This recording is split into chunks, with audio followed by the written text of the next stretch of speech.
There's that music I look forward to hearing every ding-dong morning. Yeah. We got to start with something, you know. Yeah, apparently we do. Hi. Good morning, Opie and Anthony, Jim Norton, and you listening. I got so lucky this week. It was one of those weeks where I had no clue what day it was because of my erratic sleep habits. So the entire day yesterday, up until I was texted on the expressway driving home yesterday, I was under the false assumption it was Wednesday. And today would have been Thursday, and I had to wait a whole nother day for Friday. And then I was informed, hey, well, at least tomorrow's Friday. And then I looked and went, oh, it's Thursday. So I skipped a day. You got to be the happiest man alive. When you skip a day of the weekend, it's so much better than when you think it's Wednesday and it's Tuesday. That stinks. Yeah. And it happens that way, too. So when do you realize it's not 2007? Yeah, well, I'm still getting through that. 2007 was a nice year. Was it? It was all right. I don't remember what happened in any years. I really don't. I'm just kind of like, whatever. What is it now? 2009? Yeah. Live the moment. 877-212-0-A. You slept until... I was trying to... Dude, this week has been some of the wackiest sleeping I've done since we had 2 years off. But it's good. You might be in a new cycle. I don't know. You look well rested and... Well, I am for the show. But personal life. But then, like, after the show, I try to stay up, but I'm just done by that point. And then I wind up sleeping until well after 6 p.m. It's gotten later and later, 7, 8. And then yesterday I woke up at 5, which would have been a good nap. Home by noon. Yeah. Sleeping by noon. Up at 5. Up at 5 in the afternoon. That's supposed to be a little nap. I've slept morning a lot. Morning guys do like a noon to 1 nap. Yeah. So that would have been like, all right, now from 5 on until probably, 11 maybe. Easy, right? I could do whatever stuff. I want. Go shoot guns. Right. See how the construction's going in your house. Whatever I wanted to do. Maybe try to find a little Betty for yourself. You know what I did? Betty. You know what I did? Sorry. A Betty. Ugh. That's what we called them in Buffalo. In Buffalo. The Buffalo Betties. It wasn't flattering, by the way. No. To you women out there. Heifers. They were the big ones. The big Buffalo Betties, but they were easy pickings. Yeah. They tend to be everywhere you go. A bit on the tender side, but you know what? What the hell? It's still good eats. Good eating. Yeah. Anyway, sorry. So I decided when I woke up on the couch at 5, I decided it was time to just go to bed. So I got up at 5 in the afternoon and went to bed. Nice. Where I turned the TV on, put on a movie, and just fell asleep for the movie. And then I woke up at about 11:15. What movie? I believe I put on. What do you do? Like just throw HBO on or something and just go with it? I tried going with a movie for a while. One I haven't seen since I think it was on when cable first came out. It stars James Brolin, O.J. Simpson, and a guy that's on one of those Law and Order shows, or was on one of those shows. I can't remember his name. Towering Inferno? No. Capricorn 1. Oh, okay. Where they fake the Mars landing. Is that Farrah Fawcett and Kirk Douglas? No. That was... Capricorn 1. Does it hold up? No. What's the biggest problem? The special effects again? Yeah, and just OJ being in it. I can't watch anything with OJ in it and go, murderer. Right. It's murderer guy. But is he a good actor? Dude, he doesn't have a line for the first hour of the movie. He's just walking around with the other 2 astronaut guys. But he's one of the main astronauts, right? Yeah, but he doesn't talk. But he's black. He doesn't have a line. Well, yeah, that was like groundbreaking back then. OJ. It's like, what? As the black astronaut. Yeah, black astronaut. But it was OJ. The whole country loved him. Yeah. But, the story is fantastic. they have this Mars spaceship supposed to take off of Mars, and then at the last minute they pull the astronauts out without telling anybody, launch the ship, use fake tapes, and the head of the program, who is what's his name from Creepshow, just tell him to call you Billy. Leslie Nielsen. No, Hal Holbrook. He was like the head of the program, and he has to tell him, look, we found out you guys wouldn't have lived. We paid, to the lowest bidder, and this life support system wasn't going to work. So we would have lost the whole program. It's teetering on the brink anyway. They wanted to eliminate it. So we're pulling you guys out. You guys just got to go on this set and act like you're doing this, or we're going to kill your families. Well, great. So they kind of do it and go through the motions, and then some of them start having second thoughts and everything like that. And then there's a malfunction. How could you have second thoughts if they're going to say we're going to kill your family? It was like this thing where over months, because it took months, they just started getting these second thoughts. But they went with it up until re-entry.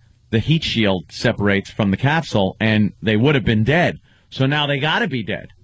Now they kind of escape, and now they're running out in the desert being hunted by Mars being the desert, NASA people. Yeah, and because they have to be killed off. I won't give up the thrilling conclusion though. I fell asleep anyway, and I kind of forgot how it ended. I'll watch it. Look, I don't care. Safe to say, OJ lives. They're not going to kill OJ back in the late in the 70s. OJ was the first to die. Oh, they killed him. Yeah, they made a little pact before they split up. They went in separate directions. Yeah. And they made a little pact before they left that if you get caught or you are ready to get killed or can't make it any further, set off a flare.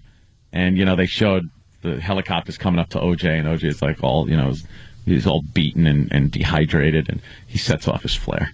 And the other two guys kind of see in the distance like a psh, and know, oh, well, one of them's gone. That's the black guy rule. The black guy was always the he's got to go first. Yeah. You're a weirdo. I know. What? Why am I watching this? Because it's nostalgia. I take that as, I guess, a weird compliment, but out of all the movies you could watch yesterday, Capricorn won. I've watched every movie. You're just running out of movies? You're the guy that is running out of movies. On cable, I've watched them all, and then, like I said, on the Netflix. Dude, I gave you, I didn't give it to you, or somebody gave it to you. The Slumdog Millionaire. Slumdog. You got a really good movie just sitting at your house, and you're watching Capricorn 1. The thing is, I want to be conscious for that movie. It was one of those movies I could put on and go, I'm dozing, I don't care. Yeah, okay. And I fell asleep. I would have fallen asleep at the end of Slumdog, which would have pissed me off. Maybe you're not a weirdo, though. Maybe that's kind of cool. Like, well, why can't I just sit down and watch Capricorn 1 and go, wow, this movie is 30 years old. I'm going to check it out. Yeah, it's like, and I remember seeing it. It's like popping on Westworld. One of those kind of movies, Again, I think James Brolin's in that one, too. Because I go to movies on demand, and I'm probably like the regular Joe out there. I'm so picky. Yeah. I'll go through every movie and go, no. And then I get to the end, to the Z movies that are always just weird titles, and then I go, why do I even have this service? I never watch any of these movies. By the way, every so often you got to go from Z till A, because a lot of times you'll find something you want to watch in the upper channels and never even know what's in the or in the upper part of the alphabet, and never know what's down there in the poor, That's my problem. Part. I make it to Z every time without finding a movie I want to watch. Oh, do you? Yeah. Yeah, you're in trouble. I'm just. You gotta lower your expectations in sight. That's what I'm getting at. That's what I do. I've lowered them way down. Hence, maybe I shouldn't be calling you a weirdo. Capricorn 1. Give it a view. You should give me just a list of movies that I should just watch for no real reason. They're killing our movie in the paper today. Oh, Taken. Wow, yeah. Jimmy might be right on this, but they're killing Taken. I've changed the Liam Neeson movie. I've started to. First, I lost confidence in my opinion. Yeah. And then that was enough to chip away where now I'm completely like, I think the movie sucked. Dude, the daughter. Now, this is a visual, but this is my impression of the daughter running. Yes, please. Dad! Well, they had to make it very clear that she was innocent and youthful and not ready to go to Europe on her own. Any retard running. That was her. She's as dumb as they come. And her friend was a 30-year-old playing a 17-year-old. That took me out of the movie a little troublesome bit. whore friend. Yeah, her friend Ann B. Davis. Right.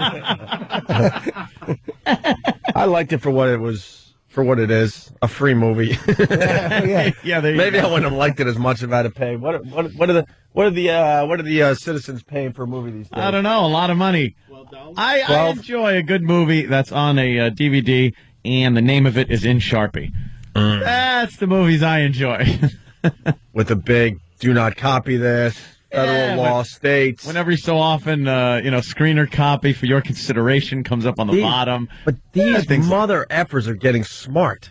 Yeah. How many movies have you taken home, popped in, and they say, I forget exactly how they say this, but they're basically saying, courtesy of Opie and Anthony, or for Opie and Anthony. They put our names right on the screen, and you feel like, wow, I think we were part of the filming of this movie. Because it's kind of a credit that just keeps popping up. It's just for Opie and Anthony or something like that. They can't copy it or else they'll know where it came from. Right. It's like, that's pretty much it. Like I have a side job. I'm copying these screeners and running down to Chinatown and laying them out on a sidewalk for everybody. I mean, I don't have time to do that. Oh. Yeah, I missed that.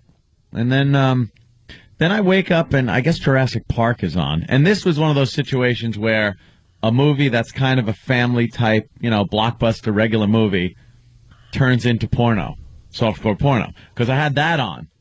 But then when I wake up for work, when the alarm goes on, and then stupid Cablevision, I hate that they wind down. There's no option to stop your DVR from winding down and going into sleep mode.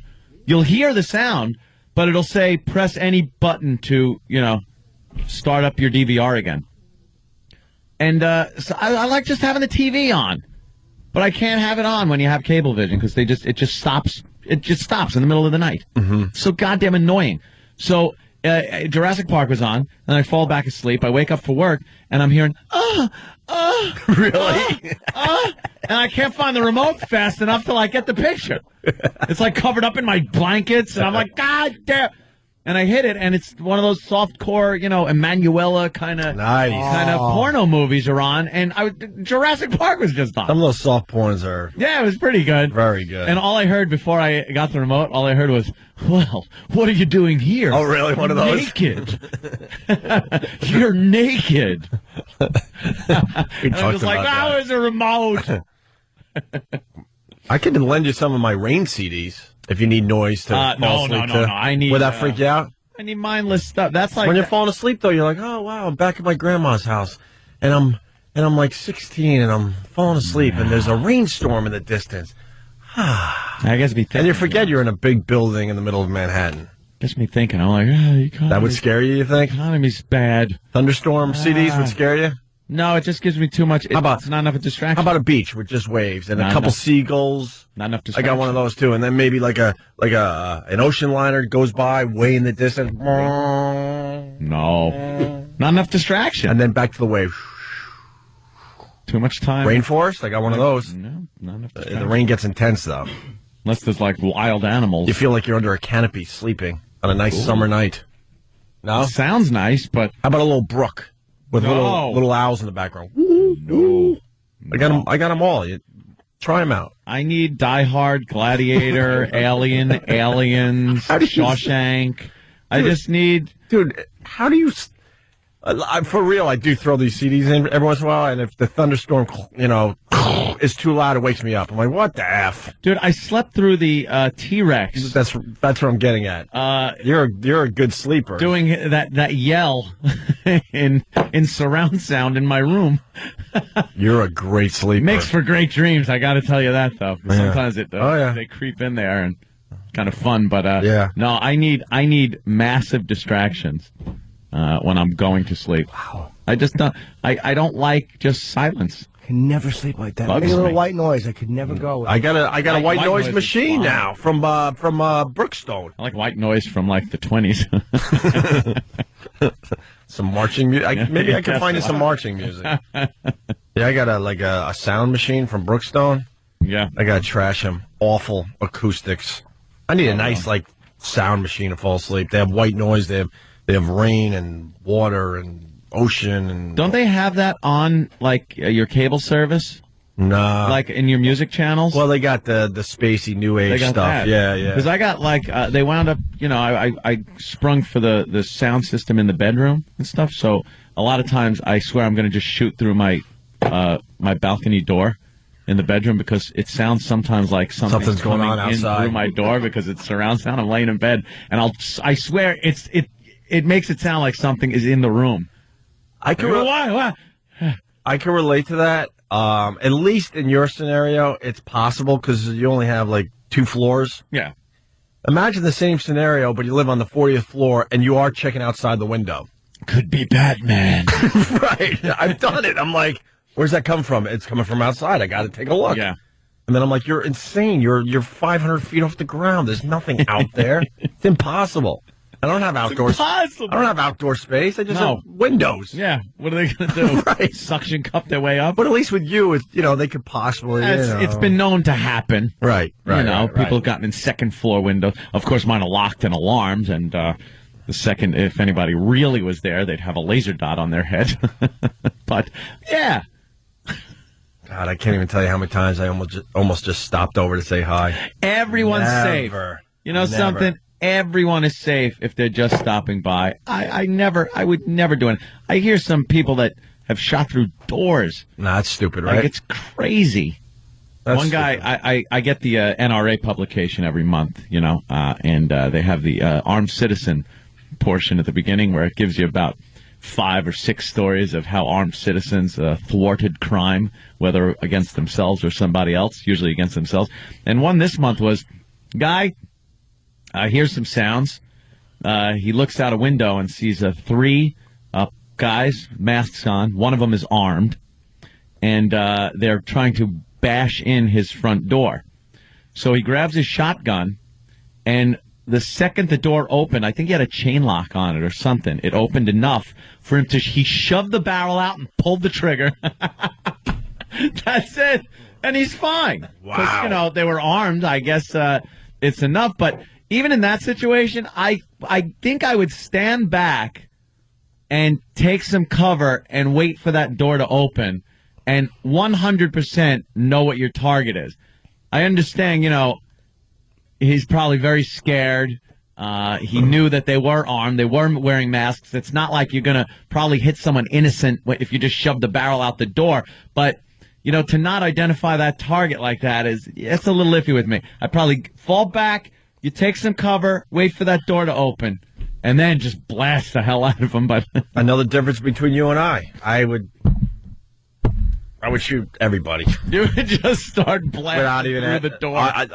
I'm not even joking. That's why I don't even attempt to get a gun. I know I would be the guy that would shoot myself in the leg or something stupid. The guys that come in and go, oh my God, look at this moron. Like the self-control you have to have a gun is just... It's called responsibility. Dude, I can't even get ready in the morning without giving myself a bunch of bruises and dropping things on my feet and all sorts of crap. It's second nature to me. I can't even imagine having a gun in that scenario. That I got to work around. Part of my ritual to just pop the clip when I'm done leaving in the morning. Chick chick. Mm-hmm. There we go. Are you still wearing it around the house? No, I don't wear it around the house. I did, Sometimes though, I will just take one downstairs and kind of leave it next to me on the couch, just in case you have an itch on your head. Well, you know what it is. If somebody decides to just ram and kick through my door, I really don't have time to run to where the guns are. You do know that. So no one's going to do that, right?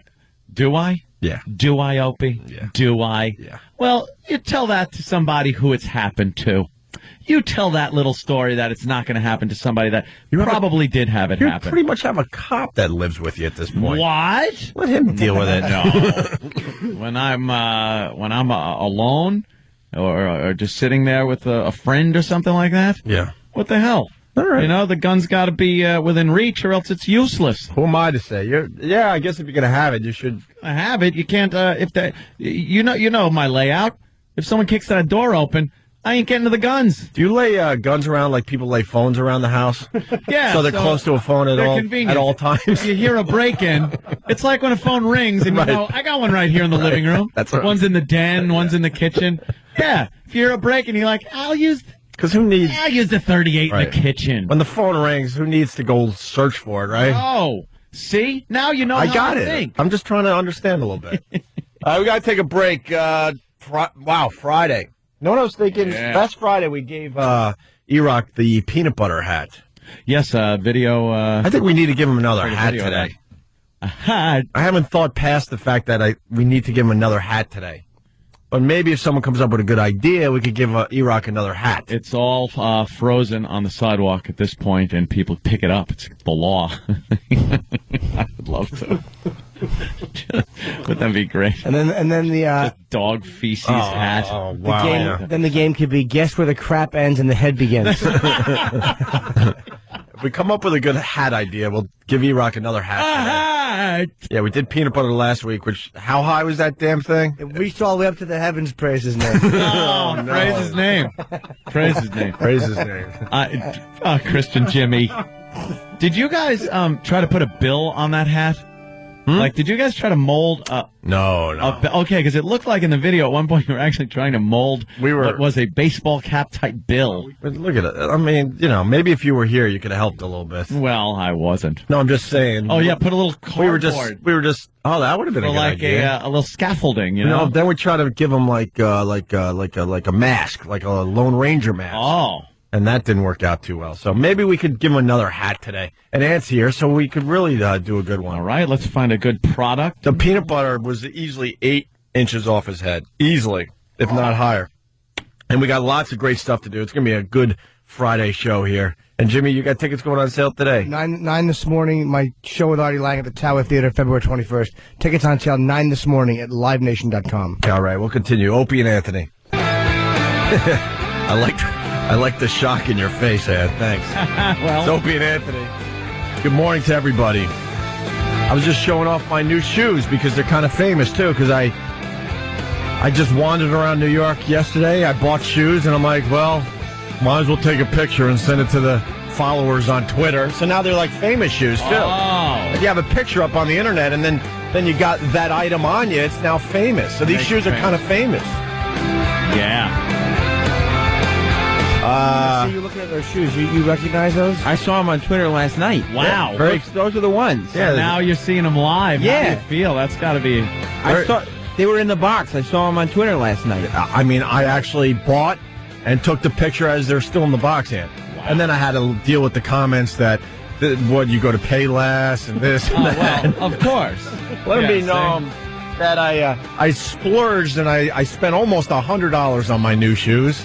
Perhaps more than that. And I went with the Merrells, because people are wondering. What are they? Merrells. Never heard of them. Merrell? Pretty big band. Pretty big brand. I just know 511. Oh. The other thing? Tactical. Unless it has tactical behind it, I don't wear it. Yeah, I understand. I got to take more pictures of you because your pictures, they get viewed a lot by my followers. Yes. A lot. Oh, my God. Look at that one. That was my embarrassment picture. Yeah. When we were playing old audio from the old days, Yeah. I snapped a picture of Anthony just kind of trying to disappear. Yeah. He almost disappeared. I did. Last night, I also put a picture up, and if you could find it, Dan, that would be great. Sam's father's mustache is officially on my Twitter account. No. Yeah, you got to see this thing. Wow, that's worth the price of popping in right there. Look at Oh, my God. Tell your dad to blow his nose, by the way. That's the comments I'm getting. That he's got a bunch of boogers up his nose. Yeah. No boogers in his nose. Well, what the hell is going on there? It's Sam's Lighting. father. For the people that don't know, Sam's father Lighting up his nose. has an amazing handlebar mustache that he's had for, 30, 40 years? Yeah, He easy. refuses to cut that thing. And I suggest the next time he takes a nap, you snip the sides on him. Oh, wow. Just snip the sides a little bit. He'd be angry. He'd be really upset. You could tell he uses a little wax. That's a horrendous look. Yeah, I'm sure your father's a great guy. He is. He's a fantastic man. But that's a horrendous No mustache. one does that. It's 2009. I go, let me take a picture of just your mustache. And he was like, okay. And he started getting his mustache ready and Getting it ready for curling up the close-up. ends. Yeah. No one. Yeah, it's 2009. But then That's like 18. He should be on one of those bicycles with the big front wheel and the little tiny back wheel. shaker. Yeah. But now that I've seen my dad's mustache on Opie's Twitter, I can't wait to see him again because it's famous now. See what happens? You're right, though, right? Yeah. Look at the famous shoes. Oh my God, those They're are the right ones here from last night. They're right here, Sam. And then I also got a picture for you last night, Ant. Ooh. One of the dudes at Sirius is a big Back to the Future fan, and I can't believe I'm even mentioning Back to the Future. Wow. That could mean 20 minutes of, oh my God, please make it stop radio. But with that said, Great movie. he's got a DeLorean logo. DeLorean logo across the back of his neck. Why would someone do that? He also said he used to own a DeLorean. He just really likes the movie. And he's a young kid. He's not even that old, right? Yeah. I don't even think he's 30. Wow. I think he's in his late 20s. Look, there's that, and that one's for you. There you go, Ant. I put that up just for you. Jesus. The DeLorean What did you logo. do to yourself? Across That's almost worth growing a mullet to cover that up. Oh, wow. Oh, I'm sorry, but As far as bad tattoos go, that's pretty bad. that's in the bad tattoo Horrendous. category. It's supposed to have that chrome look to it, Right. and it's not coming off as chrome. Well, you can't put it on the back of your neck either, man. You got to like hide that crap and show it. Here, look, check it out, and lift up your sleeve. And it's not very symmetrical. The D and the C. No. It's like a prison tat. Yeah. So. For prisoners that love the Back to the Future series. Yeah. So, and what I'm sending today, Anthony, it leads to today's picture. Yes. And boy, this is going to get some views today, my friend. Yeah. Anthony just gave me a picture of him wearing the fur coat. Yes. I've done a lot of talking and bitching about the fur coat that Mommy bought me because when I was about 7 years old, she bought me a fur coat because she said, hey, Joe Namath wears it. Right. Joe Namath wears a fur coat. Well, wow. It's in style. It's the fashion. Right. So you wear it. So I wore a fur coat to school and promptly got hit Yeah. because, you're queer if you go to school and you wear a fur coat. So, there I am in my little fur coat. It's pretty much the only picture ever of me in the fur coat. Yeah. I'm behind my sister Dawn. You have the blue fur coat on. It's like a grayish, what would you call that? Charcoal? No, I don't know what you'd call it. But it's, I'm in the background kind of behind Dawn next to my mother, and my brother is way off to the right of the photo. And, that's me, Lil me, in my fur coat. You look like Joe Namath. Just like him. That was the thing. Like when my mother decided I should wear a fur coat. Wonderful. And Send to the followers. There it is. Opie Radio on Twitter. Let it rip. Having fun with the Twitter. I am so. pimping in that. You're right. You are pimping. I said that. Yeah, Dawn looks like a guy in that picture. Like a Dawn looks like a little boy. Like you Joe all looks look like a little girl. boys. Joe looks like Nancy McKeon, who's Joe from The Facts of Life. Yeah, that's who a he looks Joe, like. or Creepy. a very young Robbie Benson. Yeah, a He little also bit. has a Robbie Benson look to him. I just look like some little fruit. And, Dawn looks like a little boy. Nah, you guys look like some hip European family. Oh, really? Yeah, like you guys live on a yacht and you're just visiting America, visiting your American relatives or something. There's nothing American about that picture. And we don't know anything about fashion in this country. Nah, it's like cool where you're from type of thing, you know? That picture taken also in my little trivia for the picture. Yeah. In my grandmother's house, Ah. where we still go to this day Yeah. for Christmas. For Christmas Eve dinner and Thanksgiving dinner. Nice. No, the velvet raised little things on the wallpaper. See, if you look in the back, you see that little thing? man. Oh, wow. That was raised green velvet on the wallpaper, by the way. Oh, not too wop to have in your house. Yeah, that's gone. That's long gone. And this picture's also on your Facebook, so yeah. which you can't even keep up with anymore. I've been It's trying, getting- but I think it gets crazy. I think I'm teetering right about $5,000 as far as friends go. So once I hit 5,000, Why doesn't Facebook make it more than $5,000? I think they're trying to keep it, where it was your real friends. Well, no one has Not 5,000 friends, though. Compete with other sites that. But see, the have cool a- thing with MySpace, it's all about the numbers. So you're sitting there like, wow, look at me. It's all fake friends and stuff, but it's cool to watch the numbers go up. I topped out. You don't want to top out with these networking It could be like sites. Call of Duty, though. Once you top out, just cash it all in. You should start over. And, what do they call that? When you do that in Call of Duty, you get to the top rank, and then you just cash it all back in again and start from scratch. Know what you should do? I might do that. Prestige, yes. To go through the prestige phase of my... You know what your goal should be? I have 4,342 friends. But, Ant, this is your goal. You're going to get 5,000. I'll hit 5 today. Well, you could have it already if you kept up with it. I only have like. Then start two knocking out the home. dudes and be the first person on Facebook All that has chicks. 5,000 chicks. All the That would be cool. all the guys are starting to get when I actually make them one of my friends. They're starting to go, oh, I can't believe I got in before you start kicking guys out to just get girls. Because that's what's going to happen That next. is kind of a cool goal. I'm going to go through and just like knock off a few guys and then wait for just girls to come in, and then I'll just pop them on, knock out a few more, and try to get 5,000 girls exclusively just And then when you girls. get 5,000 girls, then you drop it to 5,000 girls under Hot- 30. No. Start with Hot under girls. 30. Just go with anybody. Just hot? And then hot. And just hot. And then start dropping out down the ages where you just hot teen girls, 5,000 of them. Is there any way to find out how many guys you got on Facebook and how many girls? 'Cause Oh, it's ridiculous. It's got to be all guys ratio. because that's our number It one is. demo, unfortunately. I probably have 5% girls to 95% Really? guys as far as friends go. I mean, the guys keep us working, but Yeah. come on. Keep us in $100 sneakers. That's nothing, though. Everyone's paying almost 100 for Of shoes course. these days. Of course. All right, E-Rock. Last week we did a peanut butter hat. I thought we were playing a game. I was going to go fat, stupid. That we were doing like Lazy, late to work. The password is Blue Whale. God, and he does everything for us as far as these. Does he? He's never said no to any of the things we ask of him. Well, last week, Anthony, Jimmy and I gave him a peanut butter hat because of the salmonella. Salmonella.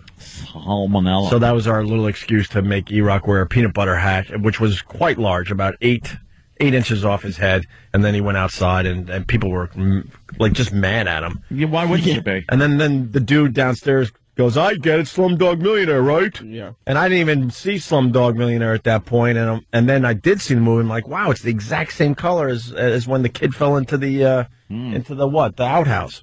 Anyway, we've decided that we need to give E-Rock another hat today. Yeah. But we're starting to think Fluffernutter. So where's the E-Rock? Is he around? Someone on Or we could give him a... I'll Talk has a good one. A Nair hat. No, Stunt Brain did that one already. Oh, no. that hat. Oh, boy. Why? E-Rock. Actually, Sam, the real reason why Sam is in here, because he brought it to my attention. We went off on a little tangent there, Ant. But Sam might have a choice that E-Rock can make right here. Well, maybe. I mean, it's up to the rest of you guys. our new intern, Paul, has brought in an item that he has had with him because he says he wants E-Rock to put it on. Okay. It is an adult-size Wonder Woman costume. It's a onesie, so the legs are exposed. Oh, God. Oh, no. Does it have the wig? I don't know if it... No, it does not have the wig, this but is this perfect, by the way. It has the little Wonder Woman head tiara thing. But it does have All the right. tiara, he's telling me. Okay. And he thinks, does intern Paul, that E-Rock would look very nice in it. Okay. Well, the cunning linguist is saying E-Rock has the boobs for it, so let her rip. E-Rock, would you wear the Wonder Woman outfit today? Well, As we give you a Fluffernutter hat? he said there was a choice. Yeah, the choice is do it or you buy Oh, look at that Choice. stupid thing. That choice stinks. what kind of choice do you think we were going to give you? We're doing both today. He just got Sophie's choice. Do it, he get fired. Oh, my God. Look at The it. Wonder Woman costume on! No! Look at it. Oh, is that embarrassing? I'm more creeped out What that is the that? intern The has boots? one of these. Those are the Oh, you got the boots and everything, E-Rock. Will he fit in this thing? tiara. Yes, he will. Oh, he has to. Sam, would he fit? It stretches, Yeah, E-Rock. it doesn't Perfect. stretch that much. width. I'm worried about the length. It stretches that way too. Yeah, come on, E-Rock. Yeah. It's all about the one. What? Hey, by the You way, wore it already? What do you got? What do you have that for? Yeah, you can step up to a mic. Yeah, why not? Yeah. I wore it to a friend's superhero party. Oh, Superhero party. Superhero party. I think any guy that Nice. does that for Halloween or a party and dresses like a girl has some kind of an issue. I just do. I think if a guy does, any guy that dresses like a woman for Halloween has some kind of issue. I don't know. how about if said guy does it, I don't know, in January, perhaps. All right, that's even more of an issue. Yeah, it's just kind of funny. Yeah, Look, girls. hysterical. Well, sometimes I want to feel pretty too, Aunt. All right. Yeah, there's You nothing got wrong the about nice long locks for it, so sure. and the big burly beard. Yeah. Guy looks like a trucker. This is like a big John Stud if you're a tranny. Yeah. Yeah. All right, E-Rock, what do you say? It's visual. We want you in the Wonder Woman costume and then possibly a fluffernutter hat today. Yeah. E-Rock, if it makes your decision easier, there is built-in wiring for support. Oh, good. An underwire? You might need that. All right, E-Rock, get to it. God, baby. No, guys that go to Renaissance fairs, all man. Huh? I'm commenting on people that say, what about guys who go to Renaissance fairs? And I haven't been to one since, Since now you don't like them anymore, right? breakup. Well, You used to love them, but now you I don't, used to right? go. I enjoyed the beer, the big turkey leg. You don't like them anymore. I probably won't go unless, find someone fun to go with. You'll find someone fun to go with. Will I? Yes. I hope so. I got a sword and everything. When is the Renaissance Fair? It's at the end of the summer. Cool. Up in Tuxedo, New York. You know what, my That's brothers? the New I York lost one. interest already. All right. My brothers went this past season. They freaking thought it was the coolest thing ever. Yeah. I went a long time ago in Rochester. I threw the axes. See, that's what it is. You got to get At the, hammered and throw the axes and the stars. like darts over your head. I loved it. What's wrong, E-Rock? He's got a problem already. It's What bad what enough, could be what? It's bad enough I got to do this, right? And I'm willing to do it. But to go back into the office and have Steve going, why don't you ever say no to this? What's wrong with Steve? What? Bring Steve in. All right, Steve, you're putting on the costume. Oh, he wouldn't fit in that. Why would you encourage our people to say no to stuff? I didn't encourage him. I just said, why don't you ever say no? Just out of blatant curiosity. I understand that, Eric. It was a question. You don't have to get all emotional about it. It was a question. Because did you ever know that Opie's his hero? I know. Believe me. Trust me. I've thought of that many times. Opie could tell E-Rock anything. Yeah, I know. Believe me. It's documented that he's a hero. You still got it up there? No, that's long gone. Oh, yeah. Okay. wow. Oh, Oh, showed wow. me. Sure did. You were crying like me until I was 20. All right, E-Rock, go put on your Wonder Woman costume. And then we're going to give you a fluffernutter hat. Also, we're coming in to just make him Hoagie Girl. Oh, this is the Hoagie Girl costume. Hoagie Girl. Actually, yeah, why don't we make some adjustments to the costume and turn it into Hoagie Girl? Blunder Woman. That adult. There he goes. Yeah, go into the bathroom to change it so you got some pride and privacy and Yeah. dignity. All right, we're going to take a quick break. We're going to get into some material. It's Friday. We're trying to screw it off a little bit, but there's a lot of things happening in the news. Can I say I'm liking Obama a lot today? He annoyed me yesterday. You hated him yesterday. And I didn't hate him. He really annoyed me. Yes, on his foreign policy. But I'm loving him today. Hold that point, and we'll find out why Jimmy's loving Obama. I think that's the type of thing that's going to happen. Did he resign? No. Okay.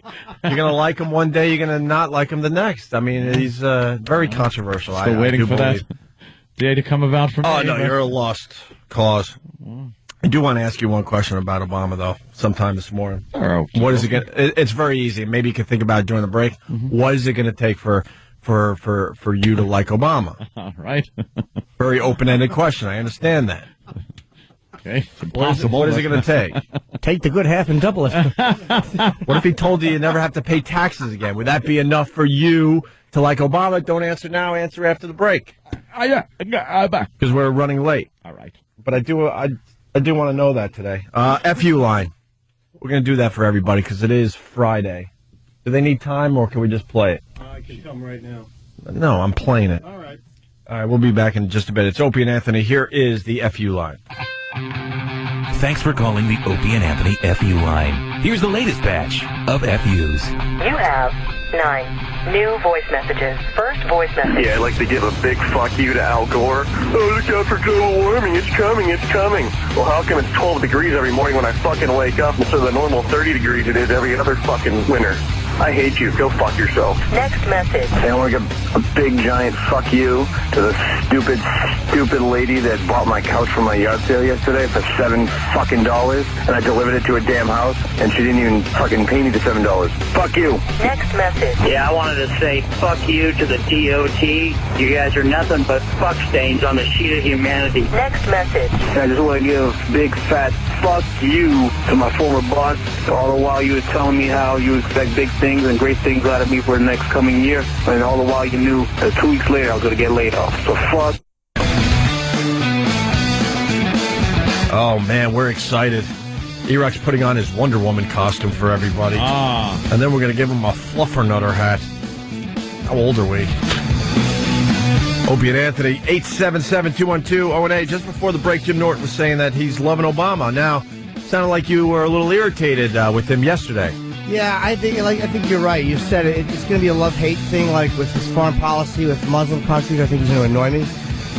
Guantanamo annoys me, but he is Wall Street's worst nightmare. These scumbags, these vultures, he's their worst nightmare. Where he's talking about the fact that these guys are getting bonuses in we're the toilet economically. Yep. And a couple of things that I think really push people to the brink, which is Bernie Madoff, this face that they can put on hating. The new moron out there on Long Island, too. There's another one that bilked a bunch of people out of money. A couple $100 million, I think. And then there's the city jet, the city core jet, or whatever it was. And he's just saying that's the height of irresponsibility. It's shameful.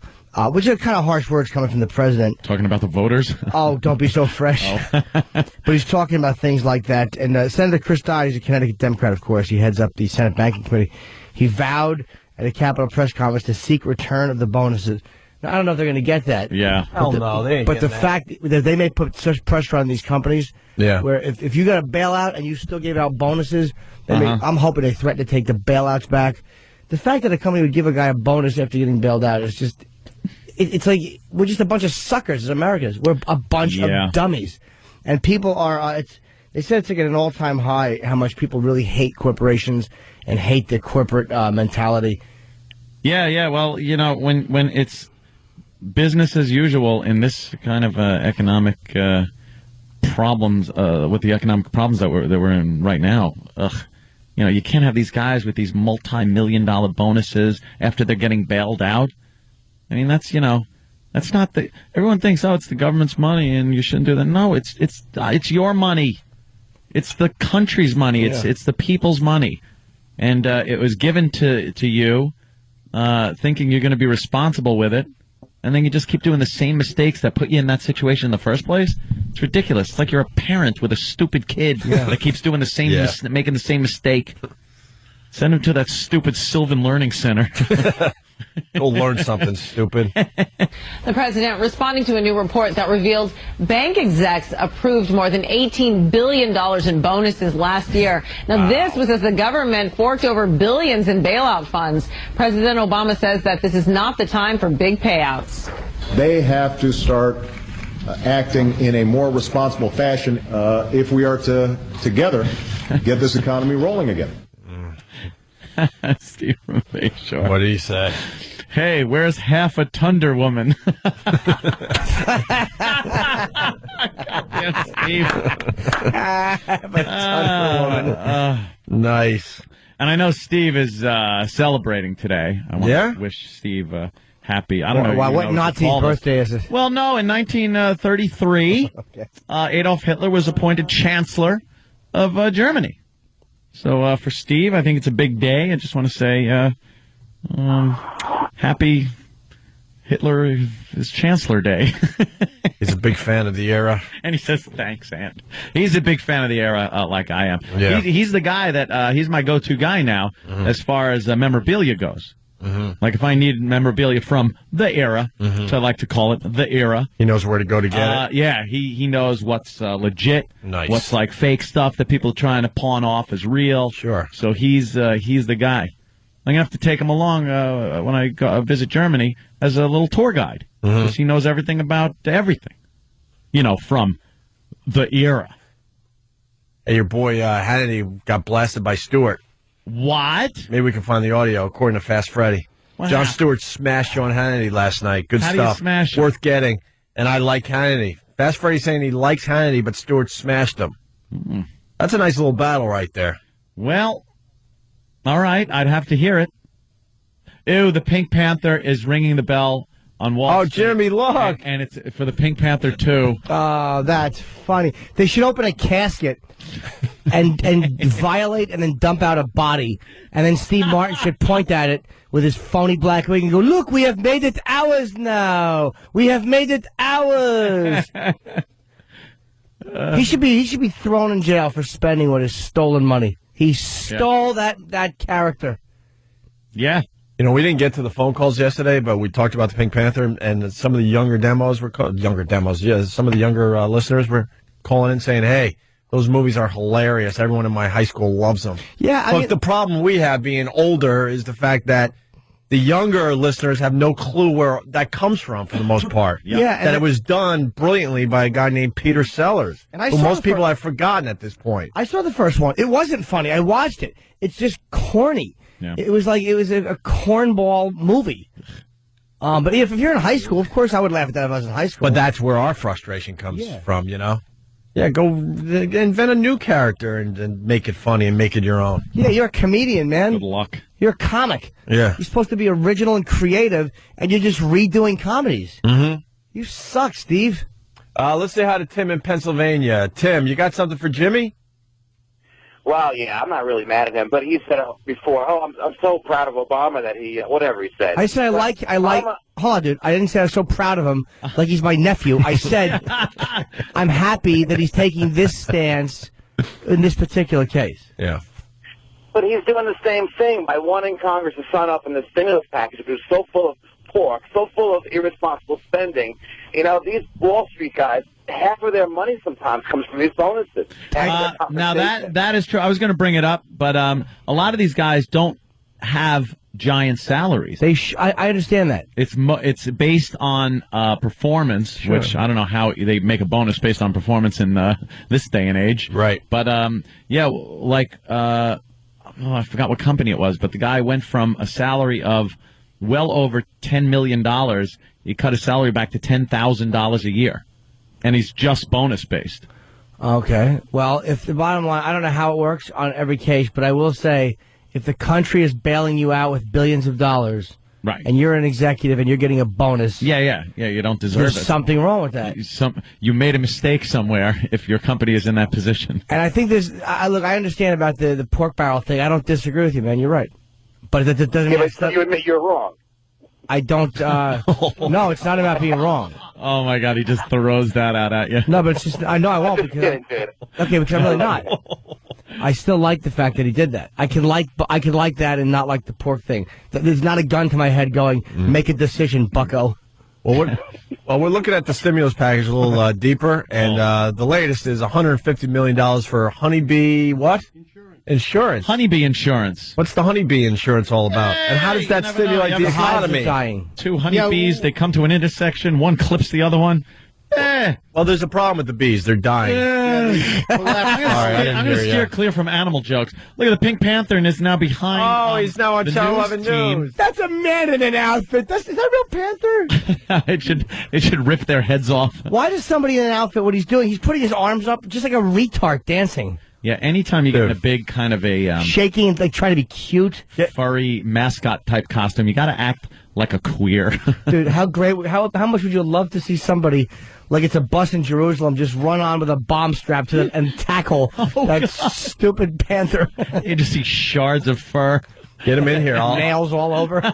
Get him in here. I'll rip the head right off the guy and then stomp it to death. And no problem. Wonder Woman down there. Is Wonder Woman ready to make is Wonder Woman her appearance or what? Yeah, where's Wonder Blimp? Get her in here. Are we almost ready? What? So the honeybee insurance, the bees are dying, and the scientists have no idea why. Bees, there. And I guess bees are very important to our survival or something. I don't know. To the food. I saw it on the Discovery Channel once. Is this going to create jobs?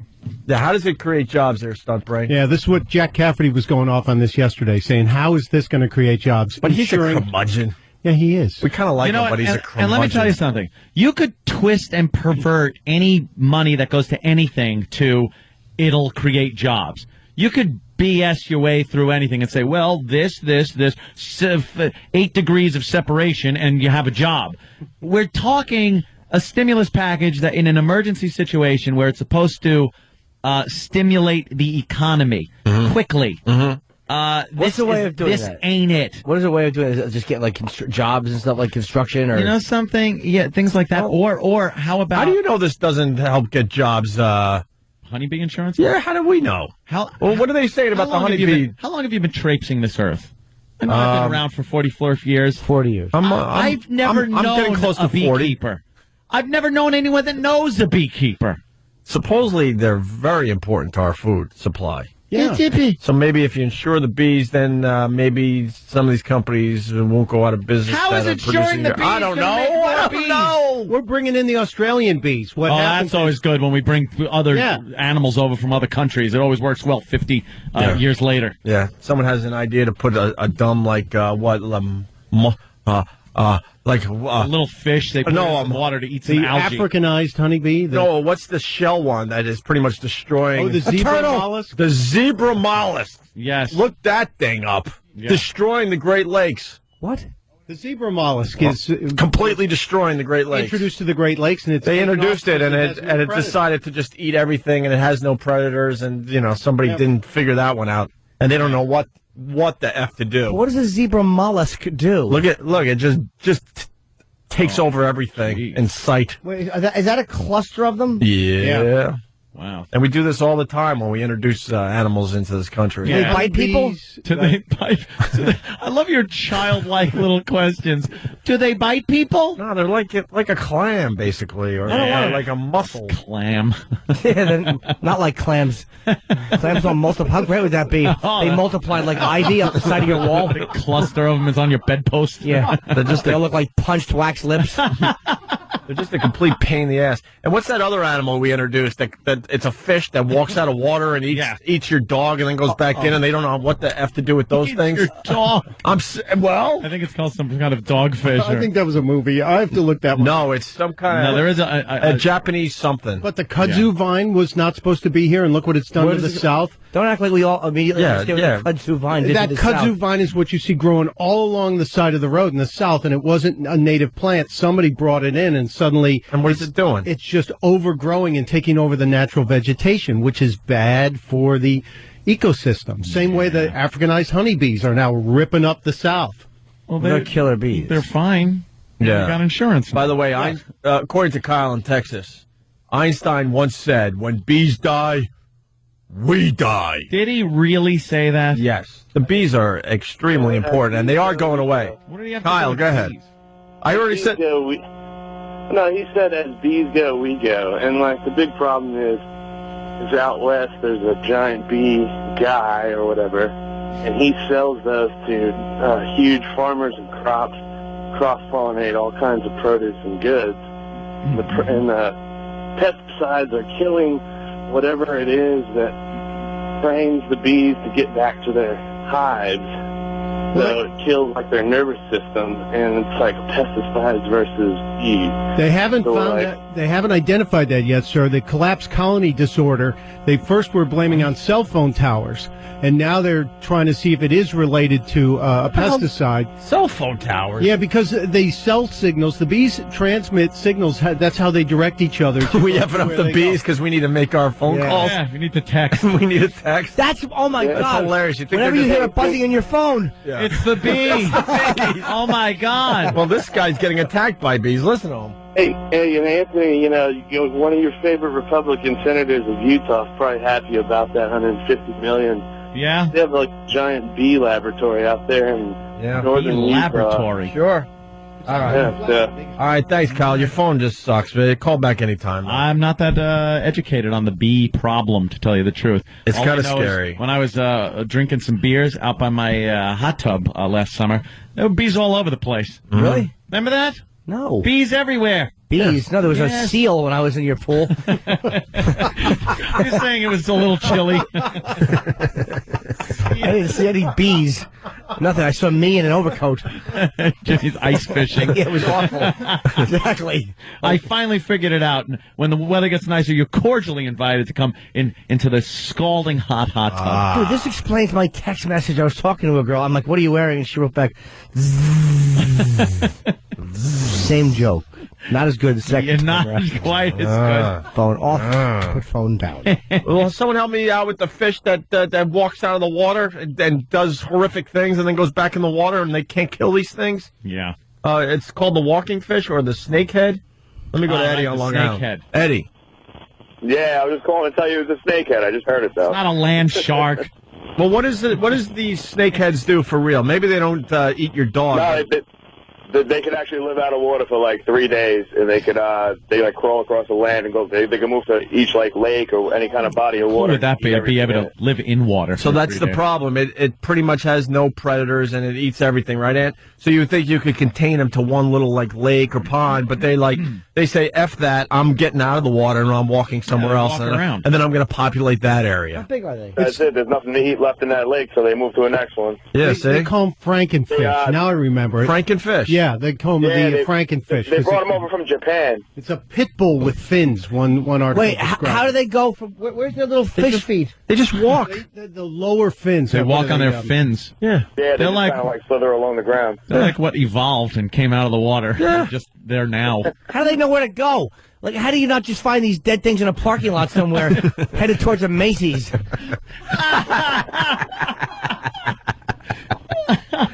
Would they know where the next lake is? I don't know. It's a good question, They Jimmy. can't find his way to the White House and eat our new friend there, huh? Wait, what do they do if there's a big rocks or a wall? Mm-hmm. So they turn around and go, all right, back we go. Back to the lake. Back to the lake. I'm going to do. Little fish sneakers. I'm going to open a fish sneaker stand and make a bloody fortune. They've actually drained small lakes that they suspect they're in efforts to try and kill them off. Good luck. Are they that bad? Yeah. Yeah, they're not good. Why don't they just hang not outside good. with a mallet and wait for them to wander out? Yeah. And just smash it. Yeah, I don't know. What's it look like? If it's a fish and it's behind a tree looking at you, get it. Yeah, odds are that's your guy. You have to drain the thing. Hey, if you see a fish on 2 feet, that's the guy.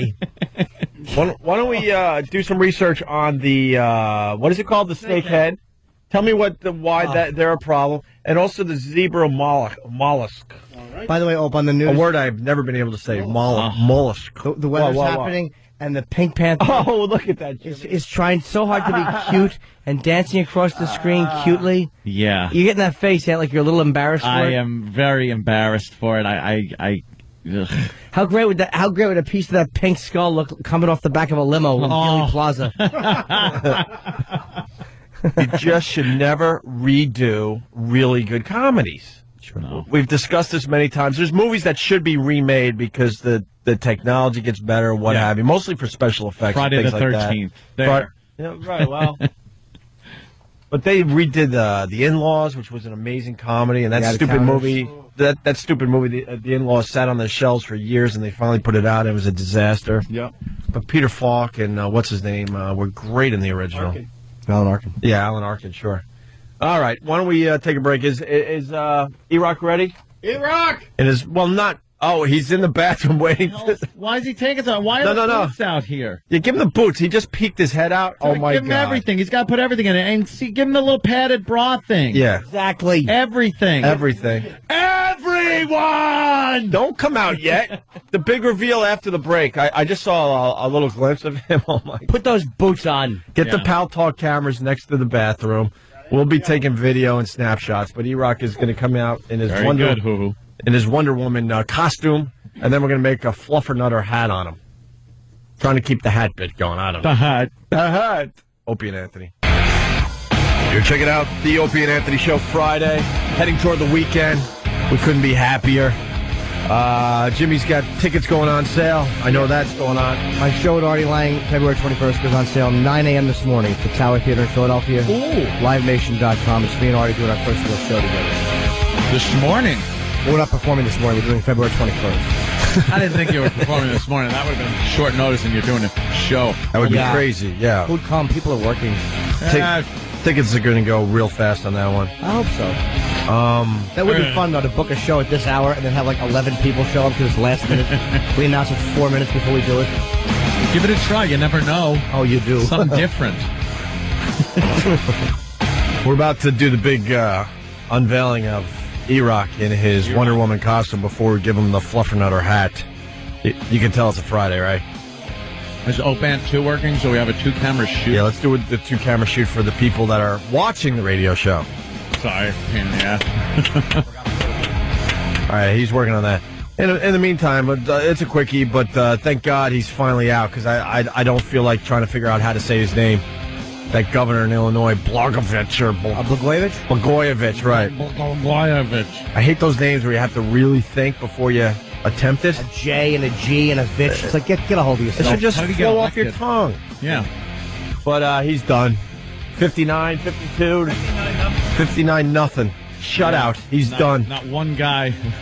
He is a lunatic, man. They not only threw him out 59-0, they also took a second vote to ban him for life from Illinois politics. And when the vote got to 25-0, they should have stopped it. You think? Right. It's just unfair. It's mean. This is why the guy is completely insane. If he would have resigned, he would have had a chance to get back into politics down the road. This probably would have come up, though. Good point. I think the opponent would have brought it up. But at least it would have gave him a shot at maybe going back into politics. They not only said, get lost, stupid, we don't want you in politics anytime soon in this state. He resigned in shame for trying to sell a Senate seat. Is this the man you want as your, I guess, assemblyman? Yeah, I guess. He's got to work himself back up. I guess you're right. I guess he was in a bad spot no matter what. But listen how he talks. Listen how he talks. I think we all have one of these people in our lives. They just talk around. Like, what do they call that when you just talk evasive, around? Very evasive. Double talk. Double talk is another one. Sure. Yeah. Don't answer the question. There hasn't been a single piece of information that proves any wrongdoing. You haven't proved a crime, and you can't because it hadn't happened. You haven't given me a chance to disprove a crime, but so far a crime has not been proven here in this impeachment proceeding. How can you throw a governor out of office with insufficient and incomplete evidence? That's all well and good. Like this, dummy. Yeah, right. Just like this. Goodbye. But he had his chance there. So, tell us why. Instead of saying, you don't have anything on me. I'd love to see that speech that he just gave, and then you cut to the front door, and you just see him fly out, and you hear, and stay out! How can you do that, and all of a sudden you see 59 hands, and the yays have it? Yeah. I see, that's how. Okay, at least you showed me. You vote, and I go. Comes down here to New York to do all that press when he had some big problems at home there. Yeah. How about you deal with what's going on in Illinois and not worry about getting on The View with Barbara Walters? Ugh. He loves the public eye, man. He loves yapping. He talked a little too much and sounded a little too crazy. Well, he'll get a book. Yeah, he'll get a book deal. Get a little book deal happening. Movie. But then what? All right, what are we waiting for? Let's get her out here. Yeah, let's get E-Rock. Big reveal. Our intern, what's his name? Paul brought in his Wonder Woman costume because he went to a superhero party, right? And, we said, E-Rock, you got to put the Wonder Woman costume on. So, without further ado, here comes Fatso.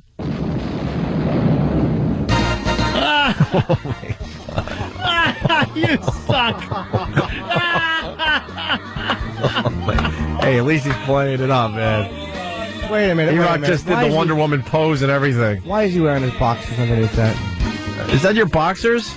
All right, go back in. All right, stop the back music. in. What are you Back in. What are you Back doing? in. Thank you, Jimmy, for noticing. Back in. Killing the sex appeal. Yeah. Go back in the bathroom and take the boxers off. Don't cheat. Yeah, what are you doing, E-Rock? What the hell's wrong with you? You just wrecked the whole moment. There you go. No.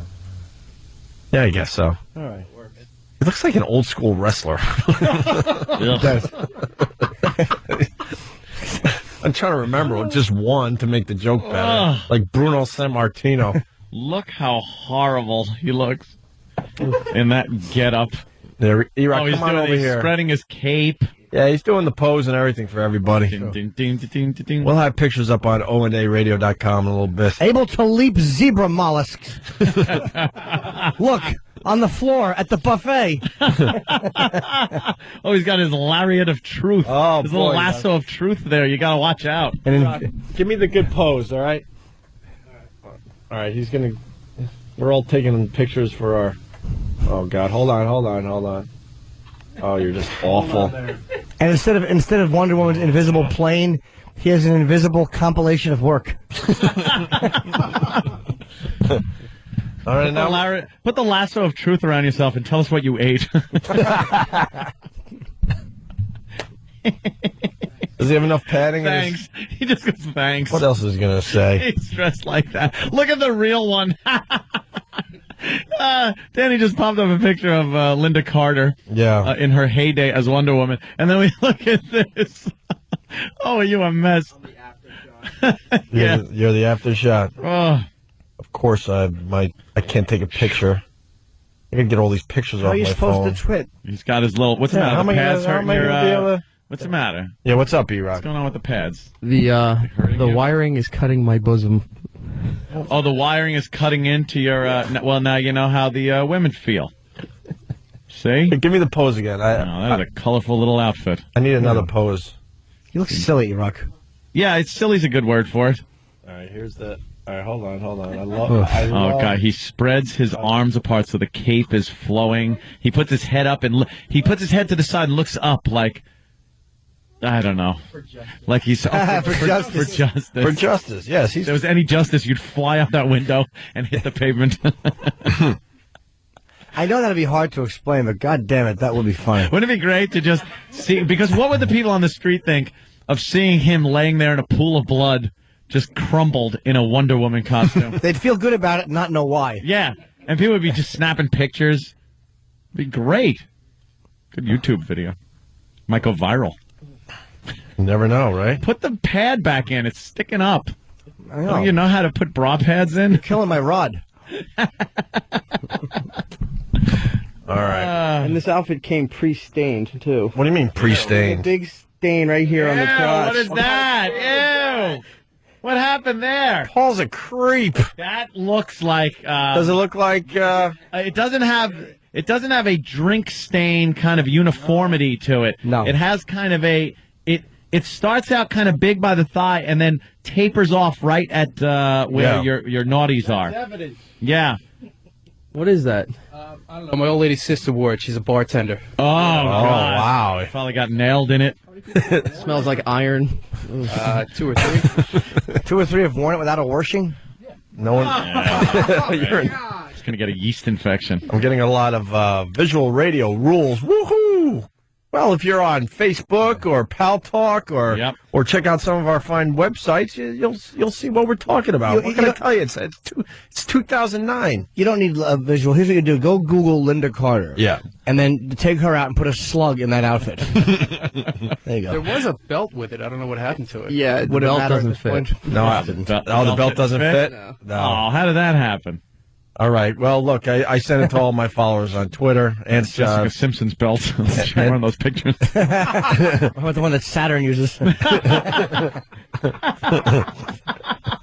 there you go. Now it's visual for everybody. There you go. Opie Radio on Twitter. There you go. You get a picture of E-Rock as Wonder Woman. Let's. You want to do the Fluffer Nutter hat, or are we going too far now? No, of course you should. All right, E-Rock, you're going to do the Fluffer Nutter hat too. Yeah. All right. All right. People are asking if you stuffed your crotch. No. But did you push your boxers up into the crotch area? Show Jimmy. Just now to put it up here. Do you have fat pubis? Oh. Okay. Are you well hung? Wait, show Jimmy. Go over there. Jimmy, you think he's well hung? I don't No, want he's not going to touch you. Really? Jesus, what does he got? I think he's got one big ball. Let me poke. Let me poke with my grapefruit. Yeah. I'm not gonna hurt you. Yeah, he's going to poke it with your grape. What has he got going on? Jimmy poked the bulge with his grapefruit. Yeah, but it looks like that grapefruit could be in the front of his pants. I think it's just ball. What do you got going on, E-Rock? I think it's just satchel. Throw out a number. Just throw out a number. Yeah, what do you got going on down there? Just throw out a number. I think maybe just 6. Maybe just 6.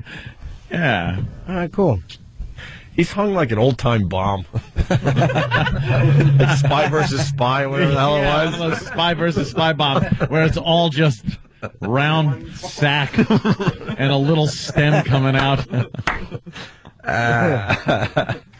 E-Rock rules, though. I've so turned the corner on you. You rule. You've never said no to us. It's got. Eric is the greatest.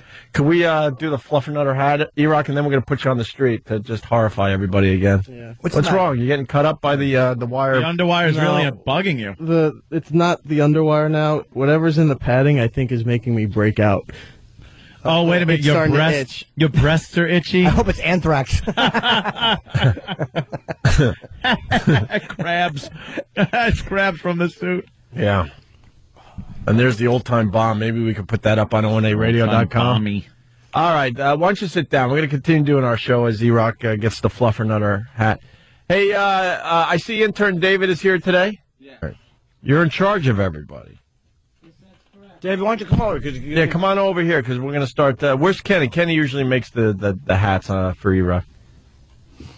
So I hear you're office manager and also you're the executive intern. Executive intern and office manager over at the XM side. And what do those jobs entail? Executive intern entails me giving out orders to the other interns and telling them what to do. Orders? They must love that, huh? Like when someone has to get the breakfast or get the coffees, I decide who gets to go do the breakfast, who gets to get the coffees, get the newspapers in the morning. Delegate that responsibility. Yes, You're like I certainly do. I certainly do delegate that. Are you taking the job very seriously? Yes, I am. Yeah? Yes, Sam, sir. is he taking the job very seriously? Extremely seriously. He's ready to be a leader. Is he? And can I ask David, why when you're talking to the mic are you bent like you're being filmed in a hurricane? Why don't you just raise the mic up a little Raise bit? the mic up and stand up straight. Yeah, you wouldn't. I don't know. feel That's more how comfortable. that's how the mic is. I'm just Hunched over. Yes, sir. I want you to be comfortable. I hear also that he does the mic checks every morning. Do we have that audio there? Well, what do you do for mic checks there, David? Well, Tim comes in and he has to check all the microphones, so he tells me to check each one. So I go around to all the mics and make sure that they're working. And Tim checks, and I just say like, "Oh, this is the mic," and then talk into it. Like when he says, "Oh, okay, go test Anthony's mic," I say, "Oh, this is Anthony's mic. Hello, Anthony's mic," and he checks to see if it works.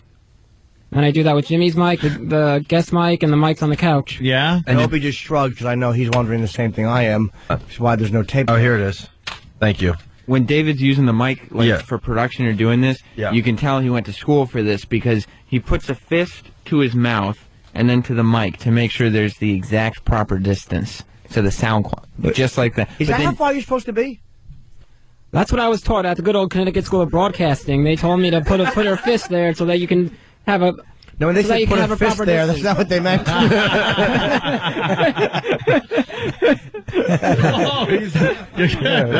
the kid enjoys German pornography as much as I do. He's a good boy. He goes. There you go. He's cracking up now. He's cracking up. Cracking up. Yeah, but that's what they taught me, to have a proper distance between your mouth and the mic. Let me try that. Hold on. All right, let me try I'm going that. to put a fist between... Wow, we've been doing this wrong for years. And now talk. Wow. Wow, it's perfect. I don't like it. You know what? The needles aren't pinning. You got to go like God, this. I think the kid just taught me something. You got to get right on the mic. I'm farther away. Yeah, I like doing this. And also gives me there's a little bass in my voice. With talk radio, there is a dynamic depending on what you're doing. If you're yelling or if you're talking a little softer. Yeah, you got to move around. You do around. have to kind of move around. I'm just putting my fist up. I'm going with the professionals over at the school that I did. Hey, what am I? All right, you know what? Let me tell you something about the Connecticut School of Broadcasting. You cocksucker. Let me tell you something. I think I'm considered a professional in the business. Let me tell you the difference. We're doing it. So I guess those guys couldn't make it in the business, so they're teaching zeros like you how to get in the business. A fist. What, Kenny? Everyone heard you trying to whisper him along. You whispered into a mic, Kenny. Way to go, Kenny. No. If they were so good, wouldn't they be doing radio? I guess they taught me wrong. Thank you.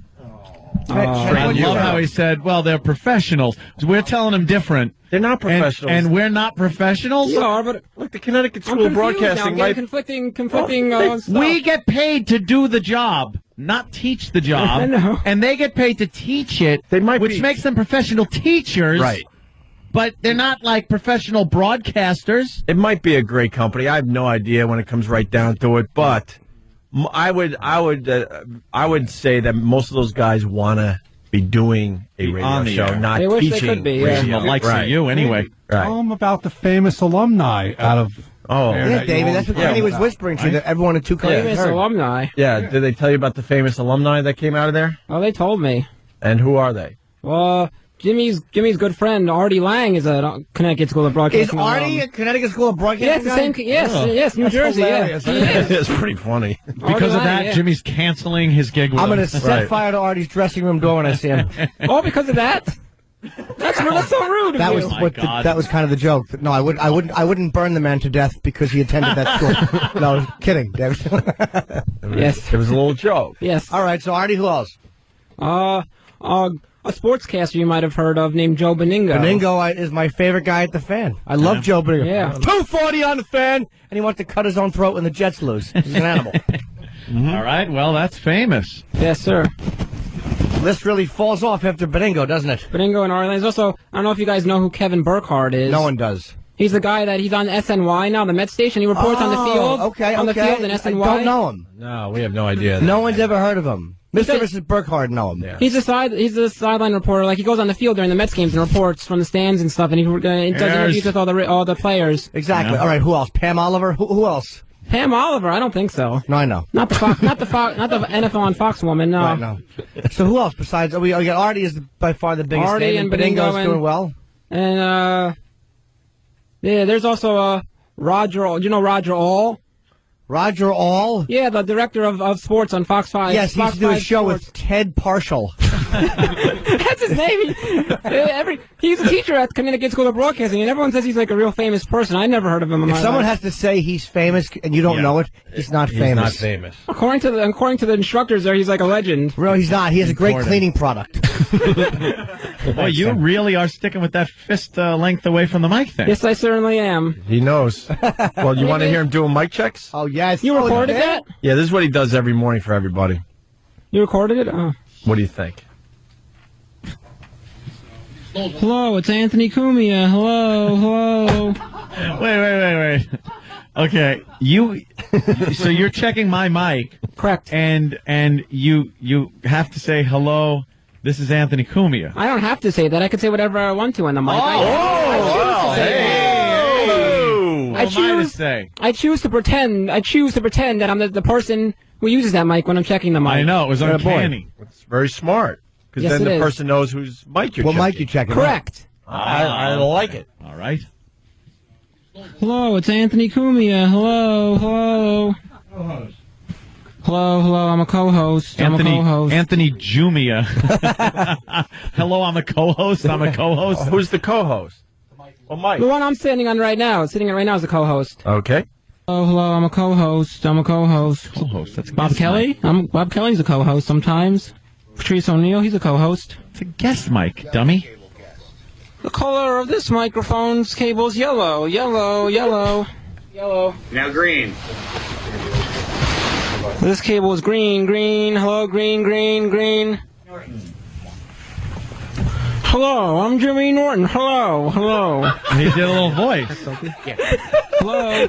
Oh, it's very accurate. I like it. It sounds good. All right, guys, Opie today. Opie Hughes. Never calls himself that, by the way. That's all right. Whatever. Got the quotes. I hear you doing staff impressions. Oh. You sort of heard. I sort of heard a little Jimmy there. So. Yeah, I tried to do a Jimmy Norton voice there. I mean, I'm not that easy to do, but I mean, it's like, hello, I'm Jimmy Norton. Hello, Jimmy Norton. Hello. Who else do you do? Kenny. Oh, you do Kenny? Yes, I did an impression of Kenny. All right, let's hear it. You guys got to look at me, like, because it's more the impression is basically like looking. Sure, of course. All right. Do Kenny. I'll do an impression of Kenny. That's my impression of Kenny, because he's always sleeping in his chair. We got it. He's always sleeping in his chair. That's good. Oh, that's good. It's not like the bosses are listening or anything. That's the way best. to blow up his spot. That's the best thing to do. Take an impression of somebody from when they're like sleeping, or not really doing anything. Yeah. That's the same impression, by the way, of everyone else who's sleeping in the world. Yeah. Here's my impression of every human who sleeps. Sorry, David. It's all right. I know it's everyone sleeping, but What do you do, Steve, too? yeah, Steve, I just like run really fast out the door because he's always like rushing out the door to do something. To like go in here and tell someone an important Can we put a message. door that goes out to the side of the building? Hold on. That should be that impression of Kenny should be your impression of Steve working. Wow, you are killing David today. It's really funny. Oh, Why is that funny, though? It is. I mean, Jimmy's a very funny man, but why is that joke in particular funny? Because it is. It just is. Are you saying because it's accurate? I guess so. I don't want to say anything on the air, but I guess I just did. No, you're allowed to. You could say whatever you want. Do you think Steve's a good worker? He's a good worker. Yeah. What did you say right before we went on the air? I don't want to say anything about him on the air. No, on the air. no, you're on the air, allowed you're to safe. Say anything. You're safe. They should have Shouldn't do taught this you with other people. They should have taught you that at the Connecticut School of Broadcasting. Yeah, the professionals. Yeah. On the air, you're safe because what you say it can be interpreted as entertainment value, no matter how realistic it is. But you're safe, so you could say it. What did you say before? About what? About Steve. I just was telling my impression of how He's good? He's all right. Do you think he's good? No. He's all right, though. No. Wow. You wouldn't do too well in the interrogation room, David. Wow, at least he's not an Al Qaeda mastermind. He's all right. Do you really think he's all right? Yeah, he's just all right. Do Yeah. you think he's all right? Yeah. David? You're on the air. You're safe here. This is a safe place. Yeah. Very safe place. Now answer Sam's question. Do you think Steve's good? Sometimes he could be good. Sometimes. Like when? I don't know. Percentage of good to bad. Yeah. What would you say? How much percent good? Remember, you're in a safe place. You're in front of us. We make all final decisions, my You friend. say sometimes he's good. Is it sometimes, what percent of the time? There he is. What percent of the time? Don't let him intimidate you. He's right there in the Don't phone intimidate the witness. I can't do it. Opie and What- Anthony are on your side. That's What right. percent? It's the Opie and Anthony show, not the Steve I show. can't do We're it. I asking can't you. do it. It's not right. We are asking you. What can't do it. percentage? What percentage of the time is he good? What percentage for real? I can't do it. He's right there. Say a number. Come on. What percentage? Now he's behind me. What percentage? Now he's like putting his face to my now he's blowing in my. Steve, Dave, is it closer to 0 or 10? No, it's more than 10. David? More than 10? Yeah. What's it less than? Steve's right on top of David. I know. Is it less than 20? Yeah, he's whispering my. I'd say he's gonna like beat me up or something. No, he's not. I don't know. I'd say probably. It's not as bad as people are making it out to be. It's probably like 50. Well, no, what 50? Yeah. What did Sam ask you? Sam said, "Is Steve good?" Yeah. What was your answer? Is he good? He's all right. How good is he? He's all right. No, what did you say? David. He's all right. David. What did you say? What'd you say? He's all right. That's not what he said. I didn't mean what I said, though. What'd you say, though? I said no, but I didn't mean that. Why didn't you mean it? No, I'm just joking around. I didn't mean that. All right. Like a percentage. Whatever you just said. What percentage? 50. No. No. Yes. David? See, Yes. Steve's intimidating the hell out of him. He's in here. And even with Yes. that, David can only admit that it's 50. Yeah, I know, right? Just want to acknowledge that. Even with intimidation, that's not Right. failing great. Right. If Steve wasn't around, I think that number would be lower in David's eyes. All right, we got to start the Fluffernutter hat on E-Rock as we go to break here. David, congratulations, by the way, on your new duties. You're doing them very well. Oh, I thank you. If I may say one thing, Steve wanted me to say what I said about Travis. He wants to know, wants you guys to know what I was saying about Travis. What did you say about Travis? Oh. Because we're on the topic of like how do I rate the staff members here? So Travis, I would say didn't do any work. But Travis isn't even here to defend himself Of course, today. he's slacking off. Yeah. Taking a vacation day. I guess apparently, David, you're not privy to the emails on a nightly basis that we all get to share in? No, I'm not privy to those. Where Travis pretty much gives a rundown of what's happening all in the big world. stories of the world. He doesn't email the interns. No. Ooh. So what you're saying is you're speaking out of complete ignorance. I'm just speaking out of what I see, not out of what I see. I don't see these emails, so I don't know about them. So you don't see what he's doing on his off time? No, I do not. As he goes on his computer and other things and finds things. Danny's got some. I don't see it that. No. Aside from not being on the emails, you're also not in the office before the show, nor in Travis's phone booth during the show. No, I'm not. Nor in Travis's area at the XM Sirius side of the show. So how would you even really know what anybody does around here? Let me tell you don't something. work too closely to any of us. I'll tell you something, David. No matter what time I get in here, yes. Sometimes I'm in here early. Travis is always at his desk when I walk in. Doesn't matter what time it is. And he is working diligently. Nick Carter's usually at his desk when you walk in. Nick Carter. He loves that, Jimmy. He loves that one. So that's good. I like that guy. He's a good guy. To base what do you base your opinion on? I'm just basing my opinion on one day, probably just one day in the very beginning of my internship when I saw Travis just staring into space in the phone booth. I'll tell you what he's basing it on. He's basing it on the amount. I guess to David, the amount of work that you do depends on how much you're liked by that person. So if Travis really doesn't like you, then I guess he really doesn't do any work. You know, I'm kind of half and half with you, so I guess I must work just half good. What do you think about Danny? How do you think he works a lot? Yes, I certainly do. Danny's always working hard. Really? Danny, Travis doesn't like him? At this point in time, I don't think much of anybody really enjoys David too much. I love the kid. Sam's got his hand raised too. Well, because you guys just have your little on-air time, and then it's back home. So, but we actually have to deal with him. But he's the executive intern, Danny. He is the executive intern. I know. You don't just get that position. He earned it. I got to know my role. I'm sorry. Are you putting that on your resume when you go to look for a job that you are the executive intern? I'm gonna switch my resume to executive. Yes. Executive intern. I had just intern. Now I'm going to switch to executive intern / office manager. Okay, executive intern, and then you have to put duties that you did as an executive intern. What do you list?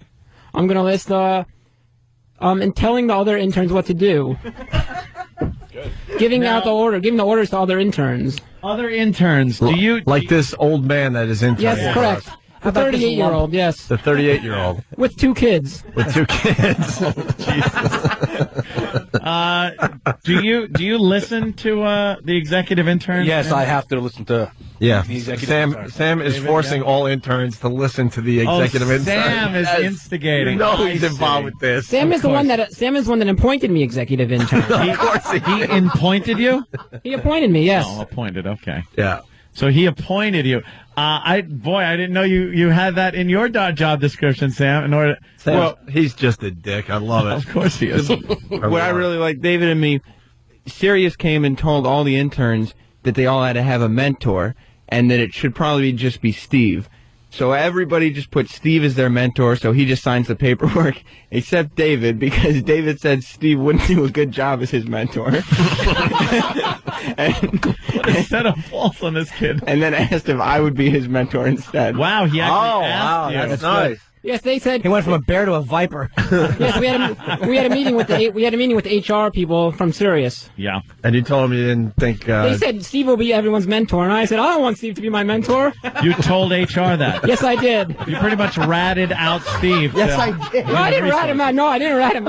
I just said I don't want Steve to be my mentor. Do you understand that that's negative? That negatively impacts Steve to the superiors. I asked them, "Could I have Sam as my mentor?" And they said, "Who's Sam?" And I explained to them, and I showed them. And they said, "Oh, okay, Sam, you can be okay." Not good. Sam is my mentor. Yes. Paul has something. Look at this. God, I'm sorry. Yeah. Paul, you have something? I just wanted to point out that some of David's executive duties Yeah. does include removing staples from pieces of paper and then restapling them after they've been filed and scanned. Gotta be done. And that you have to tell them that every day. How to take the tape staples out and restaple again. Why are you restapling stuff there, executive intern? Those are the rules for all the darn paperwork that we got to clean up. All the darn paperwork. Radio friendly. We got to clean up the mess of one specific individual who messed up all the paperwork and threw it all over their office. And we got to fix it all up, and it's all unorganized. Who did that? A certain individual that's no longer with us. Okay. Yes, a certain individual that's no longer with us threw all the paperwork all over the office and messed it up. And we have to reorganize it and scan it. And why did he throw it all over? So you didn't do a good job. He wasn't doing his job. So now we got to fix it all up. So that's why I'm unstapling so that they can scan it. Unstapling, scanning, and then stapling again. Stapling again, and then filing them, sorting them by year and by alphabetical order. He doesn't scan. He just pulls the staples out and then puts new staples in. Oh, okay. You're not in charge of the scanning part. No, what, I'm do you not in charge of the delegate that? scanning. Why aren't you doing that part? Responsibility to someone else? Yes. More like he's not willing to learn how to do the scanning. Do you know how to scan? Yes, I know how to scan. So why don't you scan? I don't know. I just kind of decided on my own. Okay, I'm gonna staple. I'm gonna unstaple. I'm gonna do the alphabetizing. Now, about the time you get in, I've heard about this too. Now, what time do the interns report? We are required to meet Sam at XM at 4:30 a.m. Sam, 4:30 a.m. David, what time do you come in? I come in at 4:40. No, you don't come in at 4:40. Yes, I do. Yes, I do. Your mentor is saying you don't come in at 4:40. That's not true. I come in at 4:40. You come in at 5 o'clock. Mentor? I did not come in at 5. Everyone is saying you come in at 5. Generally, he arrives around 4:45, which he says. I don't think it's necessarily true most of the time. But today he got here at 4:45 because we were walking from XM to CBS. Even though he saw us, he went to XM anyway, and when questioned, he explained he had to go up to XM, even though we were already there, to make sure the other interns didn't forget anything. Oh, Jesus. Takes his duties seriously. So why do you come in later than the other interns? I got no explanation for that one. But you're the executive intern. That's one of the You're perks. trying to make up your own hours? No, I'm not trying to. No. I think, David, that's one of the perks of being the executive intern. Uh-huh. I don't know what he just said. I don't know. He's whispering to you while I'm talking to you. He's the executive intern. I think that's one of the perks of being. So that's a perk. You're able to just come in later. I guess it is. Are you going to be supervising the Fluffernutter hat that we're putting on E-Rock to make sure it's done right? Only if interns are doing it. So if interns are involved, you supervise. Yes, I don't supervise any of the staff members. Only interns. Only interns. Paul, yes. I would one of just our like to interns. point out that David's supervision usually involves asking one of us what he should be doing. But you're the executive intern. You're the executive Why are you intern. asking them? Yeah, but then he doesn't do it anyway. So he'll ask us what to do, we'll tell him, and he won't do it. That is not true. I do what I'm Because told. he's the executive. He doesn't have to listen to you. Right. I forgot. The reason why I asked Chain is of because command. it's because the paperwork project that we're involved in was explained. It's a project. Yes, it's a project. It was explained to Paul several times and not to me. So Paul's the one that knows what to do. Right. With that project. I was never explained what to do for You're that just project. getting information. You're not asking for directions. If you weren't on the air right now, what would you be doing as executive intern? I'd probably This second? Yeah. If you weren't on the air. Eating chalk. I would never do a thing like that. Well, of course not. Well, no, what would you be doing? I would probably be. I'd probably be thinking of duties to give to other interns. Like what? Yeah, like what? I just want to know what you'd be doing as executive intern right now if you weren't in front of that mic. That's a really good question. Oh my God! Why are you laughing? Because it's funny. David, do you see yourself more as an on-air guy? Is that what your heart is? You're an on-air guy. As opposed to a behind-the-scenes cutting up audio? Yes, definitely. Cutting up audio, you don't need to learn to do that. I kind of He has no desire to cut I kind of up learned audio how to do whatsoever. that at Connecticut Schools of Broadcasting, but Yeah. but when I finished it, I'm like, that's not for me. Yeah. Is your last name Brent? My last name is not Brent. No. Really, you got kind of that vibe going. My last name being Brent. Yeah, David Brent from The Office. Oh, I didn't get it. I'm not as professional. He got it. He got it. He got it. Look, he's cracking up. Yeah. Cracking up. He's laughing. He's Type of laughing. laughs we have around here. There's been a rape up there. We do have to take a break. We're like 20 minutes late because Point of, at the stuff monkey. yeah, because of the executive intern, David.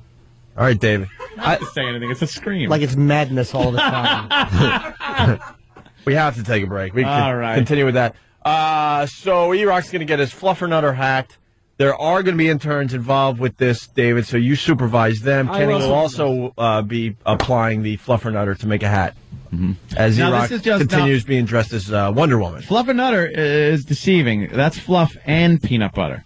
Will this only be Oh, it's just marshmallow fluff. Okay. Okay, so it's just fluff. It's a fluff hat. I hated Fluff and Nutters as a kid because I never liked peanut butter, but I used to love just fluff on bread. Really? Yeah, little Anthony trivia for you there, David. How do you not like peanut butter? I hate peanut butter. Peanut butter rules. I despise peanut butter. Even I was eating peanut butter last night on celery. It's a hit. No, hate it. It's hate it. Looks it's like really duty. good. Don't like it. It looks like duty. So what?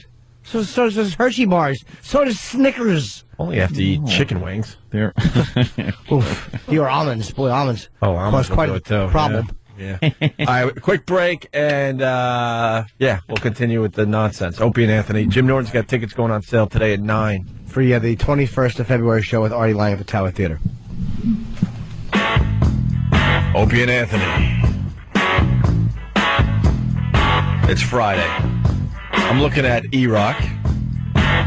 He's dressed as Wonder Woman.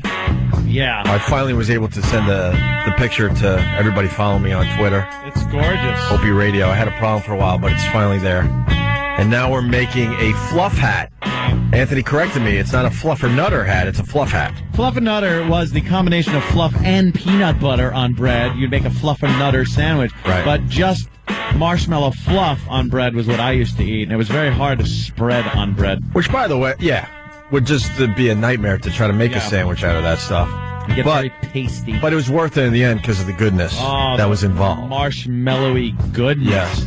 Now, we also have intern David, who we learned today is an executive intern. He's in charge of all the other interns. Executive intern. And, of course, this came about because Sam's a dick. Right. And Sam is a manipulating little crap. Yeah. Yeah. You're upsetting David. David, really fast because we're going to do a little news and stuff as we continue. The freaking fluff hat is just melting down the sides of E-Rock. Oh, it is starting to melt, isn't it? Yeah, but it's You look pulling like the my hair. 3 favorite porno movies. Don't move your head forward because now it's starting to drip in. It's going to drip in your eyes in a few minutes here. Kenny's doing a very good job as he applies the fluff to E-Rock's head. Move the mic closer to Eric and we talk so. The Wonder Woman tiara is actually helping because it's like a cake mold. Yeah. It's almost holding Absolutely. it in there. Yeah. David, the interns are kind of helping out here. Are they doing a good job? What is your problem? You obviously have a problem. Well, What's the problem? You're 8 fists away, David. Yeah. What's your problem? 8 fists. I'm just. What's the? You're supervising the interns. I'm It looks sort like- of supervising, but they're just pretty much doing their own thing. Well, but you're supposed You're to. a supervisor, for God's sake. What do you want them to be doing? You're Well, I not- wanted Joe over there to actually start applying some of the fluff to E-Rock's head. Yeah.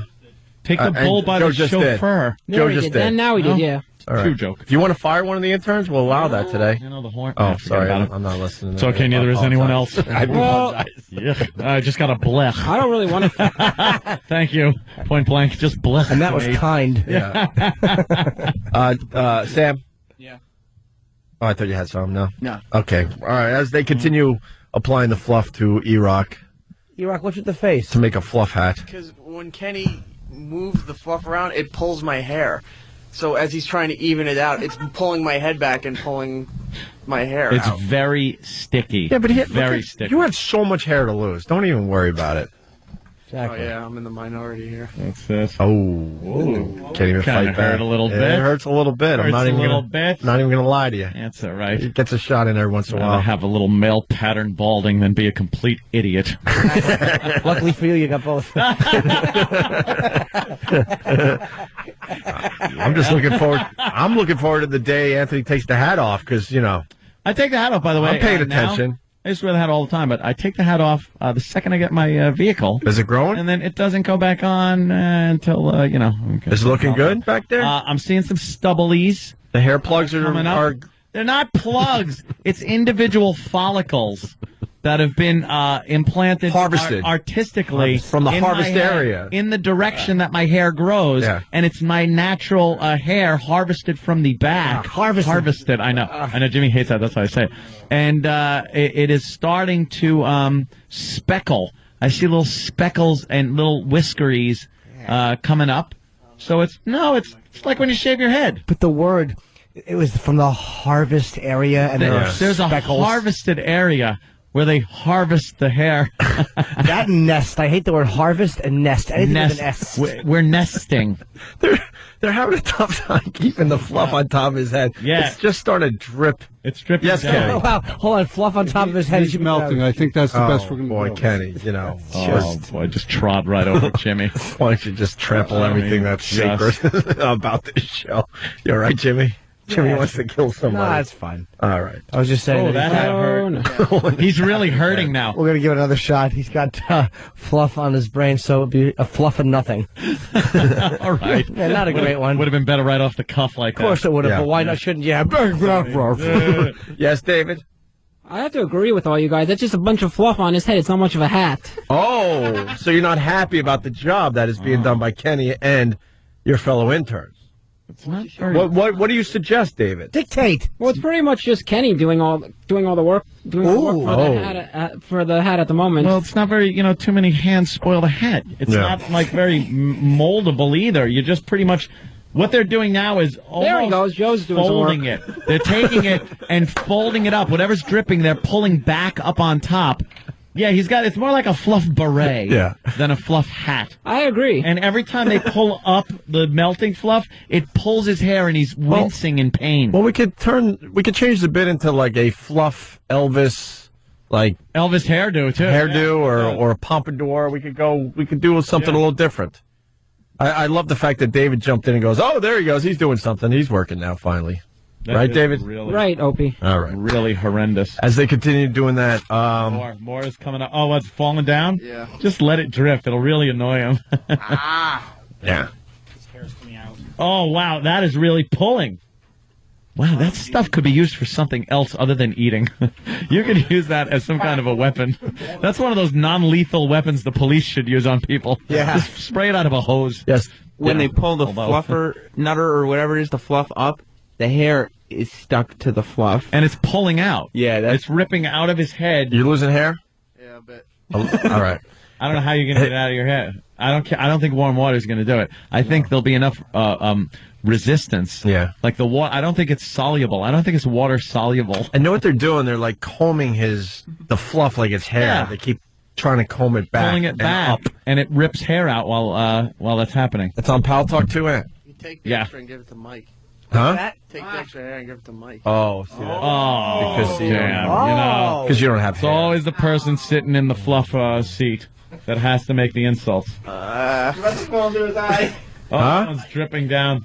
All right, Kenny, it's dripping down into his eye. I want it to look like a fluff elephant man. I just want that all over his face. No, if it drips into his eye, he's going to look like a fluffer. I probably wouldn't let it drip in his eye just because of eyelashes and stuff. That could be a major problem. Safe. That's all right. You don't need eyelashes. Look at me being responsible. What's wrong with me?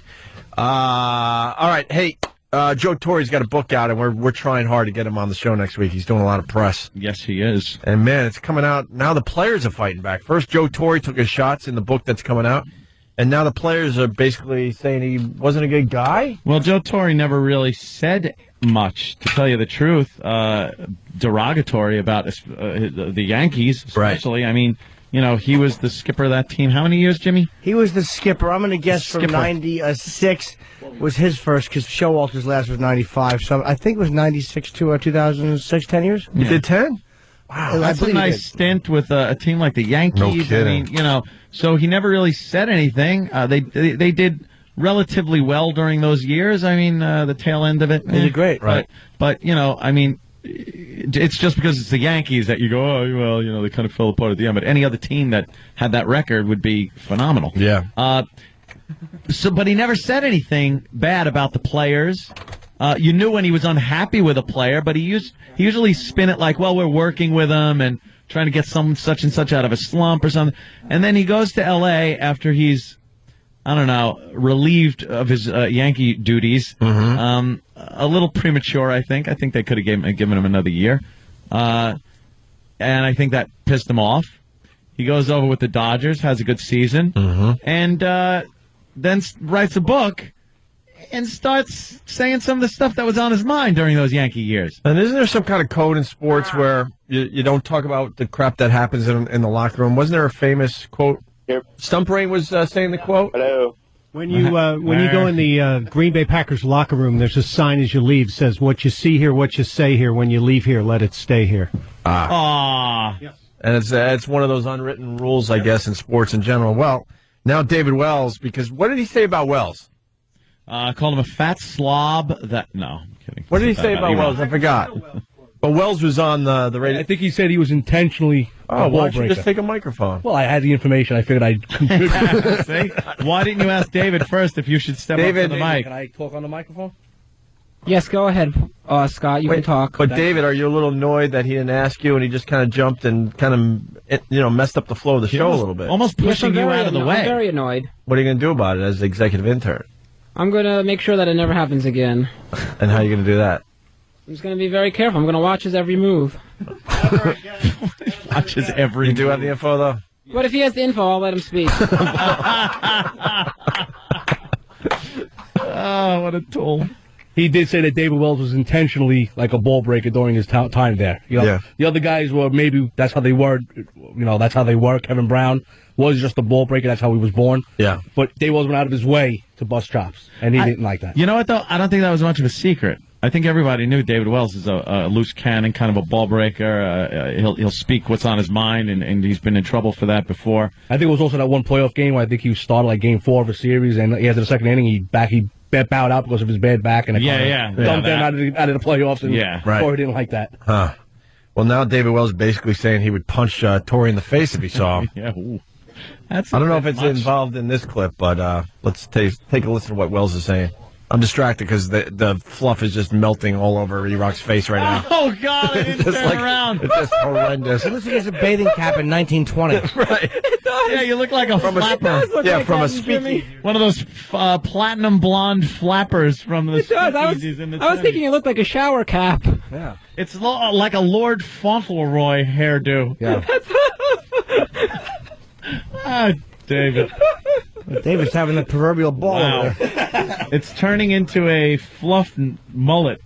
Fluff-a-mullet. Yeah. Looks like the Thing. Oh, no, it's dripping down his neck now. There it goes. There it goes. David, tell your interns what to do. Our fluff hat is Get getting... up there and fix it. Quick. All right. Maybe someone is suggesting we get E-Rock out on the street because it's cold out there and it all like... Oh, that'll solidify it. Yeah, let's go get the other side. All right, E-Rock, why don't you hit the street with your fluff mess? My whole right ear is plugged. What? What? Turned. I can't hear out. No, you gotta fix it a little bit, Joe. It's a losing battle. See? David just stepped in. It's a losing battle. Now it's in his over his eye. It's over his good. eye. He's lost an eye. Oh, no. All right. This could be a problem. He's lost an eye. All right. Oh, it's on his eyelid. You know how sticky that's got? All right, this drives me crazy. Yeah, Imagine you in hate your upper eyelid, whenever you blink, you feel sticky in there. Does that bother you? Oh, God, would that bother me? Yeah. Put some, wait, you got to put some behind his knees, too. So every time he walks, I hate that. Put some behind his knees. No. You want to go outside with this mess, E-Rock? Why not? All right, E-Rock, go outside so it'll solidify a little bit. Here's what David Wells is saying about Joe Torre. If you weren't Joe's boy, he could care less about you. You know, he just had he ran his tight ship the way he wanted to. You know, don't get me wrong, he's not a bad manager.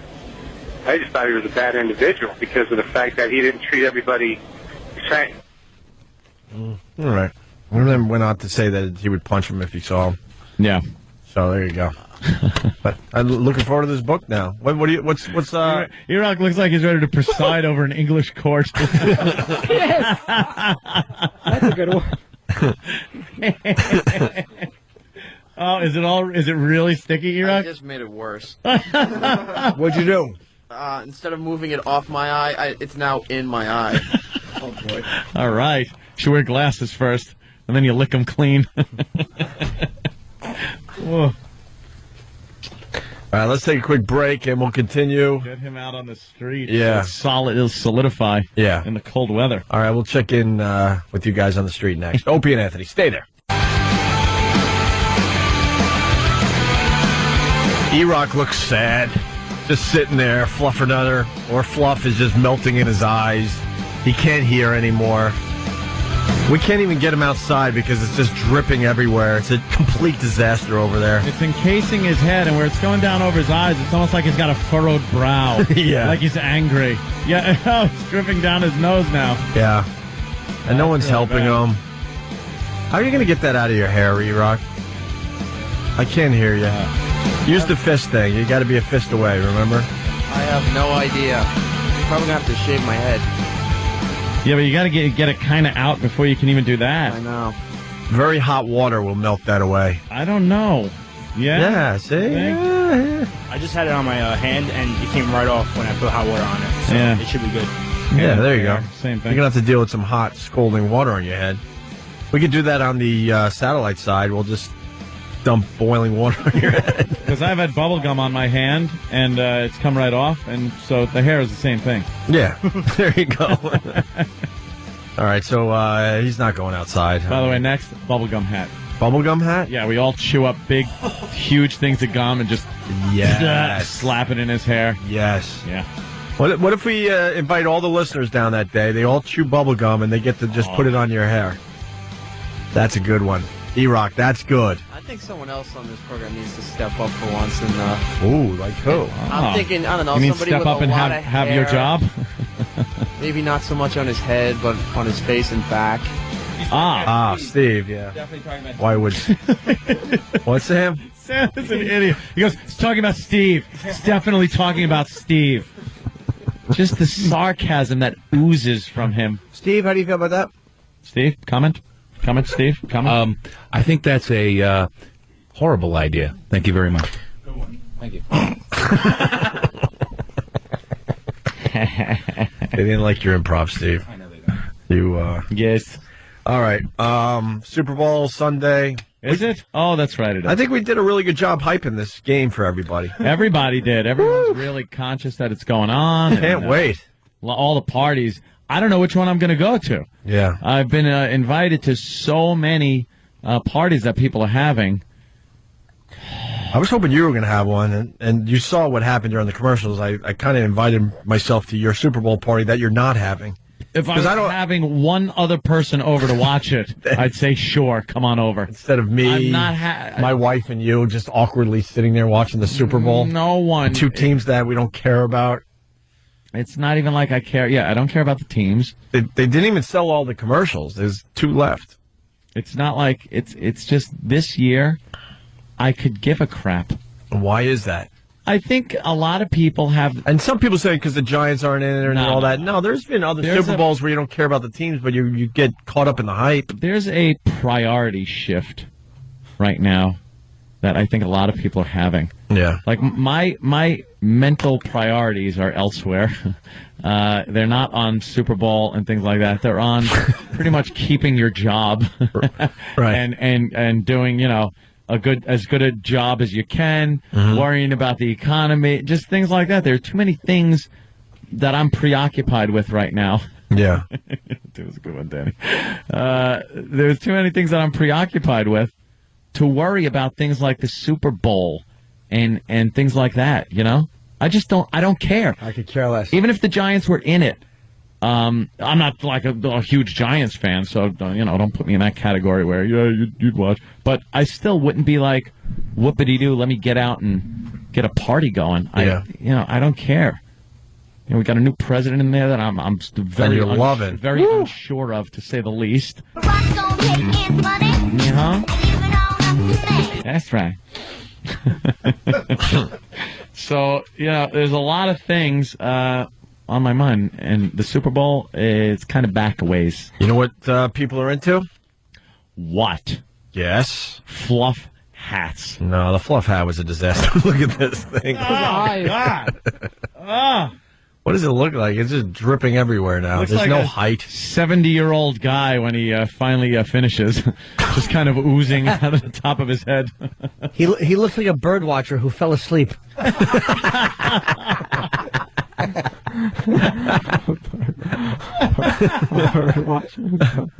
is good. Yeah, you're a mess. Bird watcher. All right. All right, we get it. He repeats the punch. Danny's getting 3 really. times. I see what's going on in the studio today. Yeah. Danny is really just wants to punch David in the face. Well, it doesn't end though. See, like he's. It's not like this is like a bit that once the show is over, like the David character goes away, and real David comes out. No, this is David. So, this is him. You guys get to go home at 11 o'clock, and we all have to deal with him until the afternoon. So. Yeah, and we walk in the elevator together. Oh, that David! Wow, that was fun today. And he's he's still in the office just doing the same everybody. thing and still repeating the punchlines of jokes, over and over again. It's the same guy. This is not a bit. This is the actual person of David. This is him. David, why are you depressed? I'm not depressed at all. I'm not. You're kind of like sitting in the chair. Your head's kind of sideways. No, I'm just observing E-Rock at the moment. Yeah? I'm observing the fluff hat, yes. Making sure he's doing a good job. Why are you observing that? It's funny. So why don't you say E-Rock's fluff hat into the mic over and over again so you can let everybody else know that it's really funny to you. The other day he's taking inventory over at Satellite and out of himself. I've been on, obviously we've all been on like an office kick for Oh yeah. So I was like, David, what are you doing? He tells me. So I go, now I'm going to need 5 reams of Dunder Mifflin paper. Just as a dumb thing. It wasn't even supposed to be funny, but he goes, Dunder Mifflin. Dunder Mifflin. Like he had to say it like 4 times. You're looking at me like you want to punch me. Hey, No. It's good when he looks at someone, because for the most part, he doesn't look at anybody. What's the matter, David? You all Nothing's the right? matter, no. All right. Which is I'm all right, Which sure. is a symptom. I'm all right. I'm just observing. Who do you hate the most in the workplace right now? It might change week to week, but right now, who do you hate the most at the workplace? Who do I hate the most? Yeah. Yes. Be honest, David. He's looking at He's Danny. staring at Danny. Is it I have to Danny? go with Danny right at the Danny? moment. Yes. Why is Why? that? Why is that? I don't know. He's just making fun of me, I guess. That's probably why. You're very sensitive to the being made fun of, right? Yeah. Well, in that sort of nature, yeah. On this radio show, that really is a good trait to have. Yeah. But the thing is that Do you think he's mean-spirited? No. Okay. Well, you know what it is? I'll tell you what it's you're wrong. He is. Sam likes to manipulate and he likes to get into the whole angle of everything and that's where he gets his pleasure from. I just don't have that same kind of patience. So when David starts in with his garbage, I just I'm just very blunt and short with garbage. He's calling what you do garbage. Yes, he is. I guess that's why you hate him the most. Yeah. Right now. Yes. All right. Yeah. Hey, the economy sucks. We're going to move on. But the Snuggie. Yeah. We had a Snuggie in studio. Jimmy tried it on. It is horrendous. It was a hit. But they're buying them like crazy. Come on, admit it. You've seen it, and you may have even thought about buying it. And you know what? You're not alone. While retail sales of everything else seem to be going down, Snuggies, the blankets with sleeves, are selling through the roof, with more than 4 million sold since September. Even finicky fashion-forward New Yorkers in the trendy meatpacking district are snuggling up to the idea of Yeah, the 'cause the snug- back is You know open. the snuggly thing? When I buy it? Yeah, with the sleeves? Yes, yes. People worry about the economy and you feel like it's a cozy thing. You think, oh, it's cozy, it's nice, it's a blanket. It's horrendous. It is horrendous. It's not comfortable. Because the back is open. Yeah, right on. Oh, God. So you're prepared for some meat packing. Right. It's sort of a pop culture item now, is what they're saying. But let's give it a little time. It's not quite the Chia Pet. They're building a cult with these Snuggies. It's because you look everyone like a cult goofed member. on it. It's not like, wow, this is great, let me get one. It's because everyone goofed on the commercial, because everyone looked like an idiot wearing the thing. Mm-hmm. Speaking of looking like an idiot. Your hat is crying. Just dripping. You know what it looks like now? It looks like E-Rock was tossing dough in a pizzeria, and it fell and landed on his head. Yes. Like an old I Love Lucy episode. Yes. E-Rock, we're losing you. You barely can see at this Can point. you hear? What? Yeah, you can't really hear very well. How are you going to get that out of your ears? Your rear? This wasn't really well thought through. I think if you go outside and let it harden a little bit, maybe Then you have could a just chance. rip it right off your head. Yeah. Ouch. That'd work. Yeah. Ooh, David goes, ouch. Ouch. Like it might hurt. And Danny just shakes his head in what can only be described as utter disgust. Utter disgust. But Danny, you do know that, That he's an You know. Ass? Yeah, I get it. During his interview, I mean, think I let him you gotta say have 4 words, and I was like, "We have to take this guy," Yeah. but that doesn't mean I have to enjoy him as a But person. you have to have a soft spot because, you know. I get it. We're not stupid. There's, Yeah, I get it, though. You know. Yeah, something going on. You know. I get it. All right. He's The radio. old LD. He's Radio Goldberg. You gotta get. Radio Goldberg. That's what he does. That's it right there. Why is that funny, David? This is a funny thing because I'm a Jew. It's funny. You got to grade on a curve, if you know what I mean. Yeah, I'm all We're for very him charitable. on the show, but Okay. as individuals, I don't have to enjoy. All right. You know, But after the show ends, it's like Danny's still got to deal with him. We lost E-Rock officially. Oh, God, it's going over his mouth. No, Imagine if he suffocated because of it. It went over his mouth and nose. Please, it'll never make it to his chin if it's passing his mouth.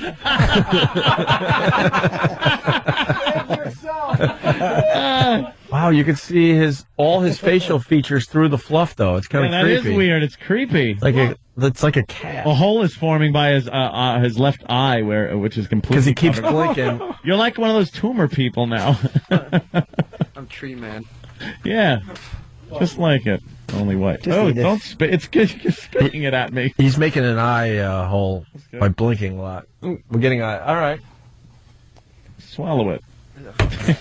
Finally, Ed. Finally. We got some good news coming out of Iraq. I think you're going to love this little story. Yeah.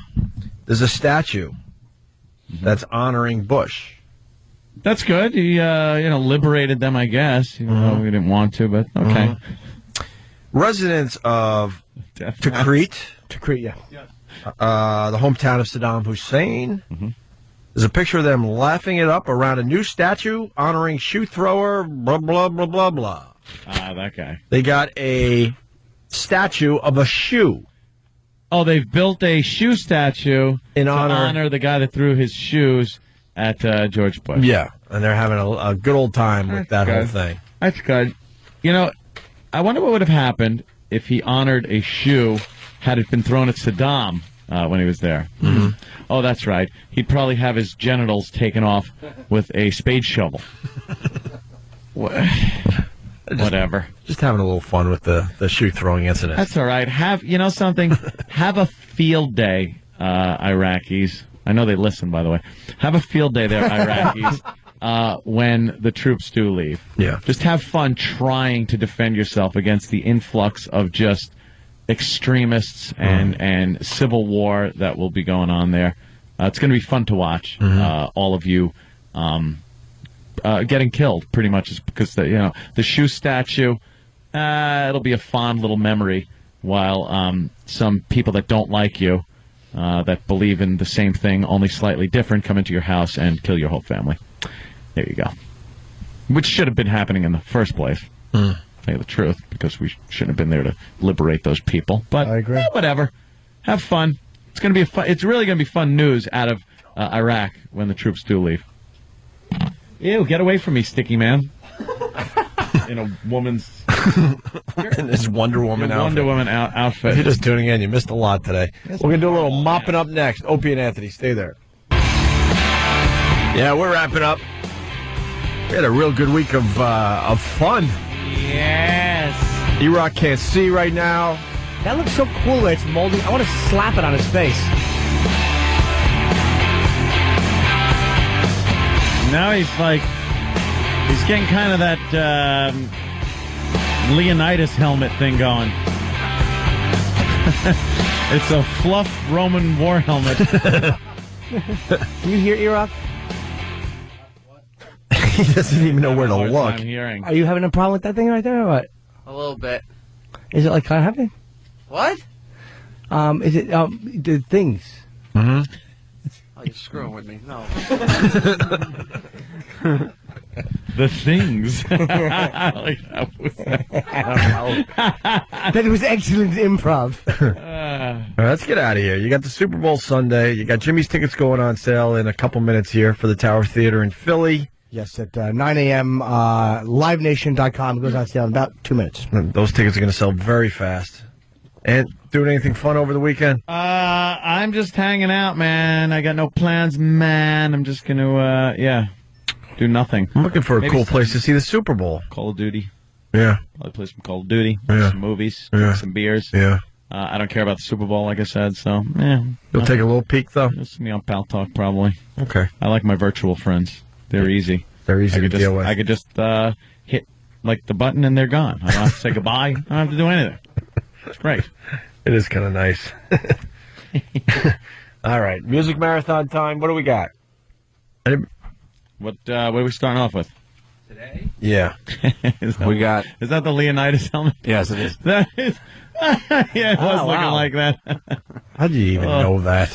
Because I've watched that movie I 8,000 times. It's one of my favorites. I just know it as the helmet from that movie. From 300 pounds.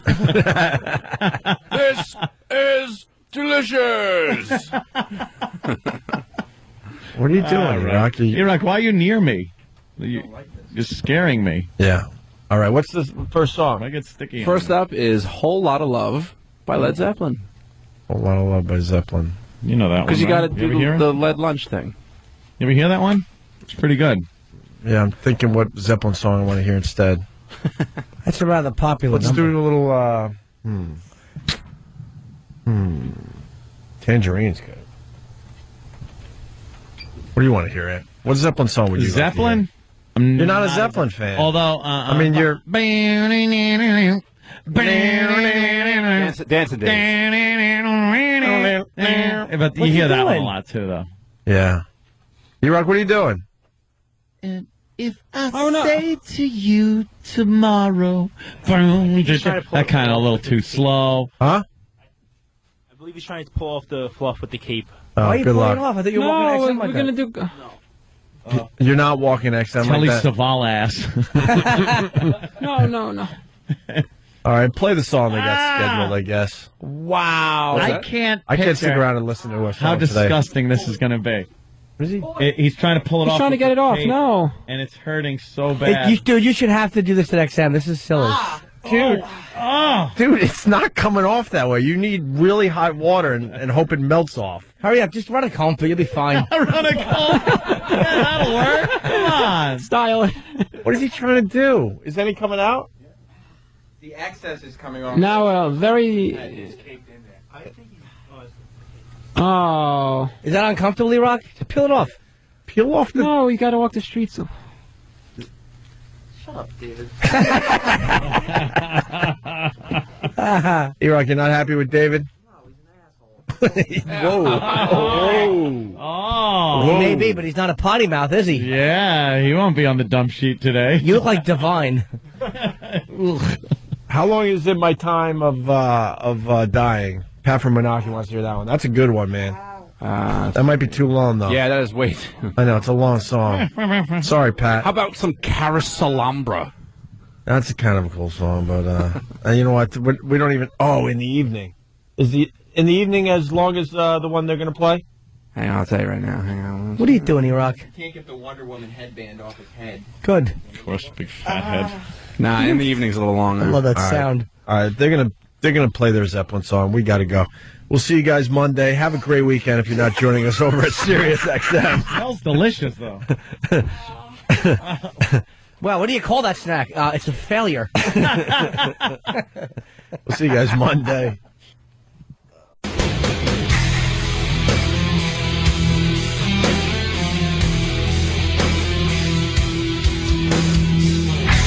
All right, Opie and Anthony continuing with the program. For the newbies out there, you're going to now hear a little more cursing because we're allowed to do that now. Yeah. It makes it so much better. Yeah. Where's intern David? Hey, David! And I hear the moans out there. Don't worry. This is a quickie. David, we got a very big crowd today.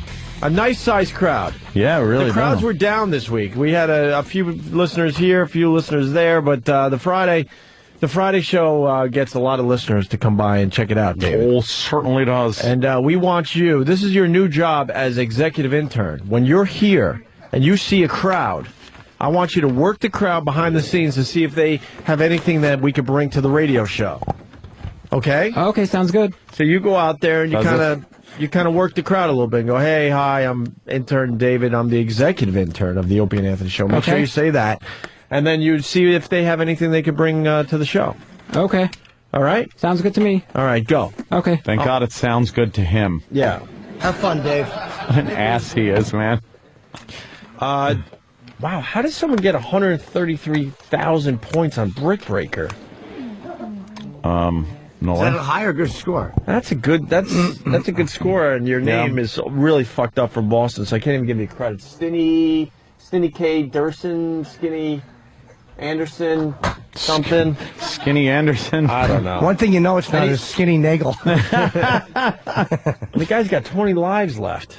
God damn, is that good? Sam, what is he doing? Well, he's just starting to interview people and just find out. He said, wow, one person is from New Orleans. Okay. Oh, so that's the first fun fact. This is Travis from New Orleans that we're meeting. Okay. That gets a wow from him? Yes. All right, so David's going to work the audience, and then we'll find out in about 15 minutes what he has come up with. Right, well, 15 minutes per person, knowing David. Oh, but my yes. God. No. Jesus Christ. I want to report back to David in 15 minutes, Sam. 15 minutes. So you can supervise David as he works the crowd. We're going to turn the audience mic off a little while so David could do his magic as executive intern. David. All right. Hey, we were talking about the snakehead fish. Yeah. We got some audio. The invasion of the snakeheads. That's the one that stands up? Yeah, by the way, you're lying about them marching toward Macy's, was it? Oh, my God. Why would they not? Why would they not? Oh, that was that was the Japanese fish. Those were the ones They're that... called snakehead. Oh, okay. Yeah, we found the official name. Sizzling on the hot pavement. Yeah. Yeah, but these things are just a nuisance and a danger. And the National Geographic did a whole thing on the snakehead fish. Did they? And we got a couple quick clips to go through. Frightened. Are you frightened? Very frightened. I've never seen one. They've never affected my life. So I don't give a fuck about them. What are the snakes that will raise up Stunt brain. in prayer praise his name? Why are you still listening? No. Christian Jimmy. Oh, Christian Jimmy. That's all I got. One line. All right. Well, look at hold on. Who is that? Who is fucking Quick Finger Madraw? Madraw? Oh yeah. Did I say Madraw? Exactly, because McGraw wouldn't do it. Only Madraw would. Madraw. Quick Finger Madraw. I got an answer to my question. Tim H. from Columbus. One gets 133,000 on Brick Breaker by never having sex. I got the answer to my question. So we I don't know. Stump Brain's not around anymore. Maybe we could get him on the phone, but some dumb snake that's eating everything, eating all the birds in Guam or something. Maybe a listener can help us out with that. But this is invasion of the snakeheads. Very scary, these fishies. There's a new invader on the block. A ferocious fish with a massive appetite and razor-sharp teeth. It may even walk on land. The snakehead. It represents an introduction of something that can compete and possibly outcompete the native fishes. And like I said, I never seen one. Yeah, but eventually this is going to affect you. Don't you understand? It's a I don't delicate think so. ecosystem out there. It's like, no, Very it isn't. delicate. For some reason, I think people think the ecosystem's a lot more delicate than it is. I'm not worried about the snakehead fish. I'm with you, but the honeybees. There's something going on with the bees, and then eventually it's not going to be good for us. Us humans. In the summer, there's bees everywhere. Right. But according to the experts, not as many bees as there used to be. Yes, then there's And a we reason need for them that. For our food supply. We don't. Yes, we do. I go to the supermarket. I know. And I see food everywhere. But eventually, it's amazing. You're not going to see as much the food. food I see everywhere. And then there's going to be zombies on the street because now... Oh, don't even tempt me. I would adore a zombie invasion. Yeah, you'd be the... Oh, would that be... Come to my house, motherfucker? You would be the leader that we would all Oh, would that follow. be fun? What would... I would do something original. I would go to the mall. Yeah. And, no? That's not original. The zombies are people... original. Oh, of course. That's where they all go. What's your game plan for a zombie invasion, though? Beat him or burn him. Shoot him in the head. Yeah, I would. Zombie invasion. I'd hold up in my house. Of course, you got to batten down the hatches. Do a lot of work keeping the doors secure downstairs. Get everyone upstairs. Get yourself your last ditch effort. Yeah. And then get enough people over your house where they can cover with interlocking fields of fire to cover the entire premises, and then you just pick them off as they come. Hope they enjoy Jewish dishes for dinner. It's in my neighborhood. So hopefully, they build up a taste for Hebrew people. Before you? And, they don't want the Catholic on the block. Zombie invasion would be a dream come true for me. Hold on a minute. We got Josh in Philly. Josh! Yeah, morning, boys. Good morning, Josh. Jimmy. Thank you, sir, so much. I got the name of that fish for you. It's the one that eats everything. It's the E-Rock fish. Poor E-Rock. He hasn't done enough for this show today. Thank you, sir. Let's say hi to Nate in Vegas. Nate? Yeah, if Dave is the executive intern, can I be the executive listener? So you want an executive listener today, Ant? It's really your decision. You know something? It's probably as useful a title as executive intern. I'm looking for a job, so I already put it on my resume. Oh, you did? Yeah, okay. If you put it on your resume, then let's give him the executive listener position. Sam, you got a mic? Yeah. Hold on there, Nate. We got Nate on the phone, Sam. He wants to be executive listener. Oh, that's something I'd have to clear with David. So where is David? As executive intern, I want to see if there's something here. Where's David? Right here. I'm David. Right here. David, there's Nate from Vegas. He's on the phone, and he wants to be executive listener. Is that a good idea? What would he do as executive listener? That's why we're asking you as executive intern. What would an executive listener do? I don't know about that executive listener. Huh? I don't know about that executive listener. He said he'd do about as much as you do, which is nothing. So it's just the title. Whoa! What the fuck was that noise? I don't think so. I don't like this guy. Well, no, you can't judge it on not liking somebody. That's discrimination. You got to look at his qualifications. Sir, how long have you been listening?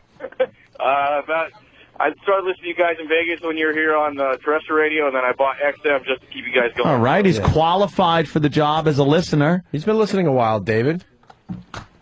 What do you want him to do as an executive listener? Give him some chores. Well, as executive listener, he'd have to... If he was...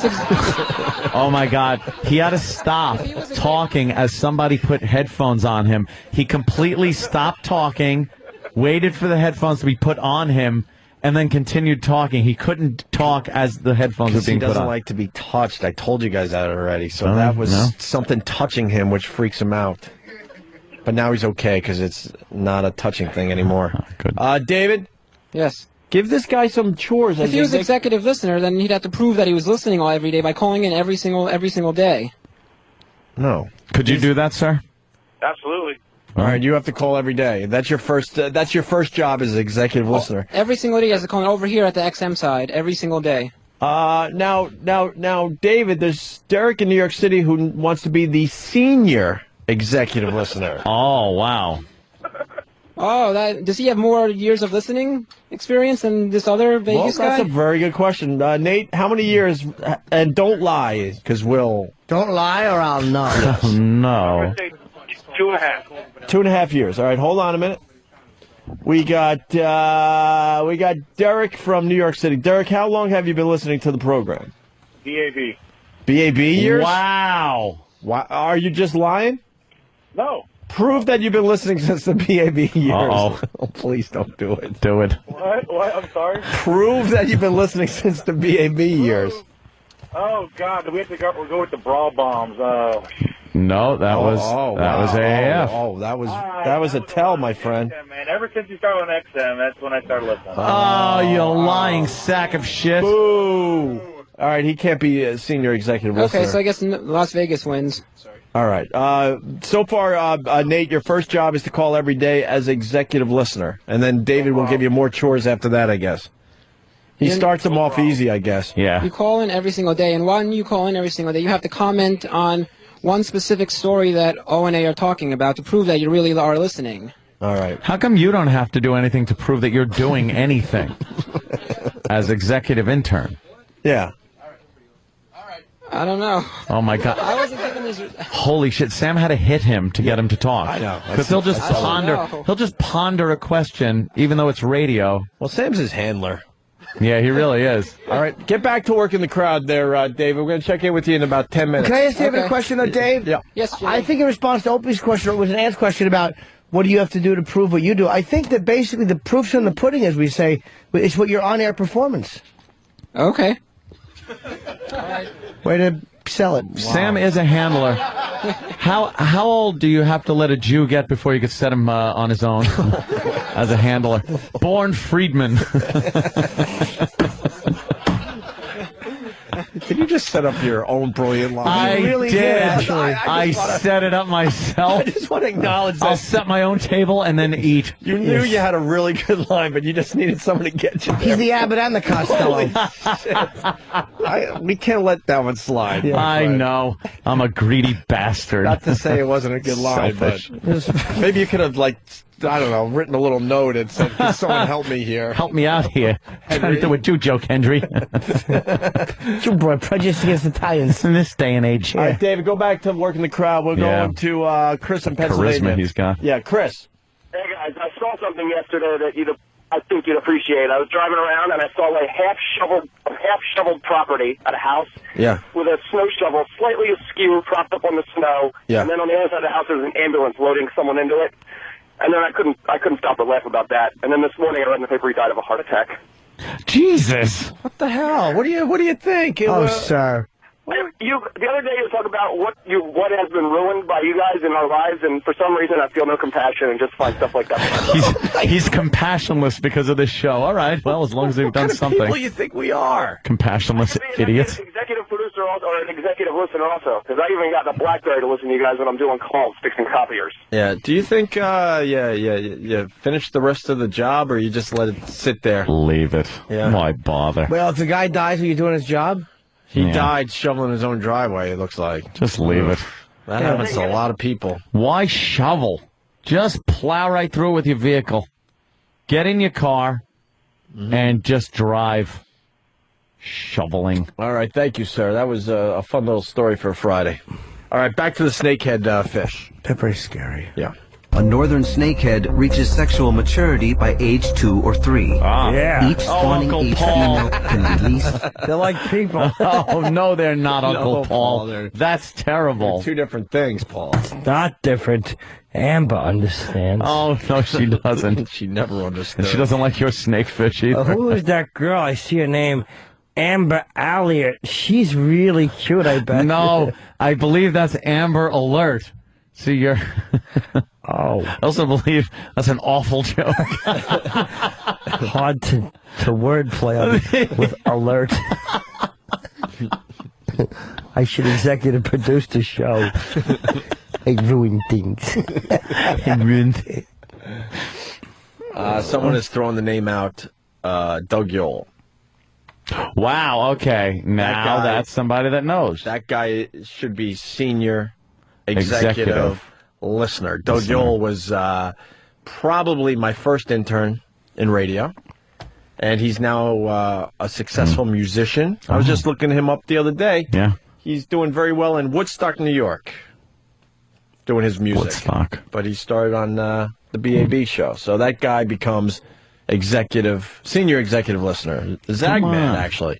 Your assistant to the assistant senior executive listener. That was a good call right there. Back to the snakehead fish. A northern snakehead reaches sexual maturity by age 2 or 3. Each spawning age female can release up to 15,000 eggs at once. Hot. Snakeheads can mate as often as 5 times a year. A lot of kicks in the stomach.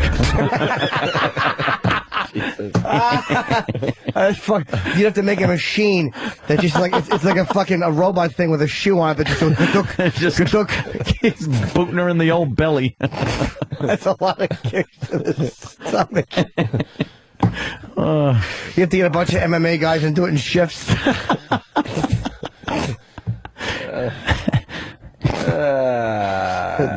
Right. All right.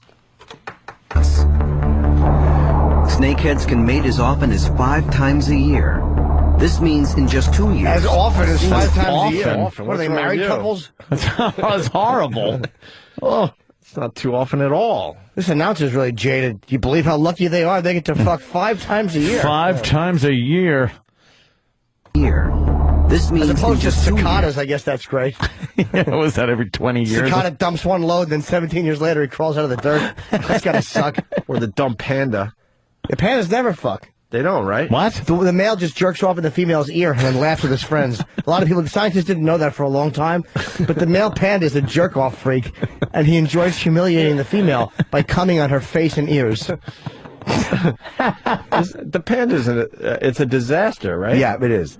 Or it's doing a lot. It's very hard in captivity to make them mate. Make them have a baby. Are they having sex, though? I think you got to jerk them off into a petri dish and Yeah. have her squat in it or some shit. No, what happens is a lot of times the female will come in while the panda's eating like a cantaloupe and a banana, and she'll just suck the panda's dick, and then she'll take it, and then while the female is sleeping, you open those little fat panda legs, and you just go, you spit it in, and you wish for the best.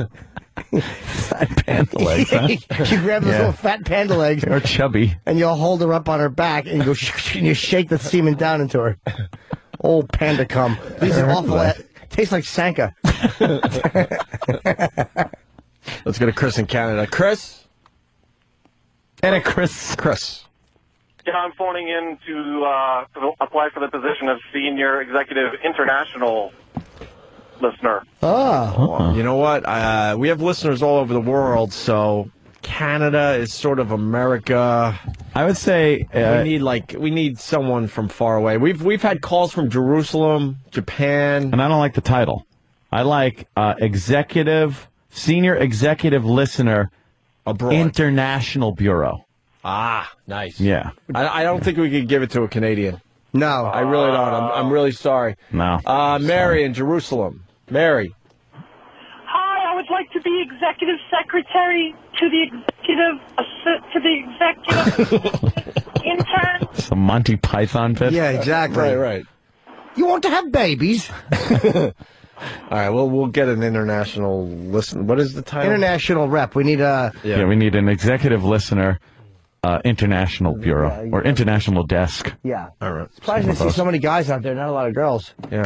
It is a surprise. It's usually so many hot chicks come in and sit on those bleachers. Yeah. Just amazing how many we get usually. Those bleachers just get pushed back at the end of the day, smelling like musky ass. I was just thinking of that. They smell like asshole and onions. Yeah. Yeah. Fucking awful. French onion soup. That's what our fucking bleachers smell like.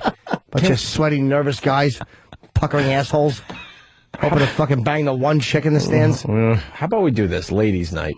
Or Ladies' Day. Ladies' Day on Friday? Next Friday's Ladies' Day. All right. You could just put the bleachers away. Exactly. No, how about we do this? You're not even allowed in unless you bring a lady. Kind of like the bar scenario. Oh, okay. So the guys bring the lady. Well, that's bad because then there's guys with the ladies. That's down on the possibilities. Got to bring a sister or a mother or an aunt. Aunt. No wives or girlfriends. We'll have the guys filling out so much paperwork it won't even matter. Little sisters. Bring your little sister. Bring your kid sis. Ladies' Day next Friday. Or we don't let you in. Braces. Gotta have braces. I don't care, teeth or legs. Doesn't matter.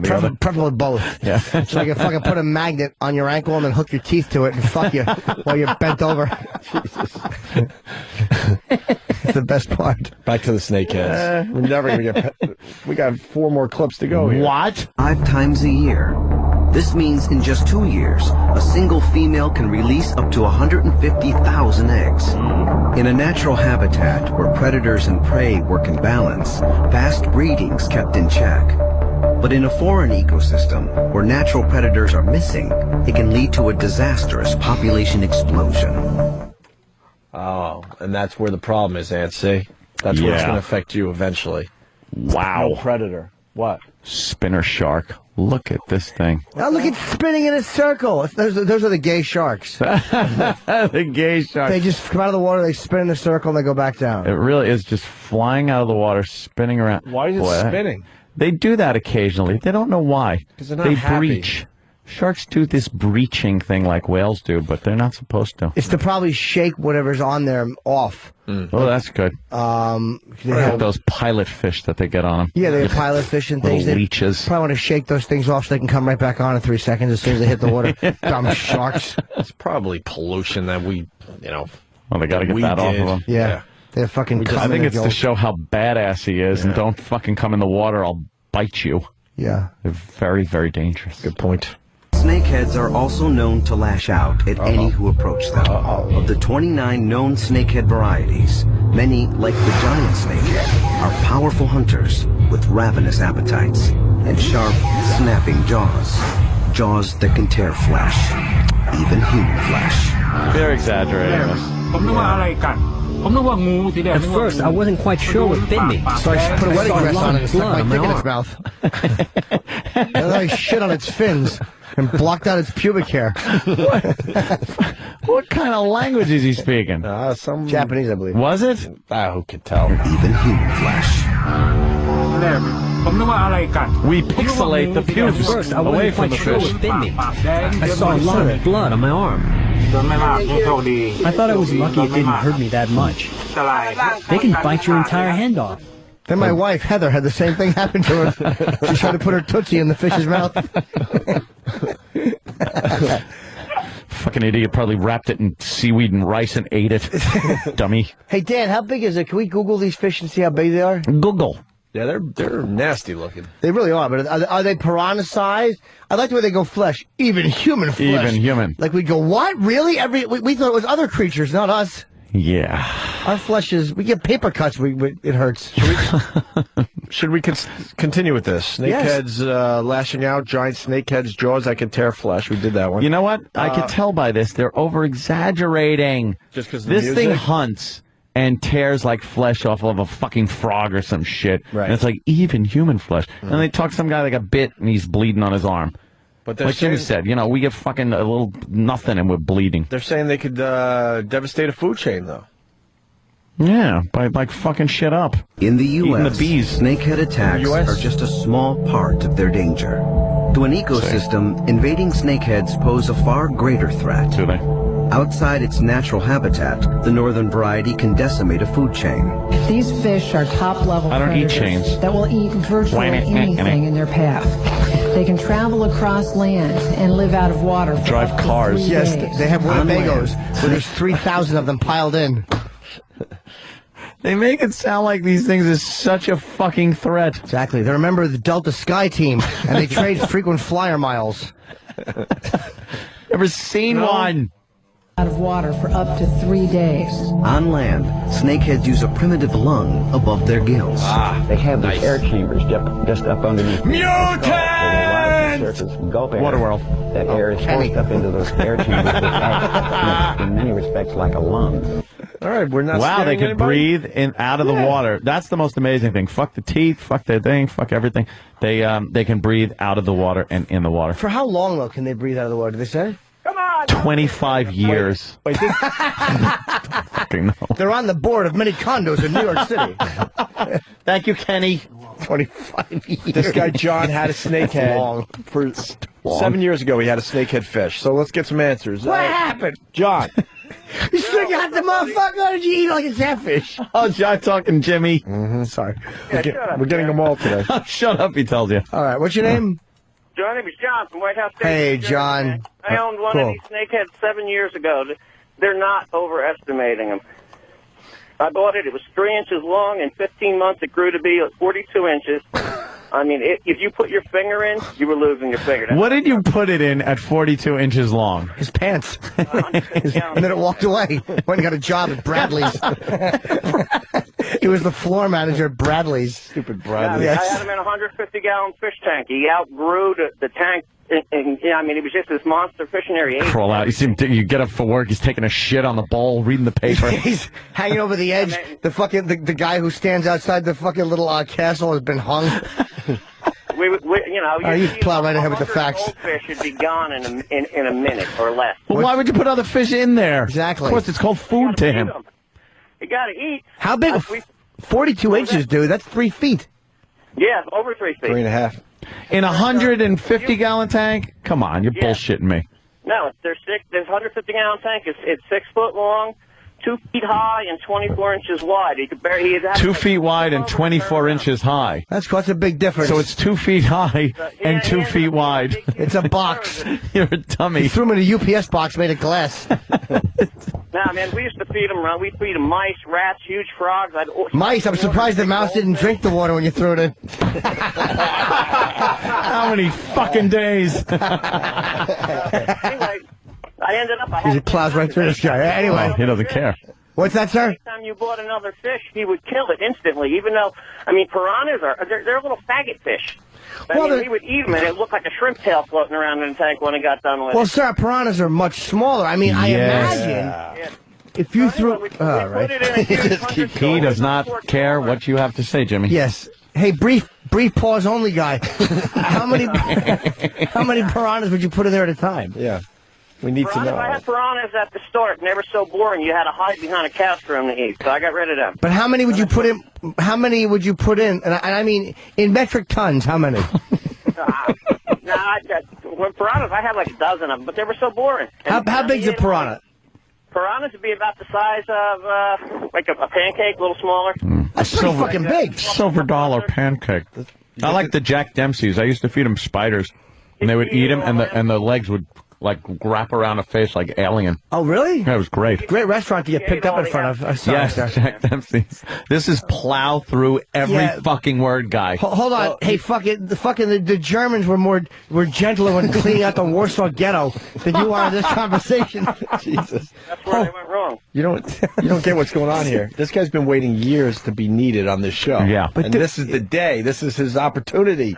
Yeah, so you're trying to get in a lot of years of knowledge into a 30-second conversation. Yeah. Knowledge no one gives a shit about. Yeah, we just want to know if we're going to be able to survive with these dumb snakehead fish that are marching around. And what'd you do with it? Flush it down the toilet? It's in the sewers now. In one of the local lakes. I put him in a 100-quart cooler. He was in there for 6 months with an air bubble thing going. That's it. And I'd feed him once in a while, and then a buddy of mine took him, put him in his tank with his African cichlid. And last time I saw him, he only had a snakehead living in there. So the snakehead adapts to land. How far can they go on land? I don't know how far they can go on land, but he lived in a cooler that I never changed the water. I only added water in a cooler. Yeah. All right, we got it. Oh, yeah, we understand. In a cooler. So you're saying cooler like it's fucking like it's fishnet stockings. Right. If he lives 6 months in a pair of fishnet stockings or a hairnet, I'd be shocked. Right. Yeah, it's cooler with water in it. Wow, a fish lived in water? In a cooler? Preposterous. Which is meant to keep liquids in? You don't say. You're living in a closet. You can't even turn around. Yeah, I got it, sir, but you're saying like it's a Now you're talking about Steve. Hey, did you say that your friend put him in with African cichlids? Yes, they are. All right. Isn't this a freshwater fish and cichlids a saltwater fish? Oh. Cichlids are freshwater fish. Go do your research. I think I will, because I think you're wrong. I think Danny did his research. Yeah, he's doing with saltwater after that. Why did he throw that fish in with delicious gum? I wish I could have ate them. You. Why? I love a good Raz joke. Oh, I'm sorry, chiclets. Remember Raz gum was multicolored and sugary? Yeah. I just remember Razzles. Is it a gum or is it a candy? We don't fucking know. That's right. What was it? It was a weapon. I would fucking hard them in the freezer and throw them at the eyes of retarded children. Come on, fucking thinking on my feet here. Not doing well. All right, you get all your knowledge out because we got to move on there, John.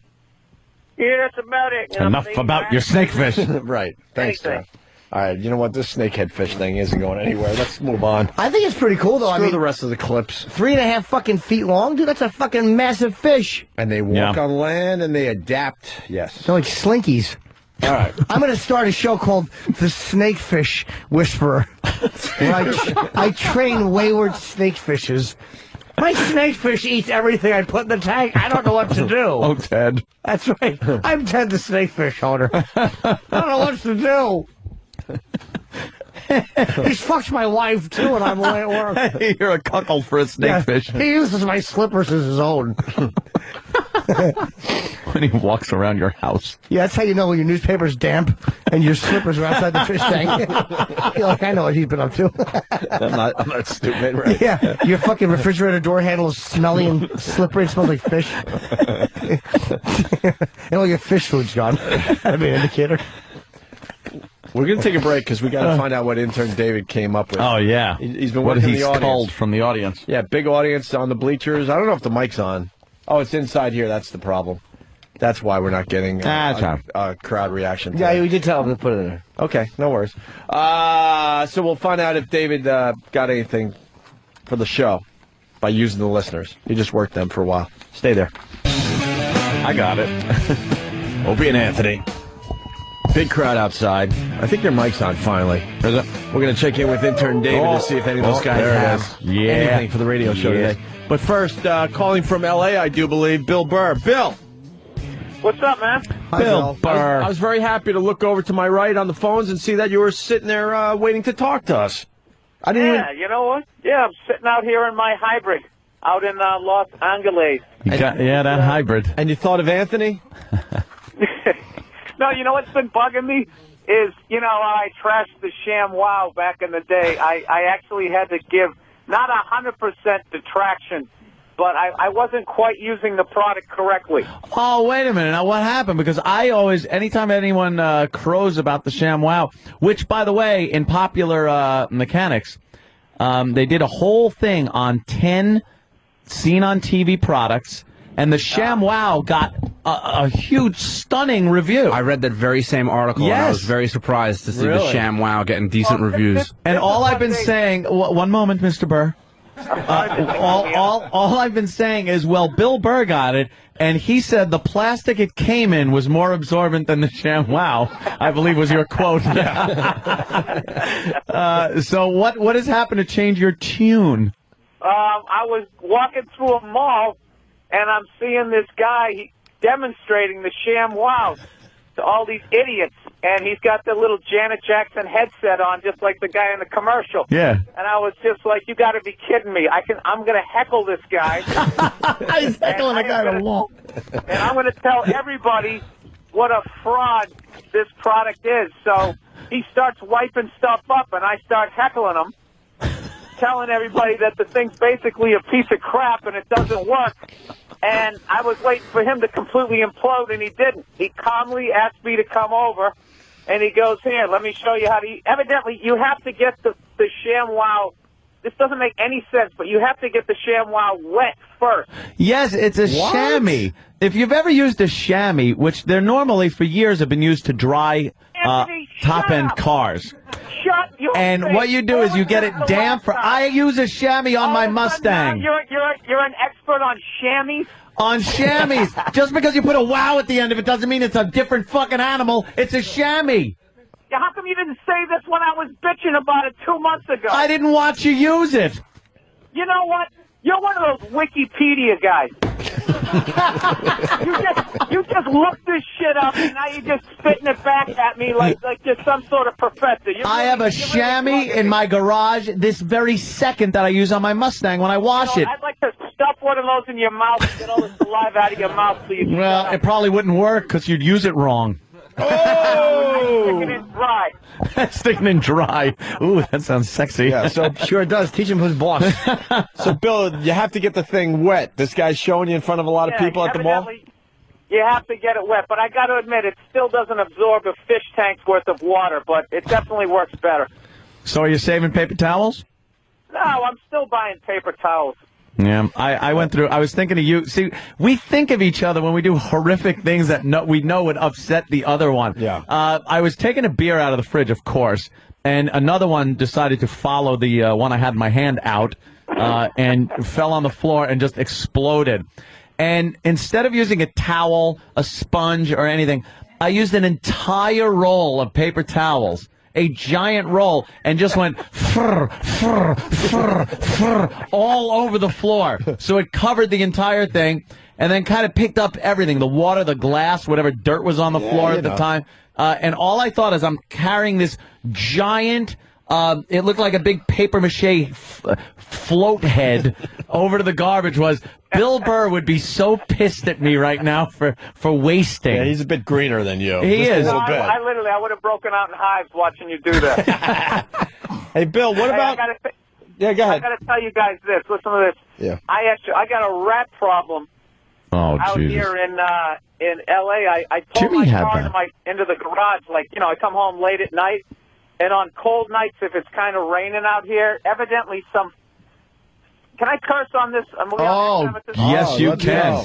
Okay, evidently some fucking rat it crawls up into my engine when it's still warm, and it just snuggles up in there. I had no idea. I kept turning my car on, and I'm smelling like this urine smell. It's pissing in your fucking, like your heat ducts. the little fucking bastard. So I bring my little baggy hybrid down to the Toyota dealership, and they go, you sure it wasn't you sure it was a rat and not the engine? No, that's a hamster, Anthony. Oh, sorry. Little rascals. You know, cats will do that too with the engines. But go ahead. So you bring it down to the dealership. Yeah, so they take me aside and they say that I have rat droppings in my air conditioner filter. Shit. That's hilarious. Oh, man. Breathing in rat duty.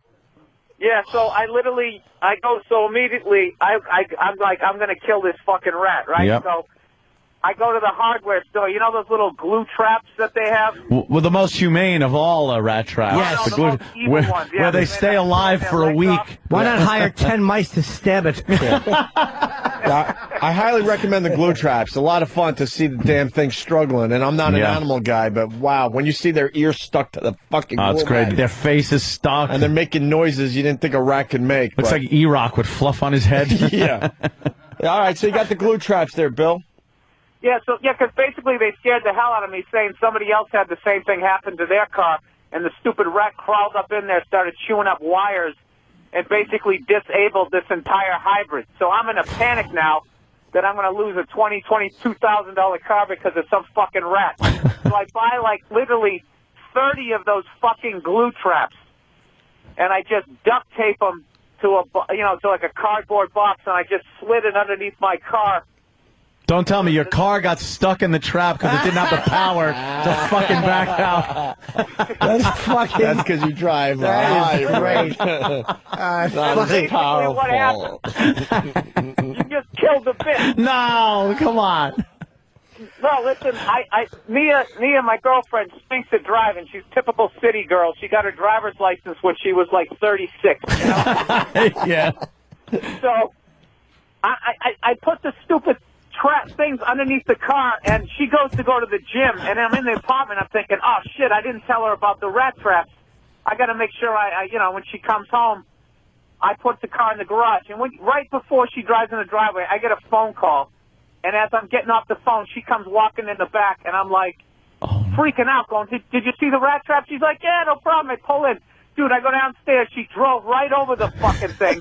I literally had to spend like 45 minutes on my knees in rat turds with a screwdriver trying to get this fucking thing off of my tire. We just drove down the road like that. Two of them were stuck on my pathetic excuse for a fucking tire, and I was just sitting there. The words coming out of my mouth, it was brutal. I was just like, I'm buying a fucking Hummer. I don't give a shit. This doesn't happen to people who have real cars. I think I'm over the hybrid. Yeah, you really should get over that. It's not. It really. I don't see it making much of a difference. You know, the price of gas is down. Are you looking at Wikipedia again, Anthony? No. Are you scrolling down right now? Anthonypedia. That's me. Hey, Bill, you know they say if you have one rat, that means you have many rats. Yeah. Oh, absolutely. I learned that from Jim Norton because I came in here with a little mouse problem. I said, I got this dumb mouse in my apartment. Jimmy goes, if you have one, that means you have a lot. You're infested if you could see one. Yeah. And sure enough, I had 60 kills under my belt before I moved out of that joint. Oh, what you use the glue? You know what? The glue really bothered me. You wake up in the morning and there's like a mama fucking mouse with a couple babies on its back, all glued to the trap. I'm like, I can't deal with this. So I got the electric ones that zap them. You got to finish them off. That's the problem. That's the problem. Finish them no, off. he's right though, because you can't just like throw them in the garbage and go. Yeah. you got to smash their little heads. Some people do that because they don't have the nerve to kill the rat, so they just throw it into the garbage and prolong. The person the thing the person suffering. No, Bill makes a good point. If you're going to be brave enough to use the glue traps, you got to finish them off. You got to finish them off. You can't be a pussy. You got to be like Commodus and give them the thumbs down and then go in there. And I was smashing their little mouse heads with. I forgot what I used, but it's awful. I was going to call you and try to figure out because after my rage went down and I put the glue traps underneath my car. I was kind of thinking, like, man, some rats are like as big as a cat. Yeah. Like, how am I going to finish this thing off? You know, I don't have a gun. I'm not getting anywhere near it because I'm not going to get bit. I was thinking about getting like a sword or something. Yeah, that'd probably work from a distance. You could do that. How about a medieval mace? Or maybe a suit of iron and a fucking horse? Smash them. Jesus. Fucking Bill, why don't you joust it? Rats. Well, it's not like I could step. If it was a mouse, I could just put on some fucking work boots and step on the thing. But if it's a rat, you know? Yeah. Well, if you could get them on, like, if it's just one piece of that sticky stuff, you could use the old car. If you had a good car, you just put them under the tire and let old reverse do the dirty work. Mm-hmm. Oh, yeah, it's true. Yeah. Well, with my luck, somebody would film it, and then the cruelty to rat people would come over and start protesting. You know outside what? my apartment. Yeah, fuck them. Fuck them. Yeah, you gotta live your life. You're living there, for fuck's sake. You're driving that car. You don't want rat piss and shit. You could get that fucking Hunter virus from rat droppings. My cheap fucking landlord to solve the problem, because my apartment's nice, but the garage, I swear to God, the thing's from like 1935. You can literally see through it. So he sends two people over here. Not only do they not even speak English, they got like this particle board that they're using to fill up some of the holes. And I swear to God, you know what? The guy's using a fucking, like a miter, not a miter saw, like a skill saw. And this is how broke the people were that he sent over here. You know what he's using for a sawhorse? What? His fucking thigh. A what? His thigh? Yeah, he had the board there, and it's slipping, and he's just using the skill saw. I had to look away. Wow, yeah. This guy is going to cut his fucking leg off. Entertainment value at least. No kidding. Wow, that's creepy. All right, I should've ended a minute ago. Hey, Bill, by the way. Yeah, that's okay. I think you did okay. No, you did very well. Bill, you called me. I apologize. I didn't call you back. I forgot. And as soon as I heard you were on the phone, my shame hit me. I realized I never called you back, so I apologize. Shame. Hey, Bill. Your own shame washed over you, Jimmy? I just realized that, you called me. I realized I forgot to call you back, so I'm sorry. Oh, you're a fancy guy, Jimmy. Oh, yeah, no, I'm not saying I should have. I'm just saying I'm sorry I didn't. I just figured your people hadn't gotten in contact with you yet. Yeah, I when I have messages, I'll just tell somebody, like, have somebody call Bill and tell him I'm, busy. Yeah. Hey, Bill, you're into those late night products. Have you seen the Snuggies yet? The Snuggies? No. Yeah, well, you're into God. ShamWow and you haven't seen the Snuggie? That's late night TV, my like friend. An adult blanket for a pedophile. It's blankets with sleeves. It's a blanket with sleeves. It makes you look like a cult member. It's the most horrific thing. You got to look it up online. It's a fucking robe that you put on backwards. Yeah, it's pretty much. Does it have a hood? No, it it's should just have a blanket with fucking sleeves. It's the most ridiculous thing. It's horrible. I'll tell you, it was the big for latest Christmas. thing I bought that P90X thing. Have you seen that? No. What the fuck is that? What is that? What are you, It's a for fighter plane? basically guys like us, guys who are right around 40, who have sort of stayed in shape. It's your last ditch attempt to get shredded. Oh, no. And, no, this one is actually really good. I highly recommend it, but you have to do the diet. Is it a machine or a supplement or? Yeah, what is it? It's basically, it's 12 hour-long DVDs. Uh-oh. And you remember that muscle confusion thing that I was making fun of, saying everybody in their 40s is going to need a hip replacement in 10 years? That's what it is? Well, some days it's regular, like push-ups and weightlifting, and then other days it's stuff like I never heard of, like plyometrics. And they got you jumping around like you're going to play cornerback in the Super Bowl. And definitely makes you drop some weight, but your hips start talking to you after a while. Not made for the hips. No. Mess. Oh, God. It should have ended this 2 minutes I should ago. have ended after the rat story. I don't know why you guys haven't hung up on me. That story was fantastic. Yeah, all right, Bill. Thank you. All right, guys. See you soon, man. Thank you very much Bill. for putting up with that last 2 minutes. No, it's all good. And thank you for Joe DeRosa. He did our show a couple times. He did pretty well for us. Oh, yeah, he called me up. He was all excited about it. Yeah, I know he's a one good of your guy. He's obviously one of your boys, so we appreciate it. All right, Bill, see you soon, will you? All right, guys. Take it easy. Bill Burr, everyone. Where's intern David? Executive intern David has been working the crowd. Where is intern David? And Sam is his handler. There's like a wrestling thing. Sam, come on in with your... Yeah. Sam's got to kind of leech himself onto whoever is hot, popular for this for the minute. Yeah. No. You're like a. That was classic. The fucking bottom of his microphone, batteries and with the all. batteries and the just fell off of his mic. Whose mic? Sam's.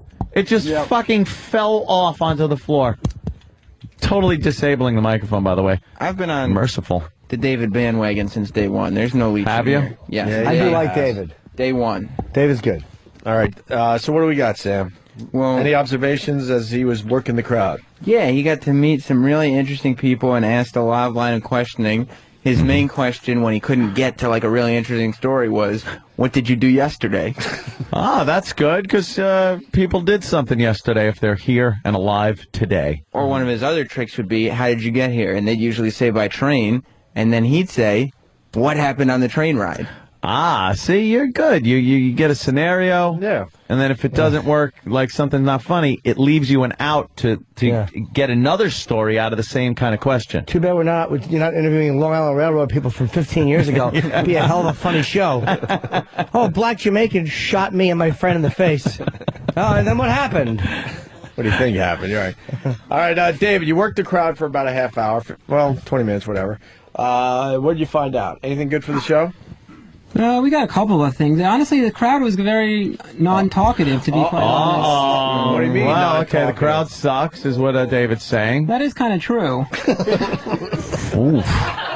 David, why does the crowd suck, David? I was asking all these questions, like, what do you do for a living? Like, we have any interesting stories at your job? What did you do yesterday about the train ride over? And they were saying, no, I don't have anything story, nothing interesting. I have nothing funny to share with O&A, no.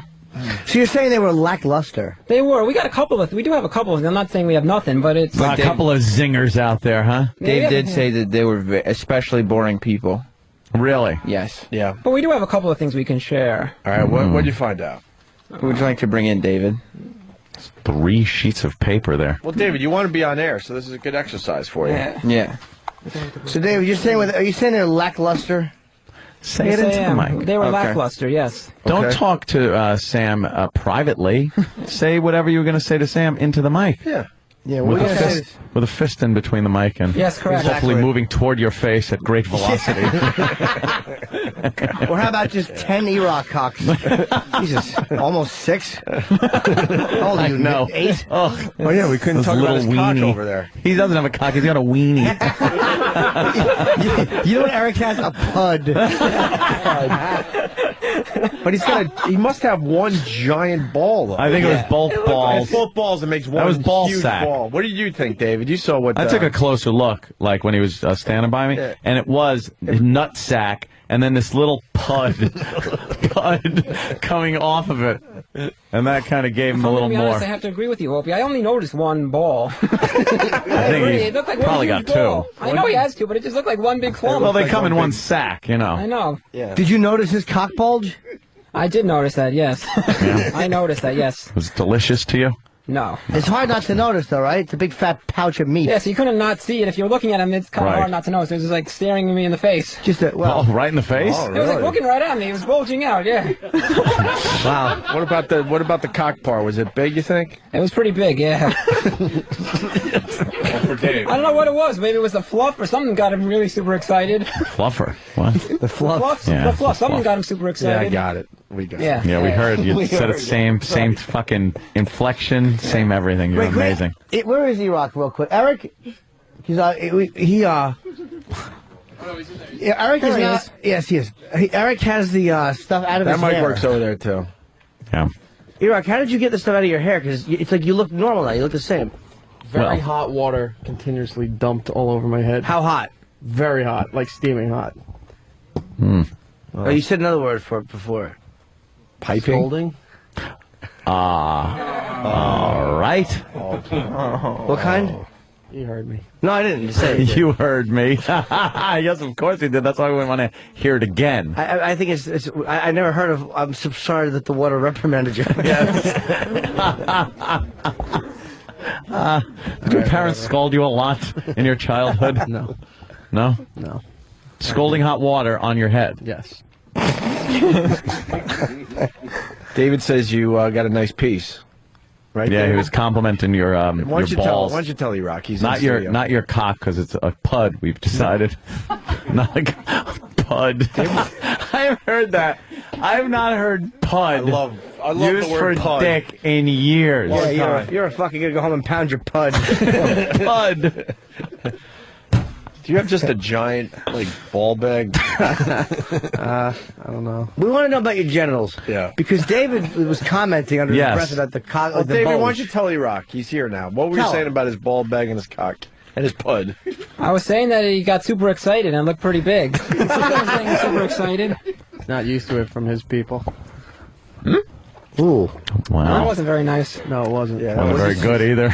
Yeah. What'd you say, Tank? You heard it. Tank has a big bulge. Yeah. So it's just that's what I'm saying, that he had a big bulge and he looked like he had like a huge nutsack, but it was just like combined it's like one big huge nutsack. Like Just looked like combined. one ball. One ball, yeah, like combined, yeah. Yeah. Basically, like it's like an idiot factory.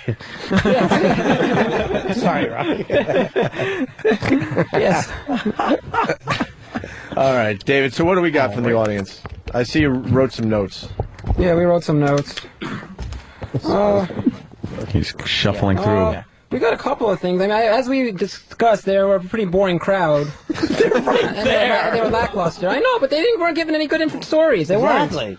Actually, a couple of them started picking fights with making fun of David. Yeah, of course. Yes, but if we can get to Anthony, not you, Anthony. There's one of the guys in the crowd was Anthony. Believe it or not. Wow. One of the guys in the crowd, his name was Anthony. You rarely hear that. That is an odd coincidence. Yes, one of the guys in the crowd was Anthony. You act like it's the opiate.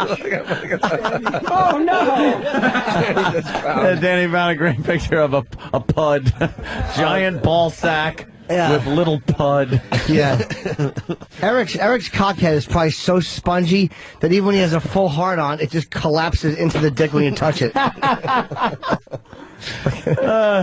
Now, get back to the wonder of more than one Anthony. Yeah, which is crazy. Yeah, you act like his name is Sven Kumia.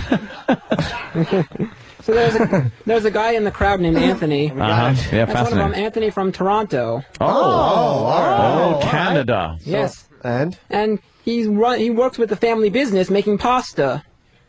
What kind of pasta? Canadian Genco. pasta. He makes Canadian pasta. Genco olive oil. And you might think, pasta Italian. No, he makes Canadian pasta. What is that all about? That's crazy. Pasta that needs stronger pasta to defend it from invading pasta.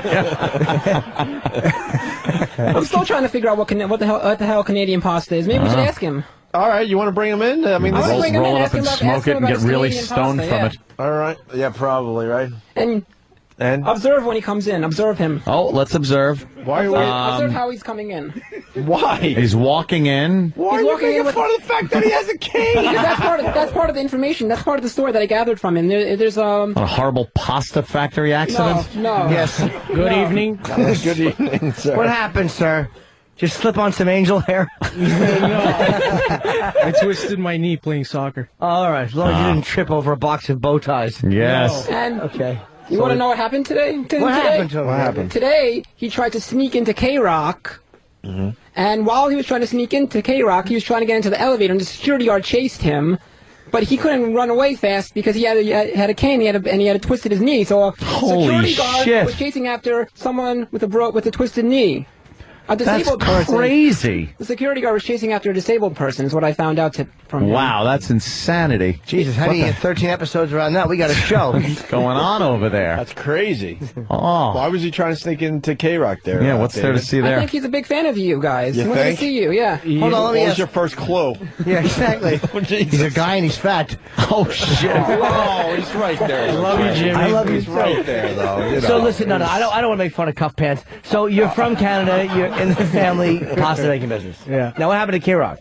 Well, we didn't know exactly what we had to do to get in. So we just walked in the door, started walking towards the elevator, and this guy come up, "Excuse me, sir. You sign in. I go, "Oh, since when?" And he goes, "What's your name? I look on the list for you." And he looked at my name. He found an Anthony, but not with my last name. So he goes, "No, you gotta go." He just kicked us out. You gotta go. Me and my So brother. he kicked us out. Yeah. You and your brother. Yeah. Yeah. Wow. That Boring. That Thank you. story. The point of the story. The point of the story is that the security guard was chasing after a disabled person. Right. I think I heard you say that. I'm sure he was chasing me. Proving Danny's point, by the way. I'm with you, Danny. Over and over again. The Canadian How pasta many is times will he do it on? But what do you mean? Stop. He's saying that Yeah. it wasn't much of a story. What are you saying the story was? That's a story. That's a story to know about. Yeah, but What? David, so he chased a guy? Yes. All right. Who was chasing him though? The security guard. Oh, but he's fucking disabled. Yes, that's why it's an interesting story. All right. Interesting And it's story. also interesting because he has Canadian pasta. Well, let's ask him about that, David. Go ahead. Can you explain to us what Canadian pasta is and how it differs from Italian pasta? It's not Canadian pasta. It's made in Canada. That's it. Therefore, it's Canadian, right? No, that's not how No, it it's the works. same, product. Before we go any further, this is information that this gentleman gave David while they were talking out there. He said, David said, "Oh, Canadian pasta." The guy says, "No, it's Italian pasta. We just make it there." And David But said, "Oh, Canadian pasta." Right. Because he didn't hear anything past that. No. I heard it. I just chose to go with Canadian To pasta. ignore it. So what do you call Chinese food that's made in America? American Chinese food. Whoa. American Chinese food? Yes. So Canadian. God, I wish. Thank you. All right. American Chinese Is this food. all we got on this guy? That's all we got on this guy. Yes. That was the go-to one that you chose first, Yeah. like your big opener. Yeah, if that was your, if I'm your big opener, then you have no future in this. All right. Thank you, sir. Toronto, checking out. Sir, yes, thank you. he's gotta hobble we out of had here. all our Canadian friends out there. We got many fans from Canadian. Good luck with the pasta. Canada. Yeah. Oh. All right, David. What do we got next? There is another interesting. We have Another interesting. Can we get to the first interesting? Yes, you can either say "and interesting" or we have boring number 2. We've got another interesting person though. There's a husband and wife here from Pennsylvania. We have Karen from Pennsylvania. All righty. She's interesting. Why is she? She's a nurse. Yeah. Oh. And she's also A and woman she has wears inter- short sleeves that are too short for her, so she looks like a psychopath. No, she's interesting because she has an interesting. psychopath, no. What she does is when she's a nurse in surgery. Well, David, she's a type of nurse. What type of nurse is she? I don't know. I can pronounce. What's the something? Not an anesthesiologist. What is the type of nurse you are? I'm a nurse anesthetist. A nurse anesthetist. Anesthetist? Yes. What's that? I have no idea what the hell a nurse anesthetist is. No. Maybe she can. Can you care to explain, Karen? I give anesthesia to patients while they're having surgery. But what's the difference between that and an anesthesiologist? They make more money than I do. Are you not at that level yet? No, they actually supervise 3 of us. So they'll overlook us. They'll look at the paper, the computer. They'll see the patients. We actually do their anesthesia, take care of them. That's crazy. I don't want you doing my anesthesia. Aw, I want the main guy doing it. Yeah. But we do it better than the main guy. That's how they do it all the time now. They just Yep. delegate. She's like the So executive then why can't intern. you be the main guy if you're actually doing it? Because I'm a nurse and not a doctor. Anesthesiologist is a doctor? Yes. Yeah, they Oh, I make- didn't know that. And they make a shitload of money. Yes, they do. I think my Uncle Mark is an anesthesiologist. Oh, you gotta But hear he's about watching you nurses and saying, all right, yeah, give him this, give him that. No, we actually just give what we Oh, think. shit. If we have problems, we'll call them. They're not there with us. No? No. You give what you think? Yeah. What kind of surgeries? Wow. Anything. I do pretty much anything but labor and delivery or open heart. Holy shit. You get to take a little home with you? Yeah. No, I'd get in on. big trouble. I don't want to have to pee in Come front on. of people and pee in a cup. Do Yeah. they make you pee a lot? No. They would if they suspected you, though. Right. These are the questions David asked, right? Same Oh, ones. yeah. He asked all Sorry. those. What am I doing? Yeah. David, I go know. ahead. What are you doing asking I'm sorry. silly, stupid questions of this woman when David's already pre-interviewed? Yes. Yes. All right, David. Dad. So I kind of inquired about her. About her and what if she had any interesting stories to tell about one particular surgery she was performing. She did have an interesting particular surgery. Oh, that I think she would like to share when she was working at giving anesthesia to one patient getting a And then he tells breast the story. reduction. Yeah. getting a breast reduction. So breast reduction. Breast reduction Like surgery. Punky Brewster. All right, so She wait. got one of those. He's like Carson, like doing breast reduction. You need some index cards to tap on the desk. It's breast reduction. Yeah, he's tapping. Correct. Breast reduction. So she's had breast reductions? Who cares? No, she hasn't. She was she was performing a surgery. She Ask was her in the how big her surgery. boobs are, David. She was in the surgery, and she has an interesting story to tell about it. But ask her about her Well, boobs maybe first. you should let her tell it. No, ask her about her boobs first. Twitch. I don't think we want to know about that. We want to know about the story. I don't want to talk about my boobs. We want to know about her story. She wants to talk about her boobs, so ask her about her boobs. Sam is tapping him, and he twitches like crazy. It's so funny. David, how? And Jimmy leaned over and he tenses up. I don't know. I just had to ask you. What was she? She was doing a breast reduction surgery, and No, she wasn't doing this. Yeah, she was doing the anesthesia during the surgery. Yeah, because she's the anesthesia nurse. Anesthesia, whatever it is. Yeah. Anesthetist. Yes. I think we should let her tell the story. Okay. She knows how to tell it. She knows how to tell the story. It's pretty funny. When David gets tapped, pretty funny. He has an Elvis lip, real quick. Yes. He's like a fainting goat, but he's not a goat, and he stands there. All right. You don't like to be touched, do you, David? No, but I think we should let her tell the story. All right. Go ahead. I was giving anesthesia for a breast reduction surgery, which I know. Ooh, how big a pair of tits were they? They were pretty darn big. Was she a big girl? Yeah, but she also had neck pain, shoulder pain when they're too big. That happens, and I know that's hard to fathom, but it does. And the way they do it is, if they're really big, they cut off the nipple and the areola, and they put it aside, and then they shape the breast the right way, and they put the nipple back so it's nice and perky and where it should be. What do they roll her like a tube of toothpaste and squeeze out the extra titty? I think that would work. So unfortunately, one of the nipples got dropped on the floor. Oh no! Really? Wait, did a dog run in and eat it? A small schnauzer. They had to rifle through dog shit to get the nipple back and hope that she didn't notice that it was brown with a fucking kibble on it. Is the nipple completely removed from any blood flow and everything? Yes, it's just the layer, the brown areola and the nipple, and it's just it's cut off, just the really thin layer of it, and they put it aside, and then they reshape the breast, and they cut I would out assume the it would have excess. to be reattached pretty quickly. No, they just put it in some How do you saline li- solution, Oh, keep it saline. nice and moist. Okay, right. Yeah, they finish up, sew it back That's on. scary. How did it get magic solution? Yeah, saline. You're right. Saline. Put your Dropped it on the floor. Yeah. How did it get knocked on the floor? Was somebody doing some kind of I think an just like- impression of a movie? And then Bit. I think the container it was in got bumped off accidentally. From Using somebody. two of them as castanets. the container got knocked because it probably hit the floor and then the nipple just kind of flew out. And did it roll? I didn't see it, like a suckable marble? but it was one of those oh shit moments in surgery. Everybody goes, what? Yeah, so put the fucking thing in alcohol and throw it Damn. back on. Well, they actually put it in antibiotic solution. Okay. Rinsed it off, and then they And eventually put it sewed it back. back on. Oh. That's the whole thing? That's it. Was there Sewed a it dust back bunny on. on it? I didn't look. Came up with a search or a penny on it? Oh, all dirty. Did it, when it finally stopped rolling, did it go, when you drop a quarter? Lucky you didn't have a cat in that room. Kind of like the dog joke, but I switched species. Yes. So was everything all right, or did Eric get an infection?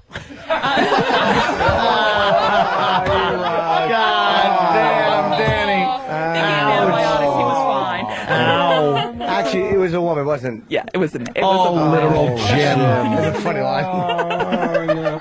Is that it, David? That's it with her. That was a funny Wow. That is a funny That was, and he Hold on. reiterates how funny it was. I want to thank the healthy Lady Di for telling her story today. Oh, Jesus Christ.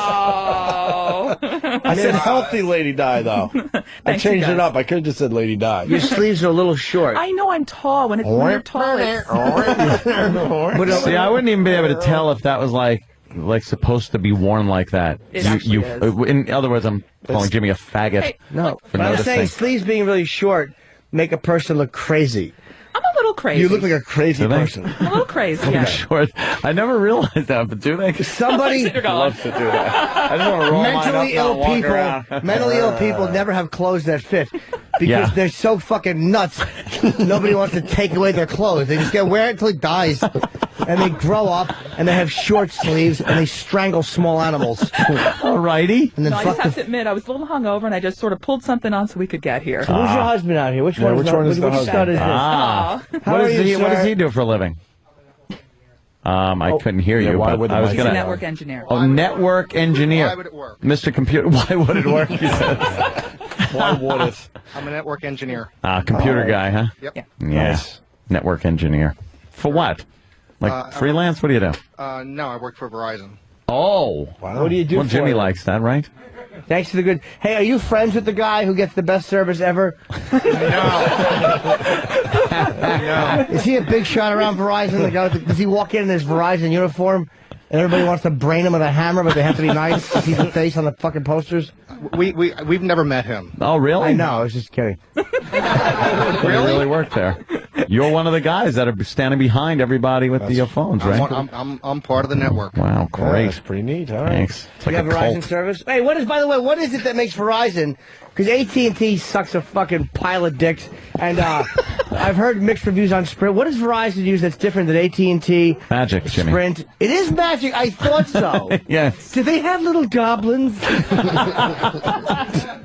No, I think Verizon just has more cell towers across the country and has better coverage than AT&T. But isn't there something else? My ex-brother-in-law used to work for them. He said there's something like a chip that they don't share with the other phones, that the other phones have to share with each other. I'm not too sure because It's like that's Verizon something. Wireless. I actually work for Verizon Business. Oh. Hey. Okay. And mind your own, Jim. That's right. Why? Does he work for Verizon's Beeswax? What kind of phone he has. Ask him what his cell phone is, Jimmy. What's that? Oh. Ask him what kind of cell phone he has. All right. How big's your cock? It's huge. I ask what I want to ask. I know it's an iPod. It is. Or It's an iPhone. An iPhone? Of course it is. Well, how's your reception where you live? In Pennsylvania, I actually have good iPhone reception. It's fine. I haven't had any problems with it. Okay, that's the thing. Put a few apps on there. By the way, who's the fucking Francis from Stripes mental patient in the back? Oh, my God. Psychotic fuck. Me? Actually, he looks like, what's his name from Lost? Oh my God, he does. Yeah. Let's hope he suffers the same fate. Yeah. You look kind of crazy, man. I don't know. I don't know. What do you want? Blowjobs. Okay. Apparently he's a genie. All right, David, are we done with the All right. the story here? Do you want to know more stories from her? Like, you want to keep talking to her? Does she have anything Well, else? no, Okay. you're the one that was I'd like to supposed know more. Like, have you been a part of any like interesting or different types of surgeries or weird surgeries? She told you that, the nipple fucking Yeah, that's thing. normal surgery. That's just an A accident nipple that falling happened. on the floor. What do you is think? normal surgery. Sewing a different head on someone's fucking body? What do you think she's done? I want to know. It's what not going to get better than that. You got to cut That's your as losses. good as it is. Yes. That's the story. The nipple falling on the floor. Okay. It's hysterical. It's a scream. Anybody else from the crowd, David? We got a couple other people. What was wrong with Thank most God. of them, David? What? Well, how come there weren't too many good answers? They were just lackluster, and they were saying like, I don't have any interesting stories to tell, or I don't have anything. But is it that they were all lackluster, or they didn't want to talk to you? I think it was they were pretty much all lackluster. Yeah.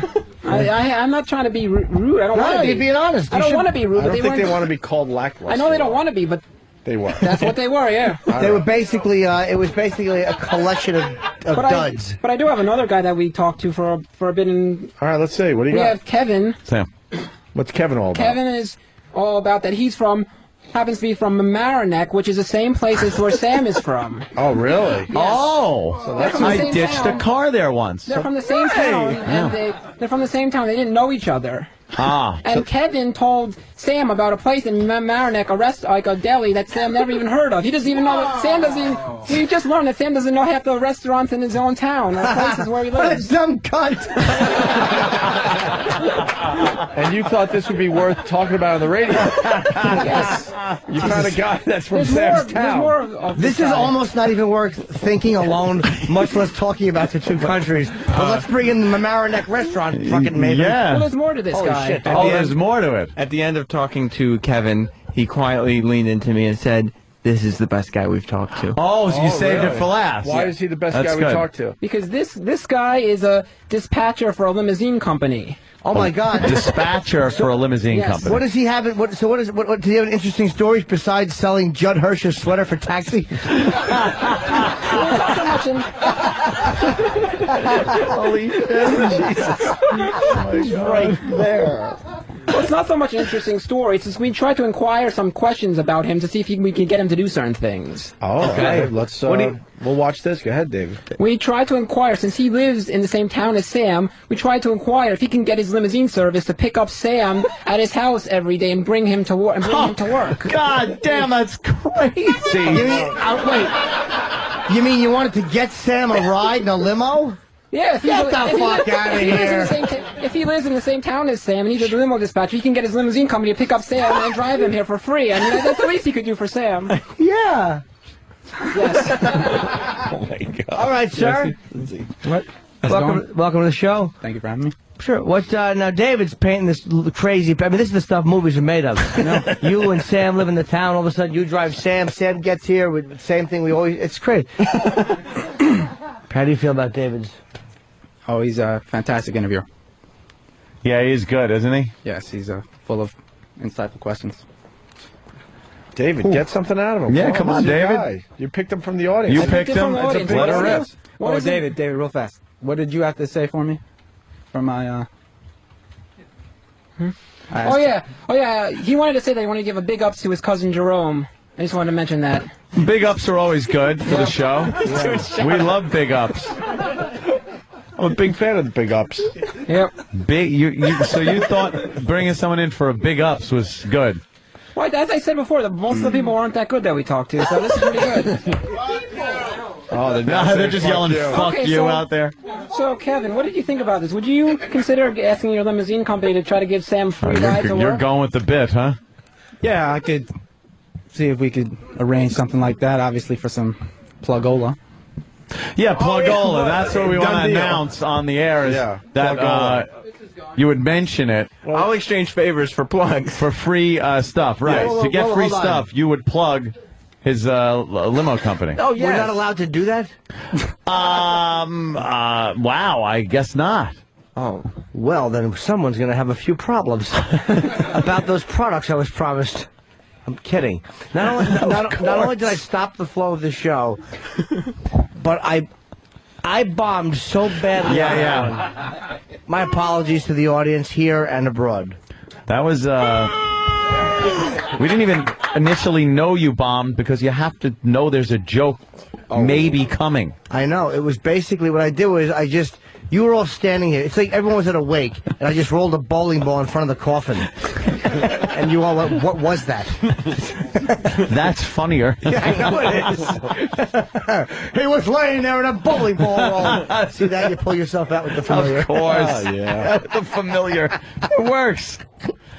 David. The line of questioning. Forget about the limo ride and stuff. Just go with something else. Riff with the guy. Get some out of him. So what's this deli that you introduced Sam to that's in the same town as you both live in? Mamaroneck. Mamaroneck. Yeah, the name of the deli is Anthony's Deli. Another something with Anthony. Wow. Holy shit. We're going crazy. Anthony with a deli? That's insanity. It's like a Time Life commercial. Yeah. The third Anthony we've had today. Wow. Oh, David. Holy shit. Yeah, how about that? Unbelievable. How about that? What else, Your David? You're on lack of charisma Ask and him his favorite insight. sandwich from the deli, maybe. What do you like about this deli? What's so good about it? What's so good about this deli? Oh, man. They just give you a pretty good deli. What kind of food? Hold on, you go to the deli and they give you a pretty good deli? They give you a pretty good selection of whatever you want. What an odd store. What would you like? I'll take one of everything and the Johnny on the spot over here. The building, right? The deli. What's your favorite food to eat It's at the this deli? You're right. Chicken cutlets, the meatballs, anything.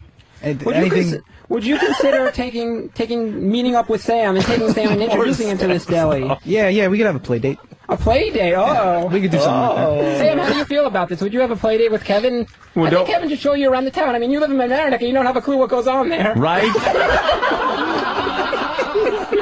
Again, he says Maybe Kevin should take you around the town, show you around, introduce you to the sights and sounds of Mamaroneck. Don't the two of us live far away? No, you both live in Mamaroneck. Whoa! Would you like Kevin to take you on a tour of Mamaroneck? No, thank you. No. It's a retarded child. How many times are you going to say it? You don't think he would be a good tour guide? What town does he even live in? for the town of Mamaroneck. You're insulting this guy. What if he wanted to show you around town? Not so much. Hang out. Well, what's he going to show me? Why don't you ask him? Why don't you ask him? If you were taking Sam on a tour of Mamaroneck, what sights would you show him? Where would you show him around? Danny just threw something in his head. I can listen to this all day. I don't Not know much to see, why. actually. Nothing? Nothing. What goes on in Mamaroneck every day? What do you guys do for fun? Where do you hang out? People leave there to go to work. Are there any hot spots you can show Sam? He's obviously unfamiliar. I just don't know the deli. You don't know the deli? You don't know the limousine service? Don't know this guy? Don't know Anthony? Yeah, like that's the center of fucking of all the culture. Yes. Of Mamaroneck. Maybe I think these two should hang out this after. We're just looking at TV. We didn't mean to distract you. Do we have one more guy outside? Okay, thank you very much, Thank you, guys. Kevin. He doesn't even look at him. He just goes, thank you very much. You just fucking dismiss these people. We got time for one more, I think, David. One more. One more. Okay. Pick the best one. What's the matter? You're not feeling... Okay, we got another person. We got Vern from Philly. Oh God, this has got to be good. Vern from Philly. What's Vern all Vern about? from Philly is working his way in right now up to the microphone. Oh, oh, this is. I mean, that was one of my favorite shows, Vern and Early.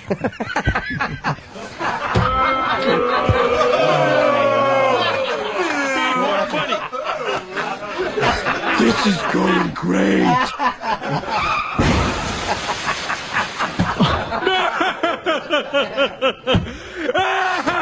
Wow. Did you see that jerk? All right, Dave, what do we got on Vern from Philly? Honestly, this guy's not very interesting. The point of this Why guy- am I here? The point why we brought him up is because we were arguing with each other. So I thought it would be interesting to share go back and Oh, forth. what happened? No chemistry? You I didn't hit started it off? talking to him, inquiring about him, and we were like, "What do you do for a living? Have any interesting stories?" No. And we're talking, and all of a sudden, out of nowhere, he just says, "What's wrong with the shirt? What's with the shirt you're wearing? It looks like it's from 1994." Oh, Out of snap. nowhere! Out of nowhere! Out of We were nowhere. just having a nice friendly conversation. Out of nowhere, he goes Out of off and nowhere. insults my shirt. So what do you want to say to him? Look him in the eye. And then I proceeded to insult his shirt back. Oh no! What'd you say about He his got me shirt? back. Why? What'd you He say said about to his me, shirt? He said to me, What's wrong with the back of his shirt? He said to me, what's your shirt? Is it from 19? It looks like your shirt's from 1994. I wore your shirt in 1994. And I proceeded to say to him, "Oh, you think your shirt's any better?" No! Oh, Wow. That's crazy. Holy shit. The barbs that were traded out there. Yeah, definitely. How did we not see a fight start? I don't know what came about it. I just asked him, "What do you do for a living? What's going on in your life? Any interesting stories?" "Oh, your shirt sucks." No. Damn. So what'd you do? I insulted his shirt, then I proceeded to insult his shoes also. What's wrong with his shoes? No. What's wrong with his I did. shoes, David? What do you say? What'd you say about his shoes? Yes. I said, "Where'd you get those shoes? You get them at Payless?" Oh, God damn. That's fucking ruthless now, David. David, there's a line that you don't understand when to cross it. You don't fucking insult somebody to that extent until they throw something bad at you. Payless. Oh, my God, But it's out David. of nowhere. We're just having a nice conversation. Oh. He insults my shirt out of nowhere. So I Wow, thought we'd you're bring like this guy dropping A-bombs on the I thought we should motherfucker. bring this guy in and So why don't you try to get along with him? Why don't you do a little... I think we should inquire about why he was so upset with my shirt and why you. No, why don't you just try to get along? Should we inquire? Yeah. I don't know. I don't think this guy likes me very much. He's from Philly. I like His name's it. Vern. Who does? Find out more about Vern. Go ahead, David. Try again. I don't know if I can do it. He doesn't. There's something about me that he doesn't. He doesn't like. Yeah, what's wrong with If you don't like me, why did you insult my shirt? Yeah, exactly. Where you got the shirt? Did you mention? No, that's not true. That is not true. He said, "What's with that shirt? I wore that shirt in 1994." That's not that Maybe insult he about my did. shirt. It does kind of almost look like a Kurt Cobain-ish kind of grunge type Exactly, shirt. without the brains to blow out. Yeah.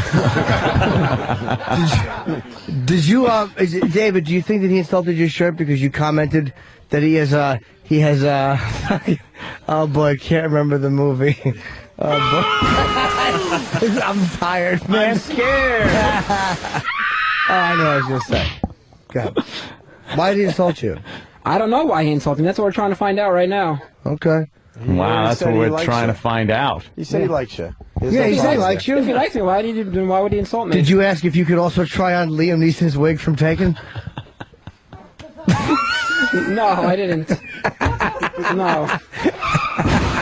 No, I didn't. I haven't Sorry. seen that. I haven't seen that movie yet, so I That's don't all know. right. You didn't need it to hear that joke bomb. All Thanks, Jimmy. That's all right. So you're all right. Taken. The humor from the room. I really have. Was taken. I'm like the sham wow with fucking humor. The sham boo. The sham dud. Yuck. All right. So, anyways, what do you do again? I didn't really remember anything about you because you insulted me. But if we try to get along, what do you do in Philly? I'm an engineer. Oh, that's right. What kind of engineer are you? Mechanical.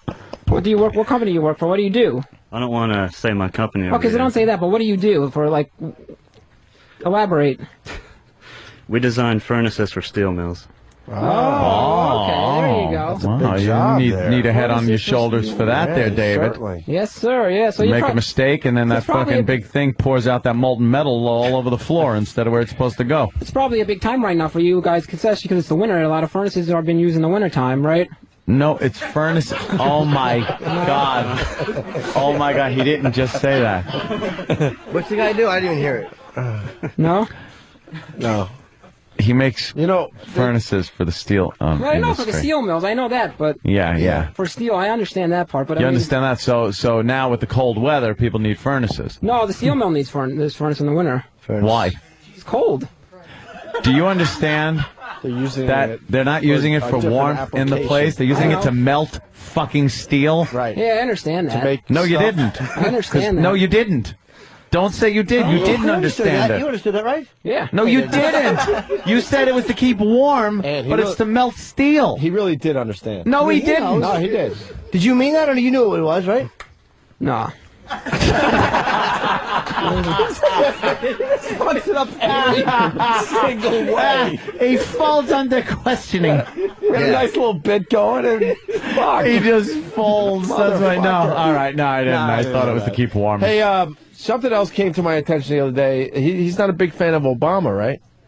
No, he's not a fan of Obama whatsoever. I say that because Obama's on every TV right now. He's doing a little live press conference. He's not a fan? No, he hates Obama. Why do you hate Obama, David? Besides the obvious. Yeah. I don't know. I didn't like Obama. I didn't like McCain either, honestly. I didn't like Well, we didn't ask you about that. We're asking you about the President of the United States. And it doesn't matter about McCain because he's not, Yeah, so why don't you like Obama? What's your problem with him? I don't know. He just seems very unbelievable and very phony. Like he always talks about all this change that he's going to bring.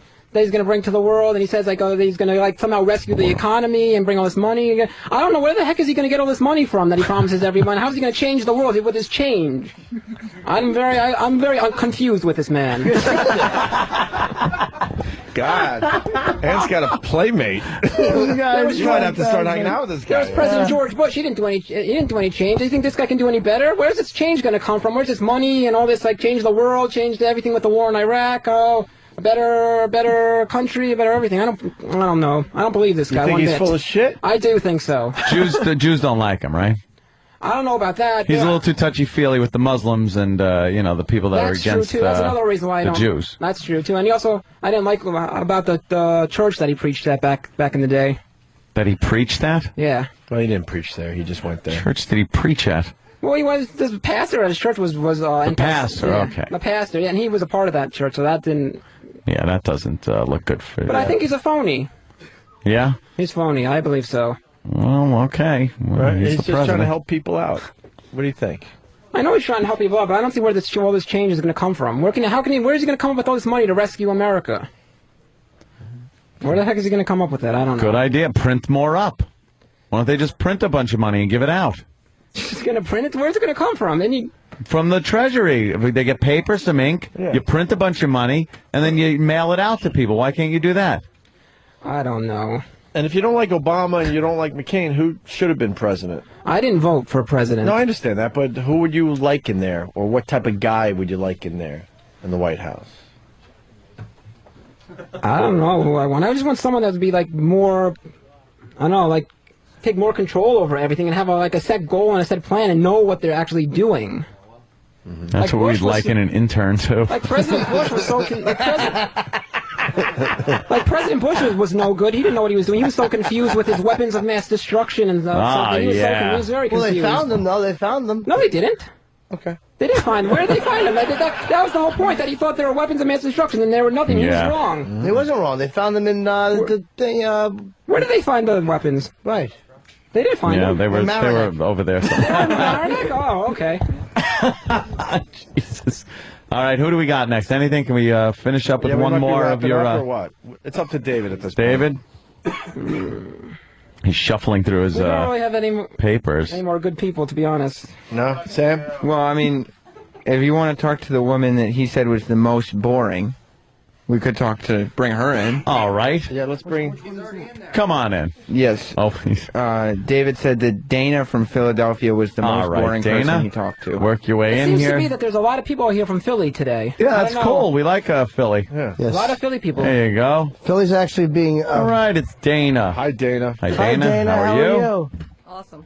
Cool. Awesome. You're in here because David said that you're the most boring person on the planet. I'm a little hungover and a little tired. Yeah, That's all right. She's hungover and tired. One fist away from the mic, please. Yeah. Oh. Yeah, that's David's rules. Is That's that better? That's David's rules. We don't know. We live by his rules. He was taught by professionals, so Yeah. we don't know shit because Really? we just been doing radio for years and you know, double that, and that's how long Opie's been doing radio. But whatever. David, you said she's boring.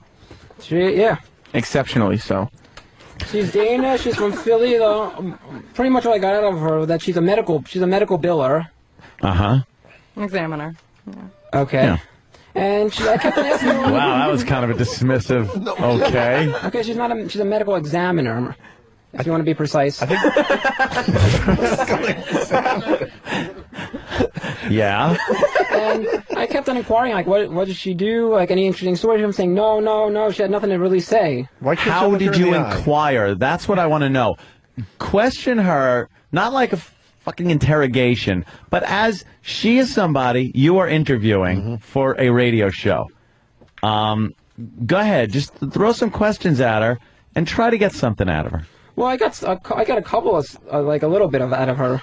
Like, I inquired about, like, what she was doing last night. All right. Why don't you recreate that special moment that happened outside right here in our studios? Okay. What did you do? What did you do last night? He did not ask that. Yes, he did. Yes, he did. Okay. Well, I drank excessively and Nice. played pool. All right. You're okay. Yeah, and I appreciate that you bring up drag racing because my family did that. Really? I used to race too. You did? You A raced? little junior dragster, a little Aw. Briggs and Stratton motor. We got a little injected alcohol. Do you also fly planes in the 1920s? Done garlic. No, but the one that flew, it was Vern that was just in here. Oh, yeah. How fast did you go? Oh, those things only go like maybe 65. Yeah, you were that's like impressive 10 when you're years a old young going kid. there. Aw, little My dad has a 10-year-old going funny 65 car. miles an hour? Who was your dad, Don Garlitz? Big Daddy Don Garlitz? How fast has your It's a dad drag go? racing joke, Jimmy. I think he's done about 150. It was nostalgia. Funny car. Oh. See, we're getting a lot out of her, David. See, it's drag No, racing. Now, It's David, drag racing. They're not going to teach you in the Connecticut School of Broadcasting, but she said she drank a lot and played pool, so now work off that. There's more than just the pool. She didn't just play pool. She's in a pool league. All right, work off that. Now work off that. Wow. Now develop your interview. Work off that. Go ahead. Go ahead. So what type of a league is this? It's a pool league. It's a pool league, but I mean, No, you didn't. I know you didn't. No, I'm trying to get out of it. Like what? No. Holy shit! I'm trying to get out of it. Like what? Like I'm trying to get out of it. Like what's the format of the league and like the people that are in the league? I want to know about Fucking that. gold. The guy's fucking gold. I want to know about like the people in the league and stuff like that. Well, and the all right, structure. well, okay, we wanted to. Go ahead, go ahead. Let it rip. Let it rip. Okay. Develop this Pool interview. league. Go ahead. So you're in a pool league, I understand. How many people are in this league? You can have up to 8. 8. Well, 8 per team, and then the league 8. is about Most interesting 10 people, thing ever. 10 different Oh, balls. 8. I thought there'd be 7 or 9. Is it competitive? Like, is it how competitive is this league? Like, do you play for like money, or do you like play for certain what goes You on? play to be To get drunk. No, no. You can go to No. like any big event, and they'll pay you just like Las Vegas. They'll fly you down there if you're good enough. Your whole team. Or like a regular professional like pool? Sort of, yeah. Oh, okay. How did you get so good at pool? First of all, are you any good at pool? Like, where do you rank in this league? Like, how good is your team? I'm a 2. 2. What does that mean? Like, is that good? Well, I'm just starting off, and for a woman, it's fine. What's the highest you can go? 8. Okay. I think. Yeah. Who's an 8? Is the Black Widow. That Asian chick, Yeah, they're up What's there. her name? Black Widow? Fucking pretty intense when you What watch is her her fucking ESPN 20. It don't matter. Fuck it. Go ahead, David. Work your interview. Come on, David. So who, like, how does the league work? Like, is there a certain, like, amount of people on a team? You knock or... balls in pockets. I understand that, but is there, like, certain people on a team? 8 players total, but only 5 can play per night. And then whoever wins, you know. Bar league? Yeah. Sorry. Just wanted to add that in. That's if fine. it was some kind of a, you know, you had to go somewhere special, Hence or the it's drinking. like darts. Yeah, I understand. But believe me, even if it's not in a bar, I'd be drinking. Here, here. So, you think you see yourself, like, getting more, like, developing a career out of pool? Like, becoming, like, a professional billiards player? Or, like... No. He doesn't know how to turn and take the pool thing and then go somewhere else and just... David, work off what you got and think about what the listeners want. That's all that I got. But just because she started with the pool thing doesn't mean you got to make the whole thing about pool. Right. Like, all right, you got it. Now she plays pool. She plays in a bar. She drank last night. Like, there's a few areas you could touch on there. She looks like a chick that likes going and having a good time, partying a little bit, you know, stuff like that. Yeah, like, fucking do something. No. No, you were just denying. Sam just did something. He goes, no. No. Sam just Sam, what were you suggested trying to- something, and he goes, no. Oh, Sam's his handler. What were you suggesting there? There are questions that he had written that now he doesn't want to I ask didn't write them. those questions. David, they're on your index cards. You wrote them. I don't want to ask those questions. Ask the question. Just read the card that you wrote. Oh, God, he tapped him again. He don't jumps wanna out of his fucking skin. I don't want to ask that. It's your handwriting, David. Just read the. I don't want to ask that. All right, you might as well ask it because this interview's Yeah, going just nowhere. ask it. It's going nowhere. You're bombing. You got I to am fucking pull bombing. out the heavy guns. Yeah, you ask the question. Go with the desperate No, we're stuff. just like... Ask the question. You're bombing. You're fucking losing our audience. Let's go, David. Ask it. How many miles of dicks have been in you? That's the question I was asking. You wonder why Sam, you wonder why I don't want to ask that. You wonder why I don't want to ask that question. I told you I don't want to ask. Yeah, because he got a really bad reaction. You're right. I'm with David. That should have been asked. You're right, David, you know. You hate, see, when the audience makes that guffaw noise, yeah. it's a horrible thing. Yeah. You're right. I'm with you, David. No comment. There you go. And ask her if the road was multicolored. All right, here's another question for Oh, David. I can't ask that. David, you just asked the last one. Ask it. Ask the question. What's Come wrong on. with You just got a foothold with the crowd. They're Yeah, with you. do Now an ask the interview. question. You're going to go back to fucking pool questions? No. Come Ask on, that for fuck's question. sake. Buck up. Do the show. We're teaching you. Do the bit, right. I heard that. Very good. Go ahead, David. Ask the question. Okay, this is the question. If you had to guess the amount of cum that you've ingested in your lifetime, how much would you say you've had? Right? That's the question that I'm... You know, but Dave, you got a young lady in here, Yeah, that's and now a you little- fucking that's not insult her cool. like that. It's is not my thing. That's what you, Sam is... whatever. You No, ask no, the no, fucking no, question. no. You got to have some kind of discretion when Right. you're asking people stuff. There's a young lady in here, I don't wanna ask and those you fucking questions. whatever you did. You should have stuck to your fucking guns and not asked it. I Is should've what gone we're back to saying the- I here. should've gone We're back to trying the to pool? teach you. Don't fuck Yes, the I pool. agree. We're trying to like teach you something here. No matter how much someone asks you to do something, Right. you got to use your own common sense. There's a nice young lady, and you asked her that horrible fucking question. What? It's terrible. It's being put in my face. Now what's that? All right, so just ask her this one. I'm not All right, asking one this more one. question. Wait, one more question. It's one more question. Just one more, and then we can wrap up You're this. bombing. Ask her the fucking question. Why do you keep throwing the question? Don't throw the cards at you, Danny. If I'm you not want, asking that Do question. you want to be executive intern? Yes. Then All right, ask then the fucking ask- I'm not asking question. that question. I swear to God, you'll be out the fucking door if you don't ask the fucking question. I'm not even You kidding think you. he's kidding? Look at his I don't face. fucking jump on people, but I'm jumping on Yeah. you. You don't ask the question, you're fucking out the door. We'll There get you go. another executive intern. Ask the fucking question. All right. And wait, don't read the fucking question. Look her in the eye And ask the fucking it. question. I want this to be believable. Do it. Do it. Do it. On mic, motherfucker. Come on. I can't do it. Do I'm just it. saying we just went through this. Not Come on. Fucking with the, Dude, Paul's look waiting at the time. Paul's waiting in the wings to become executive intern, and we'll make that. Fucking He's good. move Believe now. me. I wouldn't hesitate to ask that question, David. I don't fuck around. Am I ever like this? I'm fun guy, and you got me pissed. Okay. Come on. Ask the fucking question. Fine. Look her in the eye. Don't read it. Have you ever eaten a pussy or had yours eaten by another woman? Jesus Christ. No. You learn nothing. Why did you ask it? I told you to stick to your fucking guns. I asked it because you said... Holy shit. But stick to your guns. You didn't want to read the question. That's what you do. You don't read it. And then you were not going to... Yeah, but I don't fucking... What am I? I'm not going to fire you. You fucking fold just said you were going Stick to your guns. That's the most important thing in this business. You don't fucking kowtow to me. You don't answer questions like that. He was giving you a lesson. The fucking lady... I just told you don't ask questions like that. You told me you were no matter what. He was That was to get you going. He was You said you were going to fire me. Oh if I my didn't. God, you are the most confused motherfucker. You said you were going to fire me if you didn't. Yeah, but that was a way to make you ask it when you went against your fucking better judgment. Yep. She's a nice young lady, What and am you I ask these horrific fucking questions. What am I supposed to do in that situation? What if you go... It's the Kobayashi Maru, douchebag. What am I supposed to do? I mean, you're supposed to... What am I supposed to do in that situation? I'm supposed to either ask the question or go or get fired. David, you want to give out your Facebook for the people out there?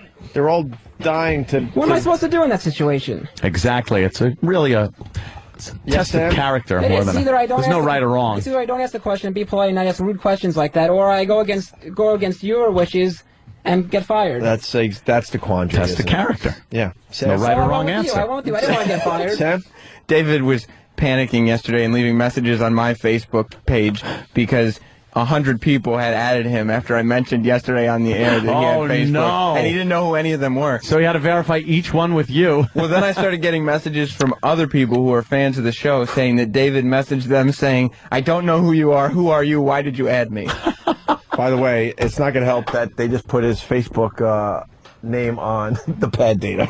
Oh, wow. Oh, no. Wow, you're going to get quite a few friend requests, David, and comments. Yeah. All right. All right, David, let's wrap this up nice now. Yeah. You got one more question? If you don't have a One more. question, then read the question Sam's got. Yeah. We got to wrap it up. One more. What are you throwing it for? I'm not asking that question. One more. I'm not even Just take a question. I'm not even going to get mad. I'm not going to yell. But we got one more. We got time for one more. Just read the question, and we're out of here. I'm not reading that question. That's all we got to Read this do. one, then. Let me see Sam's question. Look, read Sam's question. It's probably not even that bad. It's pretty bad. After the other, Well, it's not my- after the other pretty three. bad. It's not my question. I took it off of David. David has a bunch of questions on index All right. cards, so I No, just it's grabbed pretty one. bad. I'm not asking that. I would say that one. One David. more. David, that's the good one. Trust me. I'll One read more. This one, you look at that one. Let's Oh, do that's it. a pretty- I gotta go. It's a pretty bad question. Just I'm not ask it and we'll go. I'm not asking I won't that get question. on you. I already. It's the same type of question as all the Dude, others. listen to me for a second. But this I already told you that what I did for you was like a test, and it's a test of character, Right, not a now right. I'm- Now listen to me. and Don't now I- talk. Don't talk. There's no right or wrong answer. Whether you asked her or not, That's a it good wasn't point. a right or wrong. It was a test of character. So I saw what you had done. It wasn't a bad thing. I'm kidding. She has a good sense of humor. She could take questions like that. She was laughing and everything. She's nodding her head. So don't feel bad about it. Let's ask the one question. We'll all get out of here smiling and happy. The audience loves it. Just finish up with this question. It is funny. Let's He does go. make a good point, this Anthony. Look Let her rip. Look her in the eye. Let her rip. This will be the final one. Come on. Okay. We'll finish strong. Okay. I don't know. Should I? I don't know. Just ask it. It's okay. I don't know. No, you should. It's fine. Yeah, you should. What do you She's say? got a What's good that? sense of humor. Jimmy was just fucking around. He's just the bad fucking one. with you. Yeah, Jimmy that's took the bad. I took the bad one away. Yeah, Jimmy. Yeah. Yeah, Jimmy Yeah, of took the bad course. one away from you. Just do that and This we'll one's leave. pretty bad, too. It's No, 11:17. Jimmy took the bad Okay. one I gotta away. go. Showing a little responsibility. But, go ahead. I gotta go. What's the most dicks you would stick in your fart box? Holy shit. I can't believe you fucking did it again. Dude, just because I changed my tone with you doesn't mean you fucking read the question like that again. You are an idiot. You're a How am I an puppet. idiot? You're a puppet. Because you're not supposed to read it. It's a rude fucking question I know to the it's rude. girl. I know You it's rude. you failed again. Look You how nice failed she is. again. Look how nice she is. Not read it. Am I supposed to look You're at it? supposed to not read it. And you're gonna keep on telling me to read it. No, I might, but you no. don't fucking read Here's what you it. do with Hold this on. question. Oh, go ahead. Now, this question was rude. Now, this is the question that you don't ask. Now, read this question, but tell her that this is the question they wanted you to Right. ask it to her, but she knows that you're not really saying it. Yeah. And this is the question that they wanted me to ask. Yeah, you. yeah, yes. All right, yeah, we But got I'm it. not going. Yeah, okay. yes, Yeah. sir.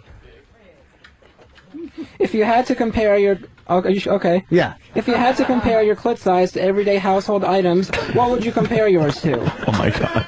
That's the one that was. That's that one. That's that one. He's asked her. All right, listen. No, I didn't ask her. Another rude question to our David, guest. why don't we do this? Why don't you apologize to her? She's been very nice. I a know. Good sport. And apologize for all the wrong. Yeah, because David you did here. I mean, you really have been. And I want a sincere apology. Go ahead. You've been rude. You haven't stuck to your guns. You've just been awful. Go ahead, David. Apologize to her. Dave, trust I just want to say I'm sorry for asking you those questions. I apologize. David, what questions, really? All the questions that I just asked. Which ones? I don't remember All anymore. 4 of them. No, which ones? Here's one of them. What's on? What's down there? What's down there? No, I'm not asking that. What is it? No, you don't have to ask that. Just I'm not saying that. What? No. Come. What? If somebody who the fuck now? You've gone too far. Then you. I'm not asking. No. That's different than Sam. That's How is that different than Sam? Because it's material from Jimmy. Because 1, 2, 3. That's right. That's what you're talking. The I'm not Holy asking fucking the question. Trinity. It's not a question. It's the Holy not saying that. Trinity. I'm not saying a Dave, statement. who did I say was bigger than Steve? I said you could make fun of Steve because who liked you? Well, nobody that works here. Oh, I think it's a dumber. I'm kidding. Go ahead, read. Yeah, just do might that. as well. I'm We're not out of here. reading it. It's from Jim Norton. I know it's from Jim Norton. It's not Comedian. polite. It's even worse. It's even ruder than the other things that I You just owe her an asked. apology. What's wrong with that? I told her I'm very sorry. That's not sincere. I'm very sorry for the questions that I asked you. no. If Jim Norton apologize. handed me You're a something, very nice woman. I didn't mean to do that. I apologize. Do what? To read all those, ask you all those questions. All right, you want to play games? Here we go. All right. To ask you all those questions. I'm sorry about that. Are you going to read the one that Jimmy no, gave I'm not you? going to read it. It's not that polite. means you're going to have to read this one instead. I just learned my lesson by asking those 4 questions that I shouldn't have. I learned my lesson. test the character. Wait, what were the 4 questions you asked her again? I forgot. There was this one. Yeah, there's this one. No, we're doing radio. You can't just show me. All I right, read them David. already. I'm not reading them anymore. I feel that I tried to help him amend things, and he would not do it. So now I love you, but you have to be punished. Please. There you go. Read it. Oh no! Oh my God! Whoa! David, you said you have to.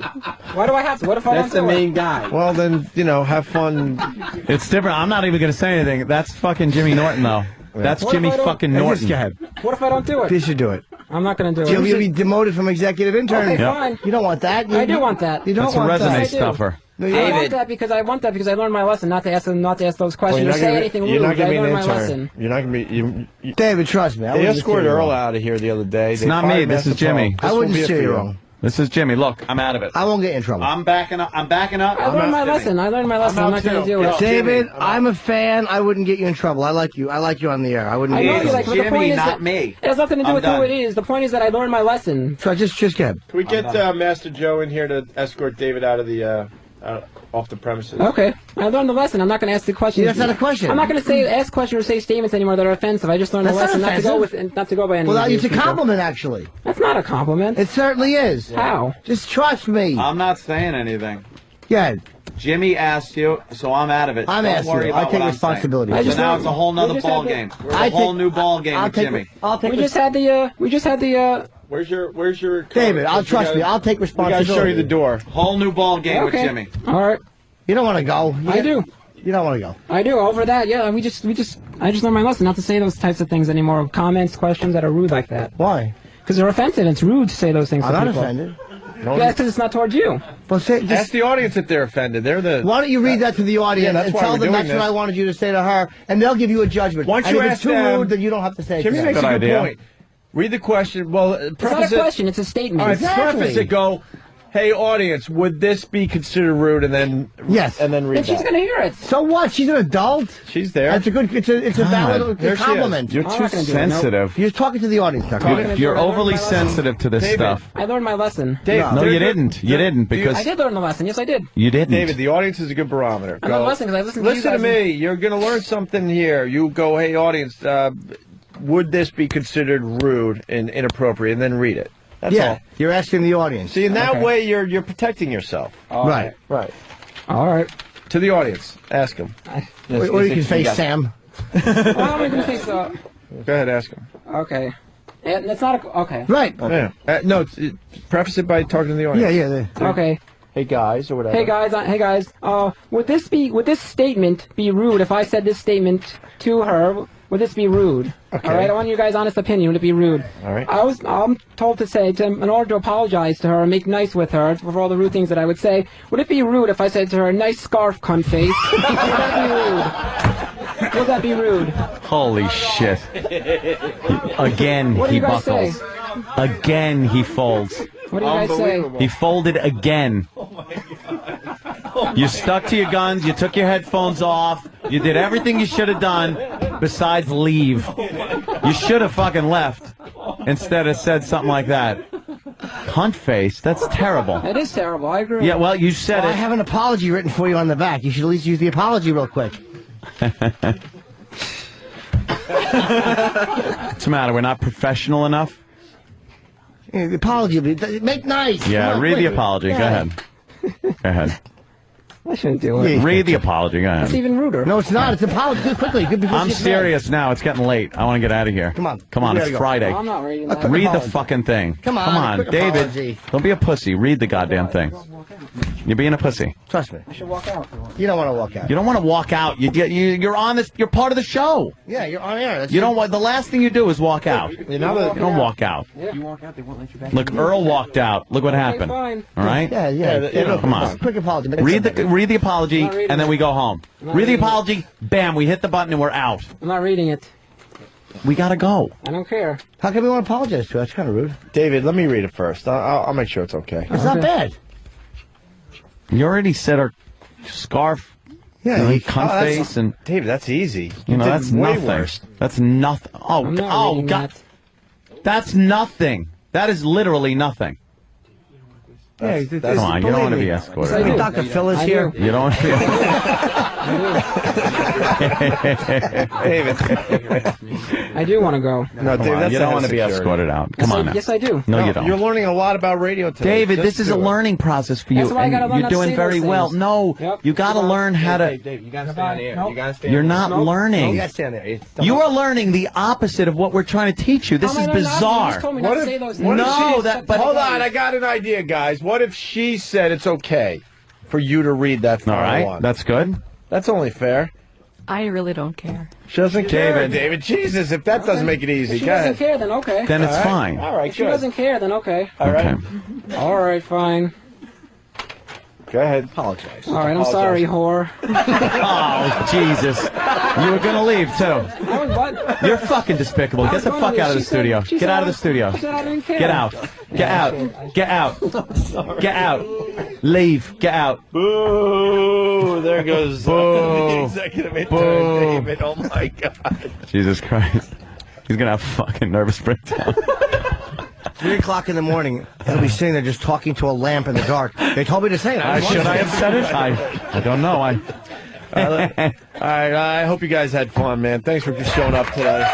We got to get Yes. the fuck out of here. Start our weekend. Weekend, right Thank now. you guys for coming. David's mental abuse was brought to you by DirecTV. Call 888-961-DirecTV. That's 888-961-DirecTV.